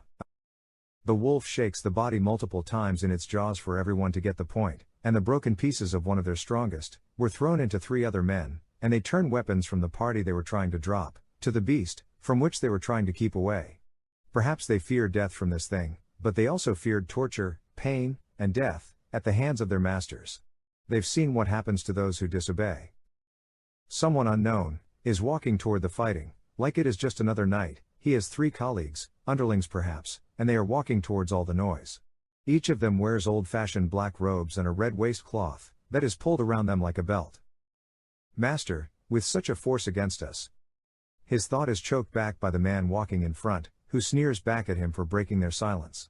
This master, who is so called, is an immaculate man, with facial features of the possibly highest paid Hollywood actor, teeth shining as they lengthen and sharpen, striding along the ground as though he is floating above it. They all hear noises and turn around as 3 wolves are looking around a corner of one of the rows towards them, 2 of them on one side, another on the opposite side. The 4 men turn towards them slowly, brandishing armbands on each arm. The wolves pass by them, looking for more prey. The master in front smiles and spins around to continue walking toward the main fight. Tonight, certainly is going to twist things up, isn't it? We should join the action. I believe most of the fodder is outmatched. They shouldn't be able to find their pack member till it is too late, and we must join against the wolves. The bleeding-hearted ones have been more resourceful than expected. The unknown group of a few vampires who have so far stayed out of the fight, join it, to help twist the battle back into their favor. The good guys realize the plight. A silver weapon has joined the attack, and one wolf has lost a leg, but the other is working through the Fang's ranks. Zook makes his way toward the limping wolf, trying to lean it down. It growls back, but he says he is here to help. He will at least stop the bleeding. They have a blowtorch to cauterize a wound. The wolf growls quieter now but nods its head up and down to indicate it will allow this done. They get a torch, one of the small ones used for creme brulee. Awkwardly, they pass the small torch to each other, most of them wondering if they can handle the small flame so close to them. The torch is finally handed to Zook. Even he couldn't handle a flame that close to him. He passes it on to a ghoul that was with them. The ghoul grits his teeth and, even though it is a very controlled and small flame, pressing the button to ignite it had him worried. Eventually the ghoul was able to press the fire up against the wolf's leg to stop blood loss. It growls, looking up at the controller, and snarls deep from its throat. It stops growling and lays its head to the ground, when the flame goes off. The others desire to join in, as well, but figure they would likely get in the way. The big one is doing a lot of the work, so they stand and wait. 3 more new vampires attack the wolfman, but he is not in the mood to play with them. Claws go through them like a hot knife through butter, and chunks of the attackers drop as unused pieces to the ground. The wolf has made his way partially away from the other group of good guys, and looks over at 4 new men wearing strange attire for this decade, robes. Each of them has not been in any part of the fight. He can tell, there is no dust or blood on them. He sniffs the air smelling something familiar, but looking down, sees armbands on their arms, recognizing the symbol of, "Don't hurt this one." He looks around for other targets and has stopped most of them, few crawling on the ground. He looks back at the vampire party he is helping from before, and most of them aren't directing weapons to him, but another is using a torch to stop the bleeding of a pack mate. He looks back at his pack mate, then turns his eyes to the group who is nearly 30 yards away, then his head swivels to the group in front of him. He growls as they have come closer, too close. One of them, suspiciously, has his hands in big robe pockets. "We don't know them." A call comes out to the wolfman. A clawed hand digs into the beastman's gut, and twists, as claws dig through skin and muscle. Surprised, in pain, and loss of air has the big wolf gasping as he is able to stumble back. The werewolf in non-understanding betrayal strikes out at one who got close. One good swipe digs through the fancy robe into real, honest chainmail under robes, rendering it almost useless, and adding a nice new bit of air conditioning in his love handles. Two of the women in armbands bring out guns, showing their face as they pull the hoods down. The last who dug his claws into the beast, pulls a claw out and grows bigger. The two gunners start shooting the wolf, who has the current gut wound. The surprise has him staggering to the ground, not being hurt too much from the fight, but surprised by the betrayal. The man who had his chainmail ruined, takes a short time to heal, and pulls out a baseball bat, a metal one. That man with the bat walks his way to the beast, flanking around to the side to avoid the bullets, and directs them to stop for a few seconds, and he strikes the beast with heavy blows. The shooter looks down at his gun, wondering something. He says out loud, "These are silver, how is this walking carpet surviving them?" The wolf shakes its head in frustration, getting bruises all over his body, arms, and legs, all loose from more pain than he has felt in a long time, but he isn't dead yet. The vampiric party, who is waiting recently, rushes towards the new attacking group, going after the gunners, and stop the man with the bat, as he spins and swings at them, but they don't have a silver problem. They overpower the robed men in numbers but do not ignore the man growing. Two rush in with swords, and one gunner strikes at this growing creature, but it is taking many blows, blocking with its arms. A new sound fills the air, not digging into the skin, but this growing thing is blocking with its arms, and it sounds as though it is blocking with another metal or stone. The creature moves around as it grows and blocks swords with its arms that are not plain arms anymore. Spikes and thicker skin have grown, and they keep on growing. Zant, Rob, and Paul have their own problem. They are dealing with a creature they have not fought before. He is huge just like the other one on another side of the complex, yet politely wearing the slacks that still barely stayed on his legs. He has added parts to himself, and also has strength and speed adding to his form. The claws that form block their sword swings, and this one is good at it, dodging, and blocking both of their attacks with claws sturdy enough to block well-made swords, and able to heal their attacks, even get a good hit, which has been too few. The creature's blood power to increase speed also matches theirs. The speedy party of two backs off for a few seconds, looking at their foe with a little admiration, and more than a healthy dose of fear, when the forgotten assist joins in. The crazy form twists strangely, twisting its body toward them without much understanding when Rob jumps in, trying to get a sneaky hit in, but partially failing. The good guys see marks flare up with blood on the creature's back, and Rob gets in on the fun. He is definitely the slowest of the bunch, but he is tough, and his claws hurt the thing quite a bit. The bad part is, that he must get closer, and it gives the creature a chance to get a bite in, biting into his shoulder, and pulling back, ripping it away, a chunk of Rob's shoulder and neck, spitting it away from his body, licking the blood off his teeth. Rob loses his footing hitting the ground for a second, gets back up, holding his wound, which is much bigger than his hand, heals it, but with that kind of wound, it would take a long time, so he fights on without a piece of his neck, not needing to breathe anyway. The three of them swing and stab at the creature. It lifts its head in an otherworldly roar in frustration. The amount of blood it has had to spend against these warriors is beyond what it has had to spend against most foes in the last century. The huge monstrous beast of the Fang has trouble concentrating on them all, so with a show of force, he uses a new ability, by a shadow mystic, an ability to create shadowy tentacles to distract Paul and Zant. Multiple tentacles the size of snakes, appear out of the ground, and lash out at the speedy ones. Their swords are able to block them, but they have substance, not just mysterious imagery and shadow. He then rushes at Rob, trying to get the one that hurts it much more out of the fight. He jumps onto the slow one that hurts him with vampiric claws. A couple of swipes of his own claws stop Rob's movement. By ripping through flesh, the bite comes down hard, draining Rob deeply of his blood, while Zant and Paul are dealing with strangely formed physical shadow snakes, trying to strike and wrap around them. The short fight of attrition comes to a close as Zant and Paul take out and slice away the black mass that has distracted them, while Rob loses his whole body, fully, of blood. The monster licks its lips and quickly heals most of the marks on its tough form. The monster's head quickly darts to the side. A large caliber rifle is being used from somewhere to connect, and he barely bats an eye. Someone has joined the Zant and Paul party with a bigger gun. They hope whoever has the weapon is a good shot because this beast is not majorly phased from such a strike. After the initial surprise, he is getting his second wind, so to speak, and walks towards those who try to deny him victory. 1 against 3, however, as Zant and Paul distract the monster with their swords. Once they see 3 more shots hit the beast, and where they come from, above them on a roof, and in a certain direction, they go on either side of it and leave the area open for the shots but didn't let the monster get out of the vantage point. After some time, they take horns, and clawed fingers during many strikes, and the shooter did their part. 5 bullets strike from its shoulder to hip, but he continues to strike at his enemies. Those bullets, however, cracked its thick skin, and a sword punches in, and dragging it toward other holes, following the bullet holes like a macabre connect the dots kid's picture, soon stops the amount of healing it does. Nearly separating into 2 parts, the vampire, a creature from hell itself, collapses to the ground. They might not get tired, but they certainly need a minute after that opponent. They look over at the mass that is Rob, much of the blood drained away, and his body is not twitching. As they make their way north of the complex, they see broken apart bodies, and other bodies just lying with pieces missing all over. At the other fight, Zook is feeling like he should try to be doing something. The wolf on their side is not doing well against the creature of the fang. Many claw marks and bruises show the wolf might not make it. The creature digs under the armpit of the wolf as he nearly severs his arm at the shoulder, and the wolf kneels on one knee, barely keeping things together. "Come on all, we have to get in, on this," he shouts as he directs a couple of others to shoot. He takes a couple of steps forward and shoots the shotgun he just reloaded, punching into the creature, yelling to try to get its attention. And he does. The creature struts towards him and with his claws, carve a wide slash at the foolish vampire.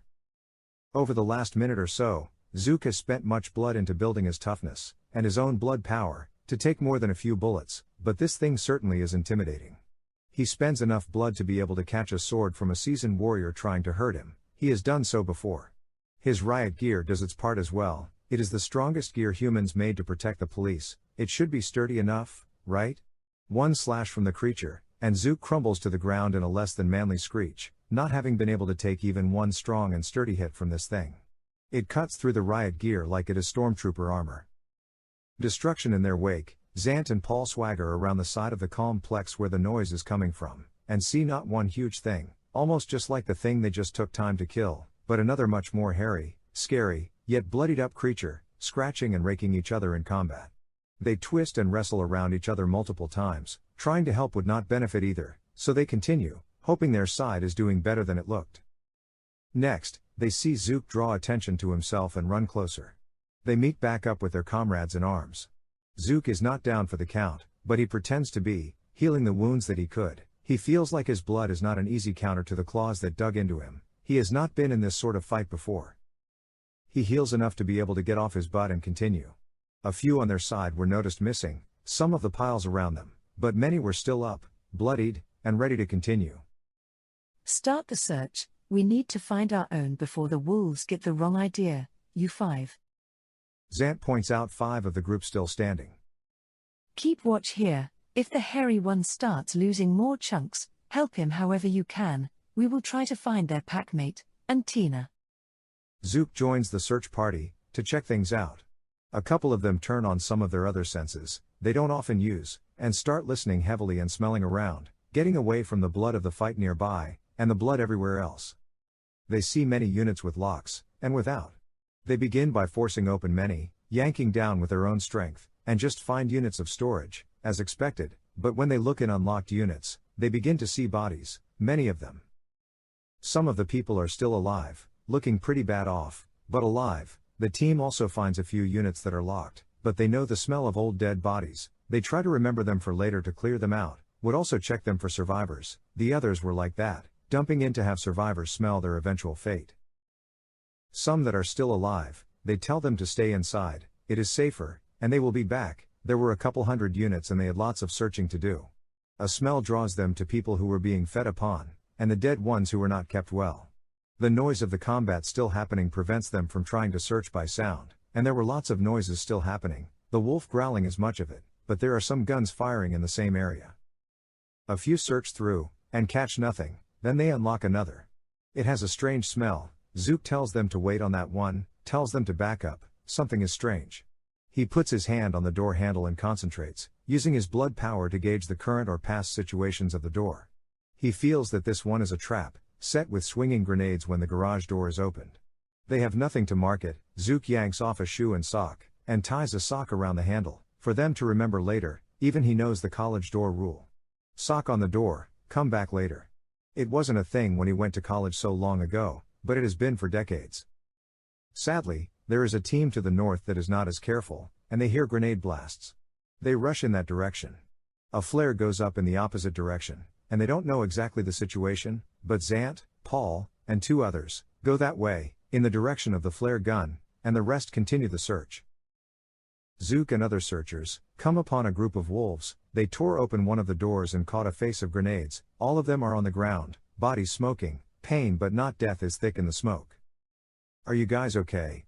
calls out Zook when he gets a bit closer. The wolves slowly are getting up. "What's it to you, Leech?" one calls. "We will be fine, how are other things?" "Oh no." One of them says, as he shakes noticeably to the searching party. He closes his eyes and everyone hears another roar from the next row of the complex, deep and passionate. They hear cracking and shaping as another werewolf runs with heavy steps toward the fight of the big beast against the other big creature.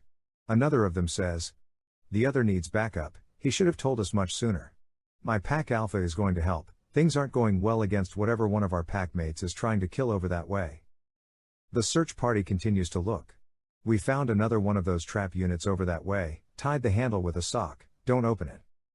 A spokesman, who is changed to a hairy, sort of human and beast form. "How could you tell?" Zook answers, "A strange smell at first, then I could psychically tell that they did something to it. I can try to find more of them along the way too, just be careful." They continue to the next row of units, searching for their missing members. The Alpha, a man wolf shifting to the size of a rhino, looks ready for a rough fight as it rushes by. Seeing a creature he had never before seen, a couple of vampires shooting it with shotguns, another one with a sword swiping away. He runs on all fours toward them, and when he is still many yards away, he roars out in anger at one of his pack mates collapsing to the ground, bruises and blood covering it. Growling, standing in place, the beast uses his own tricks to grow his skin to build a thick, muscled, and leathery layer. The bipedal man-beast pounces towards the creature, rocketing himself through the air, from 40 yards away. It barrels into the creature with the force of a train. The one vampire up close with a sword darts to the side as the creature scrapes along the ground. The guns also stop as the 2 hulking monsters collide. The 2 piles of muscle try to dig their claws into each other, barely grabbing purchase, something neither were expecting. The wolf's skin is comparable to hardened leather, and the creature's skin is as colored and hard as concrete. Since they are rolling around, it is difficult for either of them to get a good fighting angle, and their claws are less efficient since neither is able to pierce the other's skin. The bodies of the 2 monsters are very different, though, and the ferocity of the wolf is not matched. The wolf grabs the creature's horns on its head, and it lifts it up entirely off of the ground, slam, whack, boom, again and again, face first to the ground by the strongest looking man wolf the rest of them have ever seen. They also wonder if it would be enough, as the werewolf twists the horn monster, and puts one of its hands around the creature's throat, claws and all, grinding them against his skin. The creature looked back at him and smiled, a blood trickle coming down its face from its mouth, in a mocking gesture. Attempting to help, a shotgun shot goes off toward the close combat, hitting the horned creature, but not a dent formed on its thick skin. None of the shots do much but fill the air with noise. Both heads twist, looking at the shooters with anger at disrupting the real fight, and the good guys trying to help back up, seeing more than they bargained for in those horrible gazes. Rage fills the wolf as his other hand, not keeping the creature on the ground, digs in its claws with force into its shoulder, but even then, not easily gaining purchase, scraping the surface like it is the side of a mountain. The wolf creature slams his elbow down on the vampiric creature's face, slamming the back of its head into the ground. Once, twice, 3 times, the color and hardness of this unnatural thing showed as it is still undeterred. The wolf stands and grips the creature by the legs, planning on lifting it from the ground once again. The creature, using its own unnatural strength, lifts its legs, kicking the beast in the knees, and forces it to the ground with him, finally looking worried to the rest of them. The 2 clash against each other, arms of muscle trying to grab, the claws actually a deterrent in their current desire to grip each other, but the wolf is able to grab more parts. His hair is tough to grip, and each time hair is cut or pulled out. The wolf is able to grab horns and added juts of bone with its claws though, which is done, and the creature is thrown into the fencing of the complex, which buckles from the added weight. The bloody first combatant wolf wakes back up, and gets to its feet, looking around at the vampires staying back, and as Alpha, silver-scarred, there against the creature, seeing their surprisingly terrible match of strength. His muscles and bones unnaturally stitched together, he groans, hoping to help again soon. When his alpha pounds on the thing that he worked on quite a bit, he gets up and walks over to join the rest. A growl escapes his maw, sort of cheering for his alpha. Silver Scarred stalks over to the creature, spreading his maw and showing his row of teeth. The creature only gets up, showing he has little fear. The wolf in his warrior form strikes out again at the vampire in creature form. Neither could withstand this onslaught of a fight for so long. The wolf is breathing heavily, the creature is running out of blood. They are both putting a lot more effort into the fight than expected. Once again, the creature hits the ground, with many enemies trying to keep it from running, but the vampire never ran, not even from these odds. Only one of his betters could force him to run, and none of them were around. On the ground, the creature, whose tattered robe still had a few torn bits stuck on pointy parts, and an armband stretches to the limit as well, kicks out against the wolf's legs, the weaker part of its body, but it did not work. The beast grabs it by its head, scratching into its skull of head spikes, even drawing some blood, but the wolf didn't care. The wolf looks around, sees a decent smashing point, and uses the creature's head as a battering ram, smashing it into the side of a storage unit's wall. Slamming it once, again, and punching its head through, but that isn't enough, so he moves to another part of the wall and punched it another few times to make new holes in the storage unit. The creature just shakes its head as it is unceremoniously tossed to the ground. Silver Scarred claws and scrapes, kicks and swipes many times. The creature fell, but in surprise, it rolled into the wolf's legs, knocking him forward, and forces his body down, getting onto his back, and digs his teeth into the wolf's neck, able to finally pierce the thick hide, and drinking its blood heavily. His pack mate isn't hearing any of that, and rushes in to help, digging in his own, clawing and hacking away. It is not enough. The creature heals the pain and damage from the current attacker with the blood of his alpha, but he wouldn't allow it. He backs up a few yards and bull rushes this creature, a charging uppercut, his claw forcing space between them, and this thing is forced off, claws digging into its gut, and launches it nearly 50 yards away into a set of trees outside the complex. No! The rest of the vampires call, as they run with extreme speed, and jump over the nearby fence, towards those trees as quickly as they can, to rush after the monster. 15. It cannot be. When they get to where they think they could find it, the thing has vanished. A couple of them have the sight blood power, and are outmatched by either this monster or someone else helping it, because whoever it is good. Zant, their boss, has the blood power based on her family's blood type and prided herself on being good, but she still could not see where it might have gone. You let it get away. The alpha stays in his huge form just in case, but another gets smaller, still limping. It comes over to the area where they were trying to look. The not-so-big one can speak, since the large wolf-shaped pack member couldn't. What is happening? You were right on him. I can smell his fear, but now all I can smell is your corrupted stench. It finishes with a crinkle of its shortening nose. Zant answers. Many of us have the ability to hide ourselves using a power of our blood. With as much strength as he could gain, I would not think he had that ability with his other extensive powers, and being able to match muscle with your friend here, unless he got help. Growling comes from both of them. The not-so-big one stays in a larger than regular man form, but is still pretty big, and able to speak. Zant continues. I have much training and skill in seeing people who try to hide from us, and whoever is helping him is good at it as well. I cannot see it, but he could still be around. Watch yourselves. Minutes pass with no other activity other than searching, everyone being cautious and searching diligently for other enemies. For those whose hearts still beat, it is pounding their ribcage to the beat of a drum for minutes after the last swing. The air continues to calm though, after a hearty fight, having spilled their anger as enemies' blood had spilled onto the loose gravel. The wolfman, who can still speak, steps forward and says, We will search this complex in groups together, and we will watch each other's backs. A few members of my pack will stay in the center of the complex just in case we hear anything, and you all will search for our packmate and yours that is missing. Once we find ours, we can go our separate ways. He cannot follow us where we can go. You all can live in fear of that one. He is no normal leech. They agree to that strategy, and the vampires do most of the searching. After some time, they come upon Tina in one of the locked units. She is pretty bloodied up but can walk. With all they have been through, they check to make sure it is her and use their observing blood power to see if they are trying to use an illusion to hide someone, and it is her, same petite body, and scared face. She shakes a bit while walking out of the unit where she is. They come to another clean unit with a wolf on a gymnastic horse, with a small hard middle part, but straps all over to grab the wolf's legs, neck, and around the waist of a wolf. The horse is adjustable to fit the animal, able to spread the top part out if needed, but with as wide as the wolf is, it is a decent fit. Spikes jut out from its body to be more of an obvious weapon. 2 spikes extend on each shoulder and hip bone, ribs have some sticking out, and the skull has 2 sticking out, resembling a rhino. In the next unit, they see pieces of another wolf, mostly muscle and fur. The smell is intoxicating in the cool breeze of the night. The wolf on the gymnastic horse is not breathing well. They look and almost all the bag of drugs is gone from an IV. It looks like they were working on one side at a time. One of the guys in the wolf pack shifts into a smaller human size and walks to the one strapped to the contraption, putting fingers to its neck, feeling a low pulse, smiling, and finding space between the spikes to place his hand on his pack mate. The blindfold is taken off, as is some glue with a scalpel. Looks like they were doing plenty to it. It is still sleeping, and the drugs in its system weren't enough to kill it. They were thankful. That is the last thing they needed.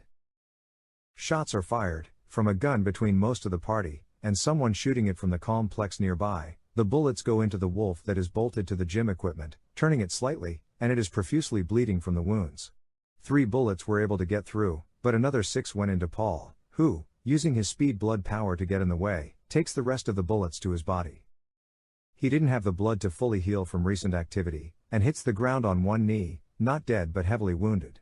A couple of others use some speed to rush that way, and see Tina holding a rifle, and she is trying to run. The rifle looks like one of the guns they have stashed, and the clip is one of the ones marked as silver from inside their vans. It is one of their guns, and Tina is using it? Zook puts on his intimidating face. You are not Tina, you will take off her face, or I will remove it for you. He raises his shotgun towards her face.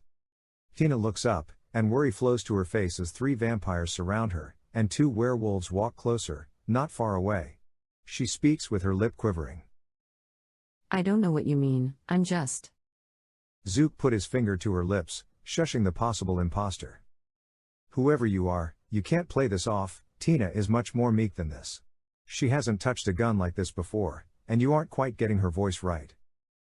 Tina walks a few steps back and bumps into another behind her. Her whole body shakes in obvious fear. I just can't. The imposter turns, trying to run, but there are too many watching. Zant zips over faster than any demon, and wobbles her body at first imagining the use of her main arm, but quickly correcting the action and grabs her with her single arm. Another vampire, unknown so far, rushes over to the wolf to check it. He goes back into the tool room and grabs a scalpel and pliers to pull out the bullets. They all hear an angry wolf behind them. Zant holds out the person by the hair. Check on your friend, this one shot them, and they probably aren't good. I'll hold on here, and you can have them when we are done. This is one of theirs. One of the wolves walks over in its huge form, smile obvious, and claws dried from all the blood of this messy night, towering over the cowering captive, showing a row of teeth that would put a shark to shame. If the captive vampire could mess up their pants, they would have. The member of the pack who could speak to them, tells her to let the person go. The member of the pack who could speak to them, tells her to let the person go. We will handle this one. The unknown Fang member pleads for themselves. Please, I was ordered to. Orders are orders. But a couple of seconds after Zant lets go, their feet leave the ground from a plain punch from a fist the size of their head, and they land on their back on the uncomfortable gravel. One huge claw grabs both of this vampire's legs. The face melts into a man's face, unable to control the power of physical change in a highly pressured situation. His body is much lighter than the other monster, that was tossed up into the air previously, and the Alpha is not going to let this shooting stand. He lifts the much smaller man above his head, and with much force, slams him to the graveled pavement of the complex. With several other vampires watching, he lifts the body in one arm, by both legs, and flops him to the ground. Again, and again, the body slams to the loose gravel, and he can no longer put his arms up in front of his face to block the smashing. On the first few slams, the vampires who can watch, flinch. The body is shortly no longer in the shape of one, punched into dents from all the rocks, and a few of them were sharp enough to punch through the skin. The savage wolf looks back at the rest of the spectators. If he could show the intensity of his anger at them, he is pretty sure they got the point. The body that is the shooter is no longer recognizable as one, a mass on the ground. Its legs were the only parts that are still not covered in torn skin and muscle. Its head hit the pavement with much force, and he likely didn't last past the second slam, maybe the third if he is tough enough. The pack member who can speak, walks to Paul, and says in mumbling, "Thank you for that, it isn't something you had to do." To him, then continues to the gym equipment where someone is pulling bullets from the injured wolf. "Hey Leech." The man who is a wolf whispers to the doctor helping. "If this one dies, you die, again." The vampire uses the scalpel to break open more of the wolf's skin, and pull out the 3 bullets that went in. The muscles and skin sizzle and the patient moves around a little, shaking the area where it is wounded. The wolf is so drugged, it couldn't tell much of the difference, but it is in terrible shape. "No need for that, it is fine, they'll live," declares the operating doctor. He grabs to remove the spikes off of the body, and they are growing out of their skin, or even forged into the bone directly. This is beyond regular doctor stuff. He looks over to the unknown pack member. "Do you know if these will heal?" This, to be growing where their skin opens, and it is something like, super glued on, or worse. The wolf representative looks over, gruffly growling, with menacing bass. "One of your kind did this to her. If we can't heal this, you better be able to. We will take it out on the lot of you. If you cannot, we will hunt you down and heal the blight that is your soulless body." He left no room for other interpretations. In the next storage unit next to the pieces of old werewolf, a clang sounded against the door.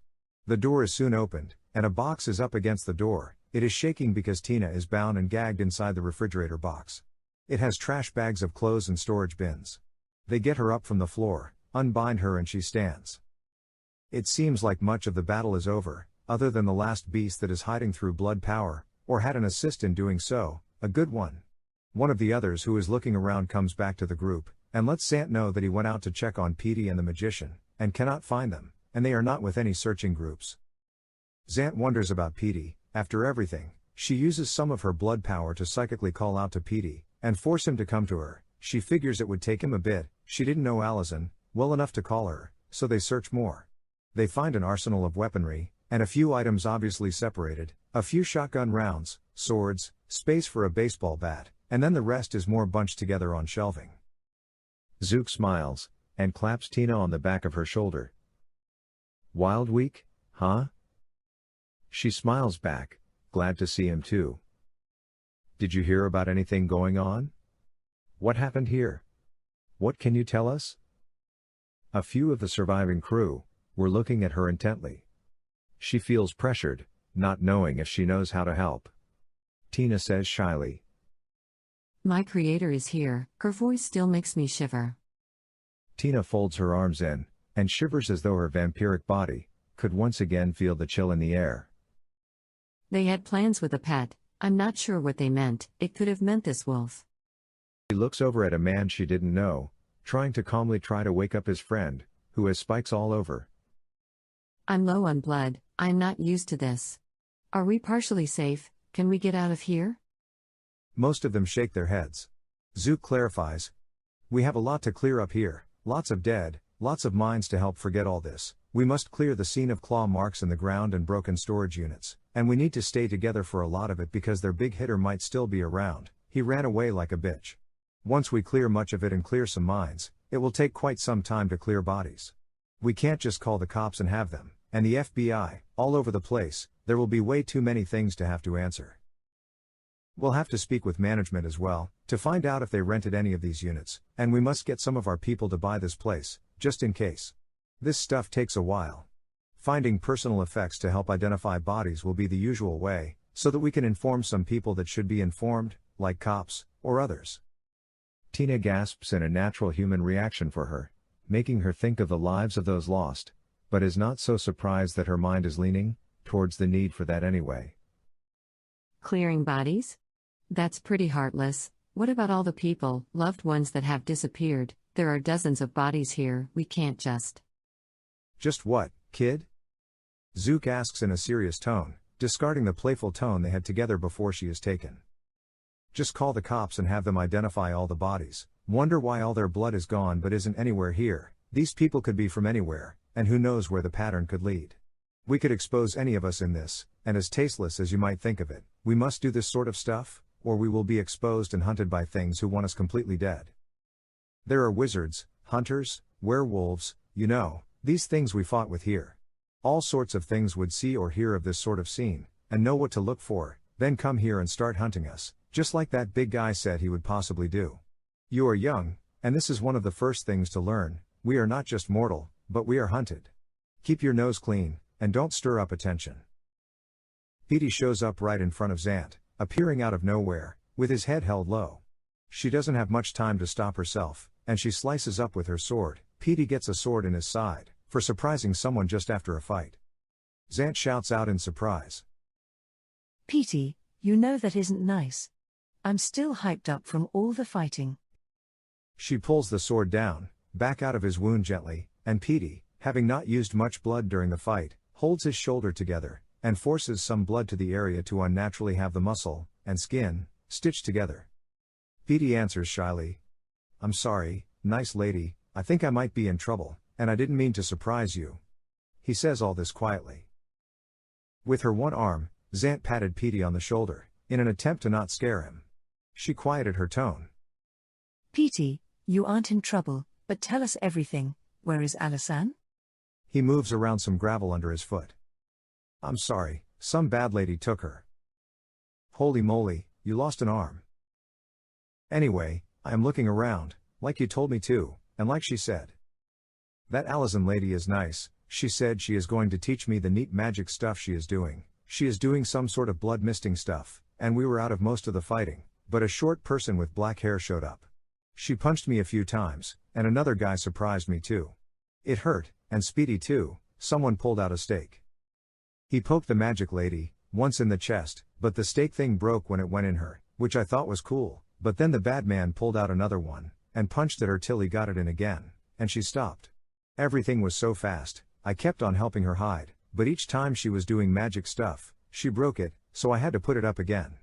She showed herself doing that. I could turn myself around on the ground after being sort of dazed. I saw that lady, and a crazy inky black fog appeared all around me. I went back to get her and help, but they were both gone unexpectedly fast. Hey, Pete? Tina broke in. You said it was a short, black-haired woman. What else do you remember about her? Petey thinks. Well, other nice lady, it's Petey by the way, it is a mean lady, and another guy, he is strong, but I didn't see or recognize him. I don't remember too much, her face is pretty plain, but I can show you her face though, hold on. He walked into a storage unit out of most of their sight and walked back out with a different face. Tina jumps back in surprise, and her legs turn to jelly as she hits the gravel of the complex. Unholy hell, that is her, that is the woman that made me. I caught the name, Mel. Petey looks shocked and apologizes. The woman's face that is of her maker instantly formed back into Petey again. The illusion is broken, but Tina looks over at Zook, then Petey, and then back at Zook. The wolf on the gym equipment, operating table now, in that one unit wakes up, shaking its head to clear it.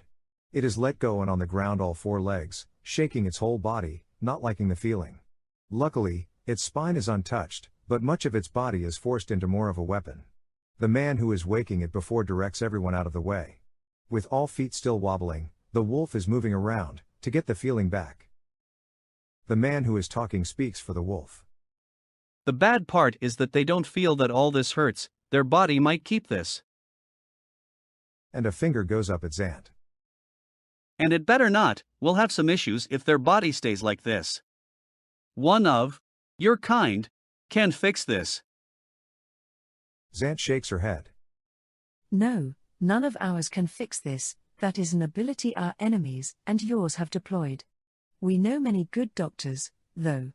I could get them the best care in the world if you'd let me help. The man growls back. Human, or leech doctors, you have helped enough. If their body doesn't heal this, we'll be back, and we'll find you. If we have to hunt you down, you'll regret it. The wolf with spikes all over its body is growling at everyone who is paying it so much attention, that it doesn't recognize anyone, and bites at anyone close. A packmate walks in front to calm them down. A spokesman calls out. Runs with. A growl spits out of the alpha's mouth to stop the speaker, and silent communication passes between the two. I mean, hey, it is us, you are safe, we have you. With a sudden bite, the spiked wolf darts out, to bite its friend. By pulling their hand away, the wolf misses.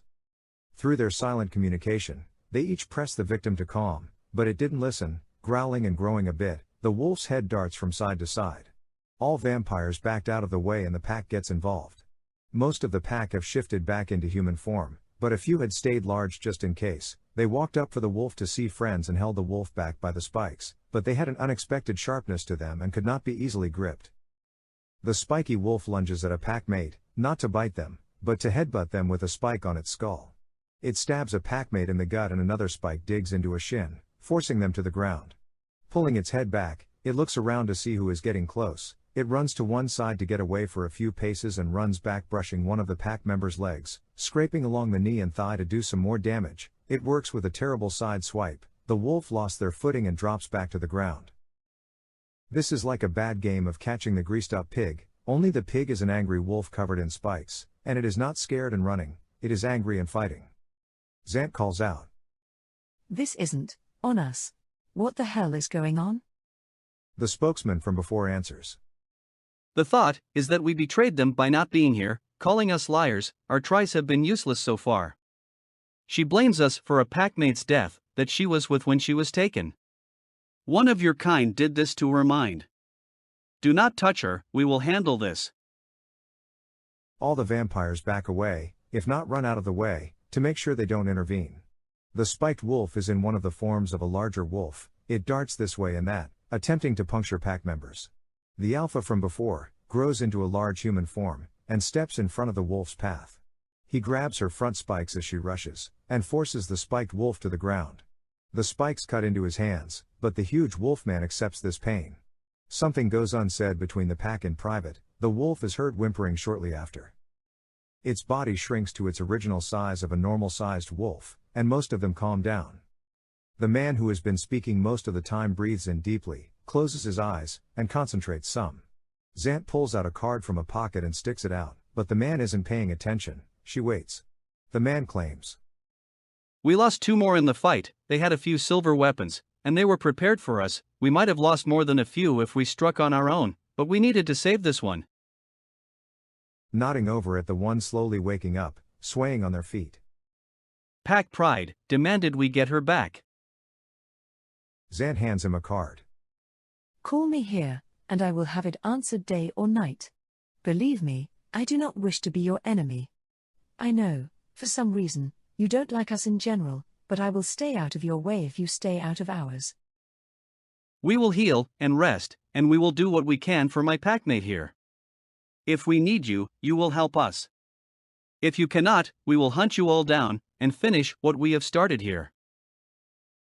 Zant objects, but the man representing the wolves has nothing else to say. There is little room for debate. One thought is to finish them off now, while they were heavily wounded, but she couldn't fight a war on 2 fronts if they survive. Zook brings Tina over to the rest of the group, stating, "Hey, I have this idea, let me know what you think." 16. I wake up that night realizing something. Tina wakes up at her apartment, going home wanting to see a familiar place after all the crazy recently. Her place is still messed up from her maker, she just doesn't feel like cleaning it yet. Did she remember last night? Is it last night? The crazy stuff happening, the argument with Zook, she isn't sure if she understood or not. She spins on the bed from everything going on, and she is still low on blood. Doesn't have phone numbers to call. Or does she? Her cell is charging next to her bed, she checks through and sees Zook as one of her contacts and calls it. It gets to voicemail.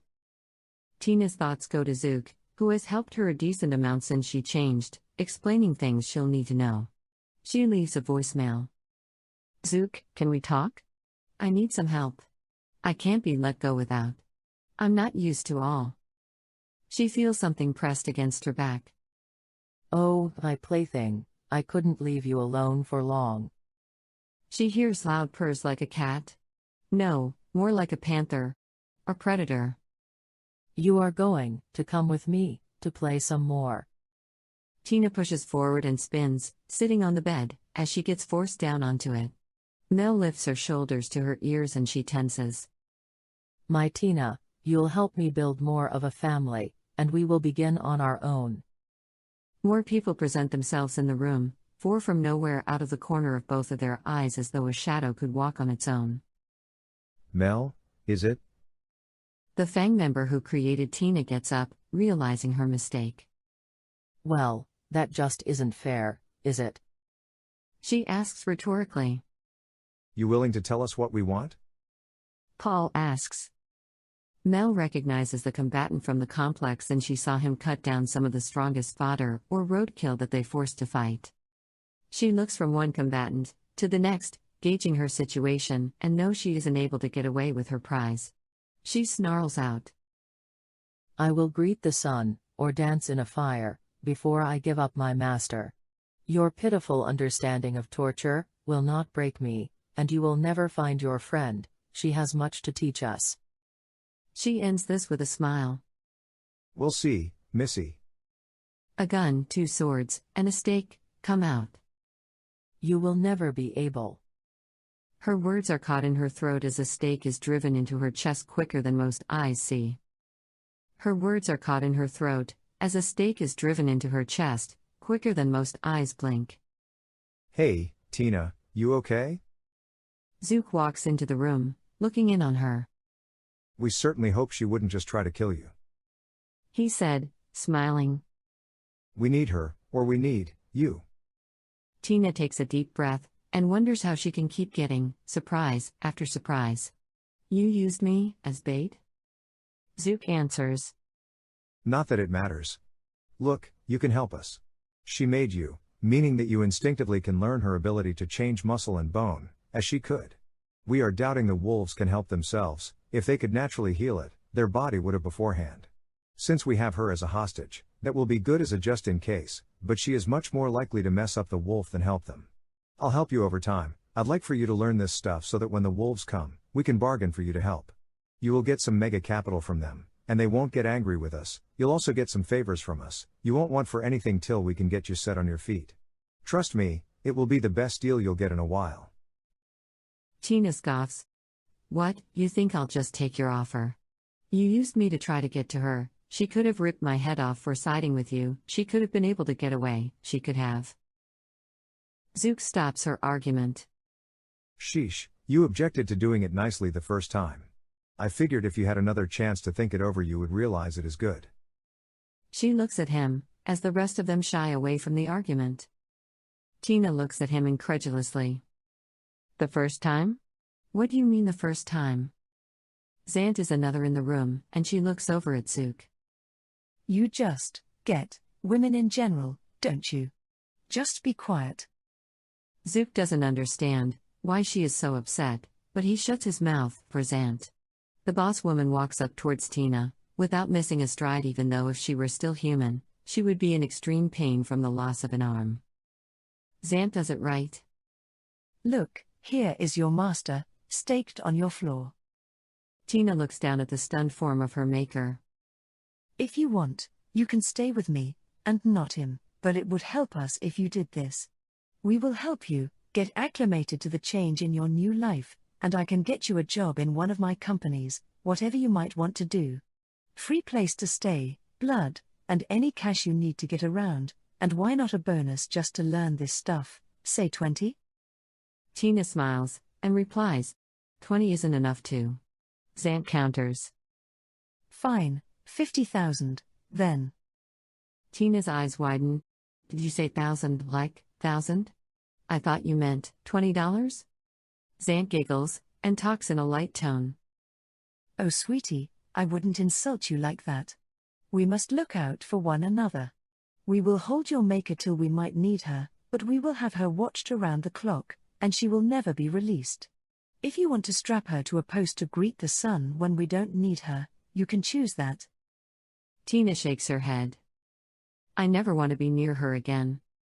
Zant nods. Very well, my dear, will you please help us? The wolves will probably be back to demand our help in the near future, their friend has changed, and you might be able to remove those spikes from their body and get them back to normal. Come on. Zant wraps her single arm that is left around Tina's shoulder.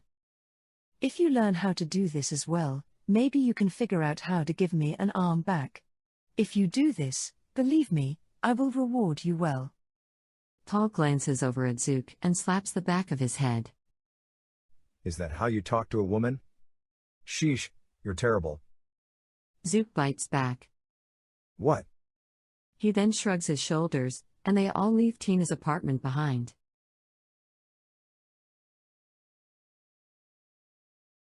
"17. Practice. Tina attempts to practice the blood power to manipulate bone and muscle. This is very difficult for Tina to build and learn. She has no point of reference, and it is not a naturally known thing most vampires know. She gauges how to start, or the steps to learn the next strengths within the blood power, but has no clues, so she speaks to Zant. She asks if she can get some instruction from her maker, Mel. However, she does not want to see her again in case she might be manipulated by her maker. She doesn't want to hear her voice or see her face, so she is hoping someone else could help. She tells Zant that she has no point of reference for this blood power and needs this information. Zant calls around, and no one is willing to put in the effort to get the information from her maker from the Fang, to get some instructions on how to help Tina other than Zook. For a basic favor, from Zant and Tina, he said he would help get the needed information, which is accepted by both of them, from Tina with a little agitation. The woman known as Mel is still staked and blindfolded in one of Zant's basements. Zook is taken to where she is kept. She is laid down on a metal table. There are straps on her neck, arms, legs, and chest, very sturdy to keep her on the table, but there were other instruments around to possibly bring up things to chat about. Tina doesn't want to be part of this in any way. She doesn't want to watch or listen. She said she doesn't want to know how he finds out, just that without some information, she will not be able to get this done. Zook takes out the stake, and she heals most of the damage to her chest. Now, you shouldn't waste the blood on that, we are just getting started. He pats her face lightly with the palm of his smooth hand. Zook takes off his beige coat and leaves it near the door. The coat represents his capacity to be human. He needed to slide that off, temporarily. He also didn't want to get it messy. The woman speaks, but doesn't yell out of control, or whisper to pretend. Where am I? What is going on? Zook had some power over her, and he sort of likes it. You have a few options here, lady. You can either help me out, or you will regret it if you do not. She answers with a smile. You are weak-blooded, and weak-willed. You can do nothing to me that I have not done to another, and cannot withstand myself. Zook attempts his blood power to manipulate her mind, taking off her blindfold for a short time. Tell me, how to teach Tina how to learn the blood power, to manipulate muscle and bone. Mel looks into Zook's eyes to placate him since he is putting in great effort to manipulate her. A single word and smug smile in reply. No. She cannot move, as the stake enters her chest again. She rumbles, from the piece of wood entering, but the staking did not take. Zook shrugs, and pulls it out. Zook says in mock wonder, "Oh golly gee, I must have missed. I have to try again. You keep on moving around so much I'm not sure if I can hit your tiny heart so easily." Since she still could not move, Zook shoves it into her chest again, which makes her go limp. He looks into her eyes and moves around to see if she is faking it. Her eyes didn't change as he walked by, but he knew that she could see him. He gets help from others to move her to another wooden table, locking her arms above her head, but her legs and waist are still loose. He asks someone to bring some towels, and a hatchet. He also forces her head down, and lifts both her eyelids so that she could see her entire body. Zook goes to work.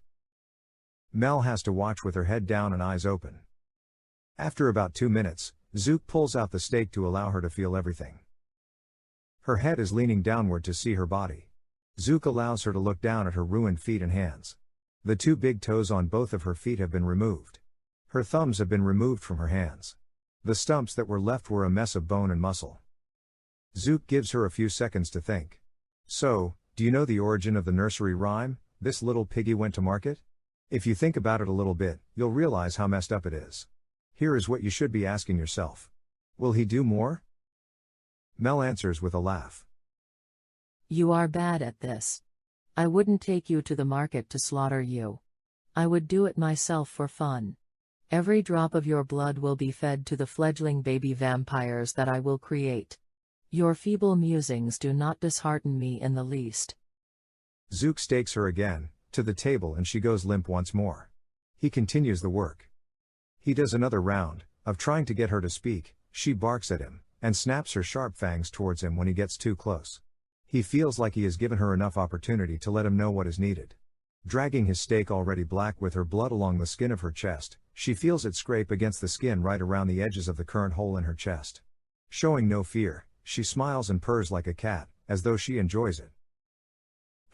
Now we are talking. He slowly pushes the stake in again, going at it from a different angle, so that she could feel every inch of the wood. He is nearly able to see the heart in her chest, still as frozen as her soul. Minutes later, the stake is pulled out again, and she feels the pain. Closing her eyes, since she watched the whole thing, a blood tear rolls down her cheek. She opens them again, looking at her legs and one of her arms. The muscles have been torn apart by a hatchet. From her thighs down, her legs have been chopped to separate them. What is still attached were muscles, and bits of bone. Towels were used to staunch the blood flow from losing too much. No scream escapes her lips. From one of her arms, at the elbow, had also been torn off. Zook speaks softly to her. Sorry, I really haven't done this very much. What do you think? She answers, trying to seem sociopathic. Not so bad. I would have pulled the stake out to hear the screaming, but I understand why you keep me staked. You won't make me scream out in pain, but I admire your amateur play. I've seen worse. She lowers her head, but growls in defiance, to try to get something, anything, from this. I am growing bored of this. Fine, I will teach her what she needs to get started. He pulls her hair back, and whispers in her ear. You will not be speaking to her, you will speak to me. He lets her hair go, and stands back a step, no longer whispering, but speaking in a playful tone. I'm not asking you to betray the Fang, just to teach me how to teach another. If you do not, well, you have some more fingers, and pretty white teeth. It would be a shame. We haven't killed you yet, but we might get to it, eventually. We can keep you alive for quite some time by force-feeding you blood, you remember, as you did, with her. How far do you think your beast will get without any legs? She answers. You have a bit more spine than I realized. Fine, I'll tell you what she needs to know. He smiles at his victory. That wasn't so hard, was it? He says this, wiping her blood off of his fingers with a dirty towel. A little effort shows on his face, not to lick it off of his fingers. 3 man-wolves representing their kind show up at a gathering, 2 weeks after their massive body count encounter, and speak with Zant and many of the others. Zant somehow looks more dignified, with a very expensive pantsuit, created just for her and her one arm. The other sleeve has a fake one. The man, who is also a wolf, announces. We have gone to some of our healers, and they have not figured out how to remove these unnatural things from our packmate. The bones stick out of her like they are a part of her. We broke the bone, and her body reacts fast to it like the nerves are attached unnaturally. We drugged her up and axed one off. It grew back like it is a lost toe, so you will remove them. Zant answers. Now, let's make a deal. We have something you want, and we don't want you to kill us. What is to stop you all from hunting us after one of us removes them? The man eyes her suspiciously. You will do this for us, and we will promise you nothing. This isn't a negotiation. This is a demand. He clenches his jaw, and looks around the room at all the vampires and wondered if even alone he could kill them all. They see him counting, and gauging his chance in a fight. They figure it is how he saw everything, whether he could take his friends or enemies in a fight right then. Zant tries to calm him down using one of her blood powers, a strong one based on her family's blood that she has become pretty good with. Please, what can I call you? He answers. You can call me, sir, like the ones I spoke with before. Zant nods. Sir, I do not demand anything of you. I wish for us to have a non-aggression pact. We definitely do not wish to be hunted by you, and we have no incentive to help your friend if we do this for nothing, so I do not wish to demand your promise. I am asking for a gesture in good faith. We cannot remove them now without hurting her more, and your friends might have told you the same. We have the newly created vampire, the woman you helped save. She is able to learn the same stuff the bad men were using, and she is progressing, but we need time. It is her soul activity, she didn't know anything about it before, and it will take her a bit. It is a part of her blood now, she can learn it, but none of the rest of us can. We have one of the enemies from weeks ago, and she could possibly do it, but it is more likely she will kill your friend than save them. The woman can learn what is likely needed, perhaps with her current progression in about a month, and we can save your friend from her unnatural body. You talk pretty. Nice lady. For a dead thing. Go ahead. Says Sir, crossing his bulging arms. I also respect that you can hold yourself upright after losing an arm, as you did. Is it a little off-balancing? He smiles at his little joke. Thank you for your concern. She answers with a painted smile on her face. I get by. Now, about our request. We wish to throw a group get-together every 6 months, and show you our group, in good faith, that we can be decent members of a city. We can introduce ourselves, you can know us as partial allies, and we promise not to hunt you and yours, if you just meet us, and try to understand where we are coming from. If you see some others wondering about the city that you don't know, we can take care of them, or, you can. Provoked or attacked, of course you can defend yourself, and if we are doing something terrible, you can let us know so that we can control someone on our side, but we would like consideration if you were offended about anything, and either we can correct it, or, you can do as you like. The big man thinks it over, and leans his head upwards, concentrating. The other two look around impatiently, and sort of zone out as well, but not pay attention to their surroundings, as if they are communicating.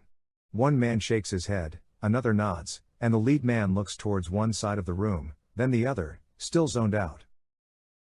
This is an acceptable proposal, provided that your woman is able to remove the spikes from my packmate. We can come to an agreement for future non-aggression, but we will not promise anything, and we will sign nothing in blood, or whatever contract stuff of which your kind can think.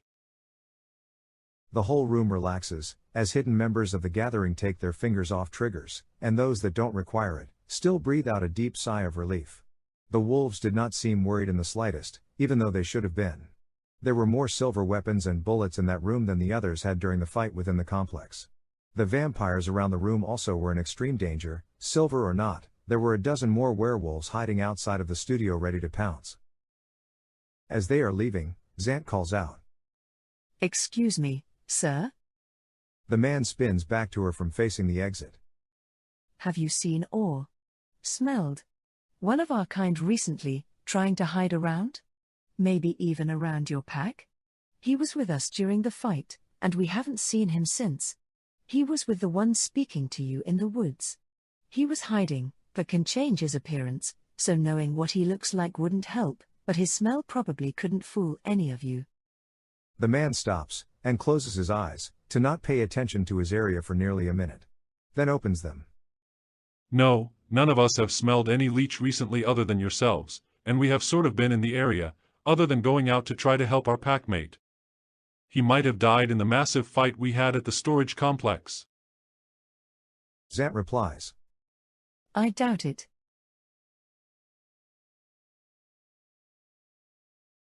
Epilogue. There are different aspects of the blood power to manipulate muscle and skin with her fingers. It is a little more morbid than Tina would have hoped, though. Part of the information is that you can't practice melding and move around fake skin. She spends a decent amount of time at a mortician's place. Tina didn't have to hunt as well. She had many willing people who threw themselves at her, women and men who liked to be fed on, from Zant's company. Zant obliges her with practically anything she wants. She had her own basement apartment, and she dines on any blood she wants to try. Zant also offers her men or women to share her bed, and she might want to try, but with her current direction and work, she can't easily see men as warm and cuddling, till she is done with this other stuff. She did like them, big-muscled and nerdy though. After tasting a few different blood types, she isn't sure why. After 2 weeks of doing nothing but hanging around dead bodies manipulating flesh, she could move on to bone, which is actually easier. She no longer stays at the funeral home. A few bones for bodies that were going to be cremated were brought to her for practice, and she gets pretty good at shaping them into different things and separating them in different places too. Learning the ability, Tina finds that it easily comes to her. The mortician is strange, but she is doing some good. As she learns this, the bodies are easier to cover wounds or stitch muscles back together as she practices more. She takes skin to cover holes from bullets or knife wounds, and without chemicals, she changes some of the body colors. The mortician is interested in how he is a ghoul and didn't dare tell her no, but it is much easier for her than it is for him to cover the holes with skin instead of sewing it together. They have to cut it and sew it back up again, just in case someone came behind them and investigated the bodies. She didn't have to be there for the cleaning, that is the mortician's part. She makes the bodies look better, and it works well.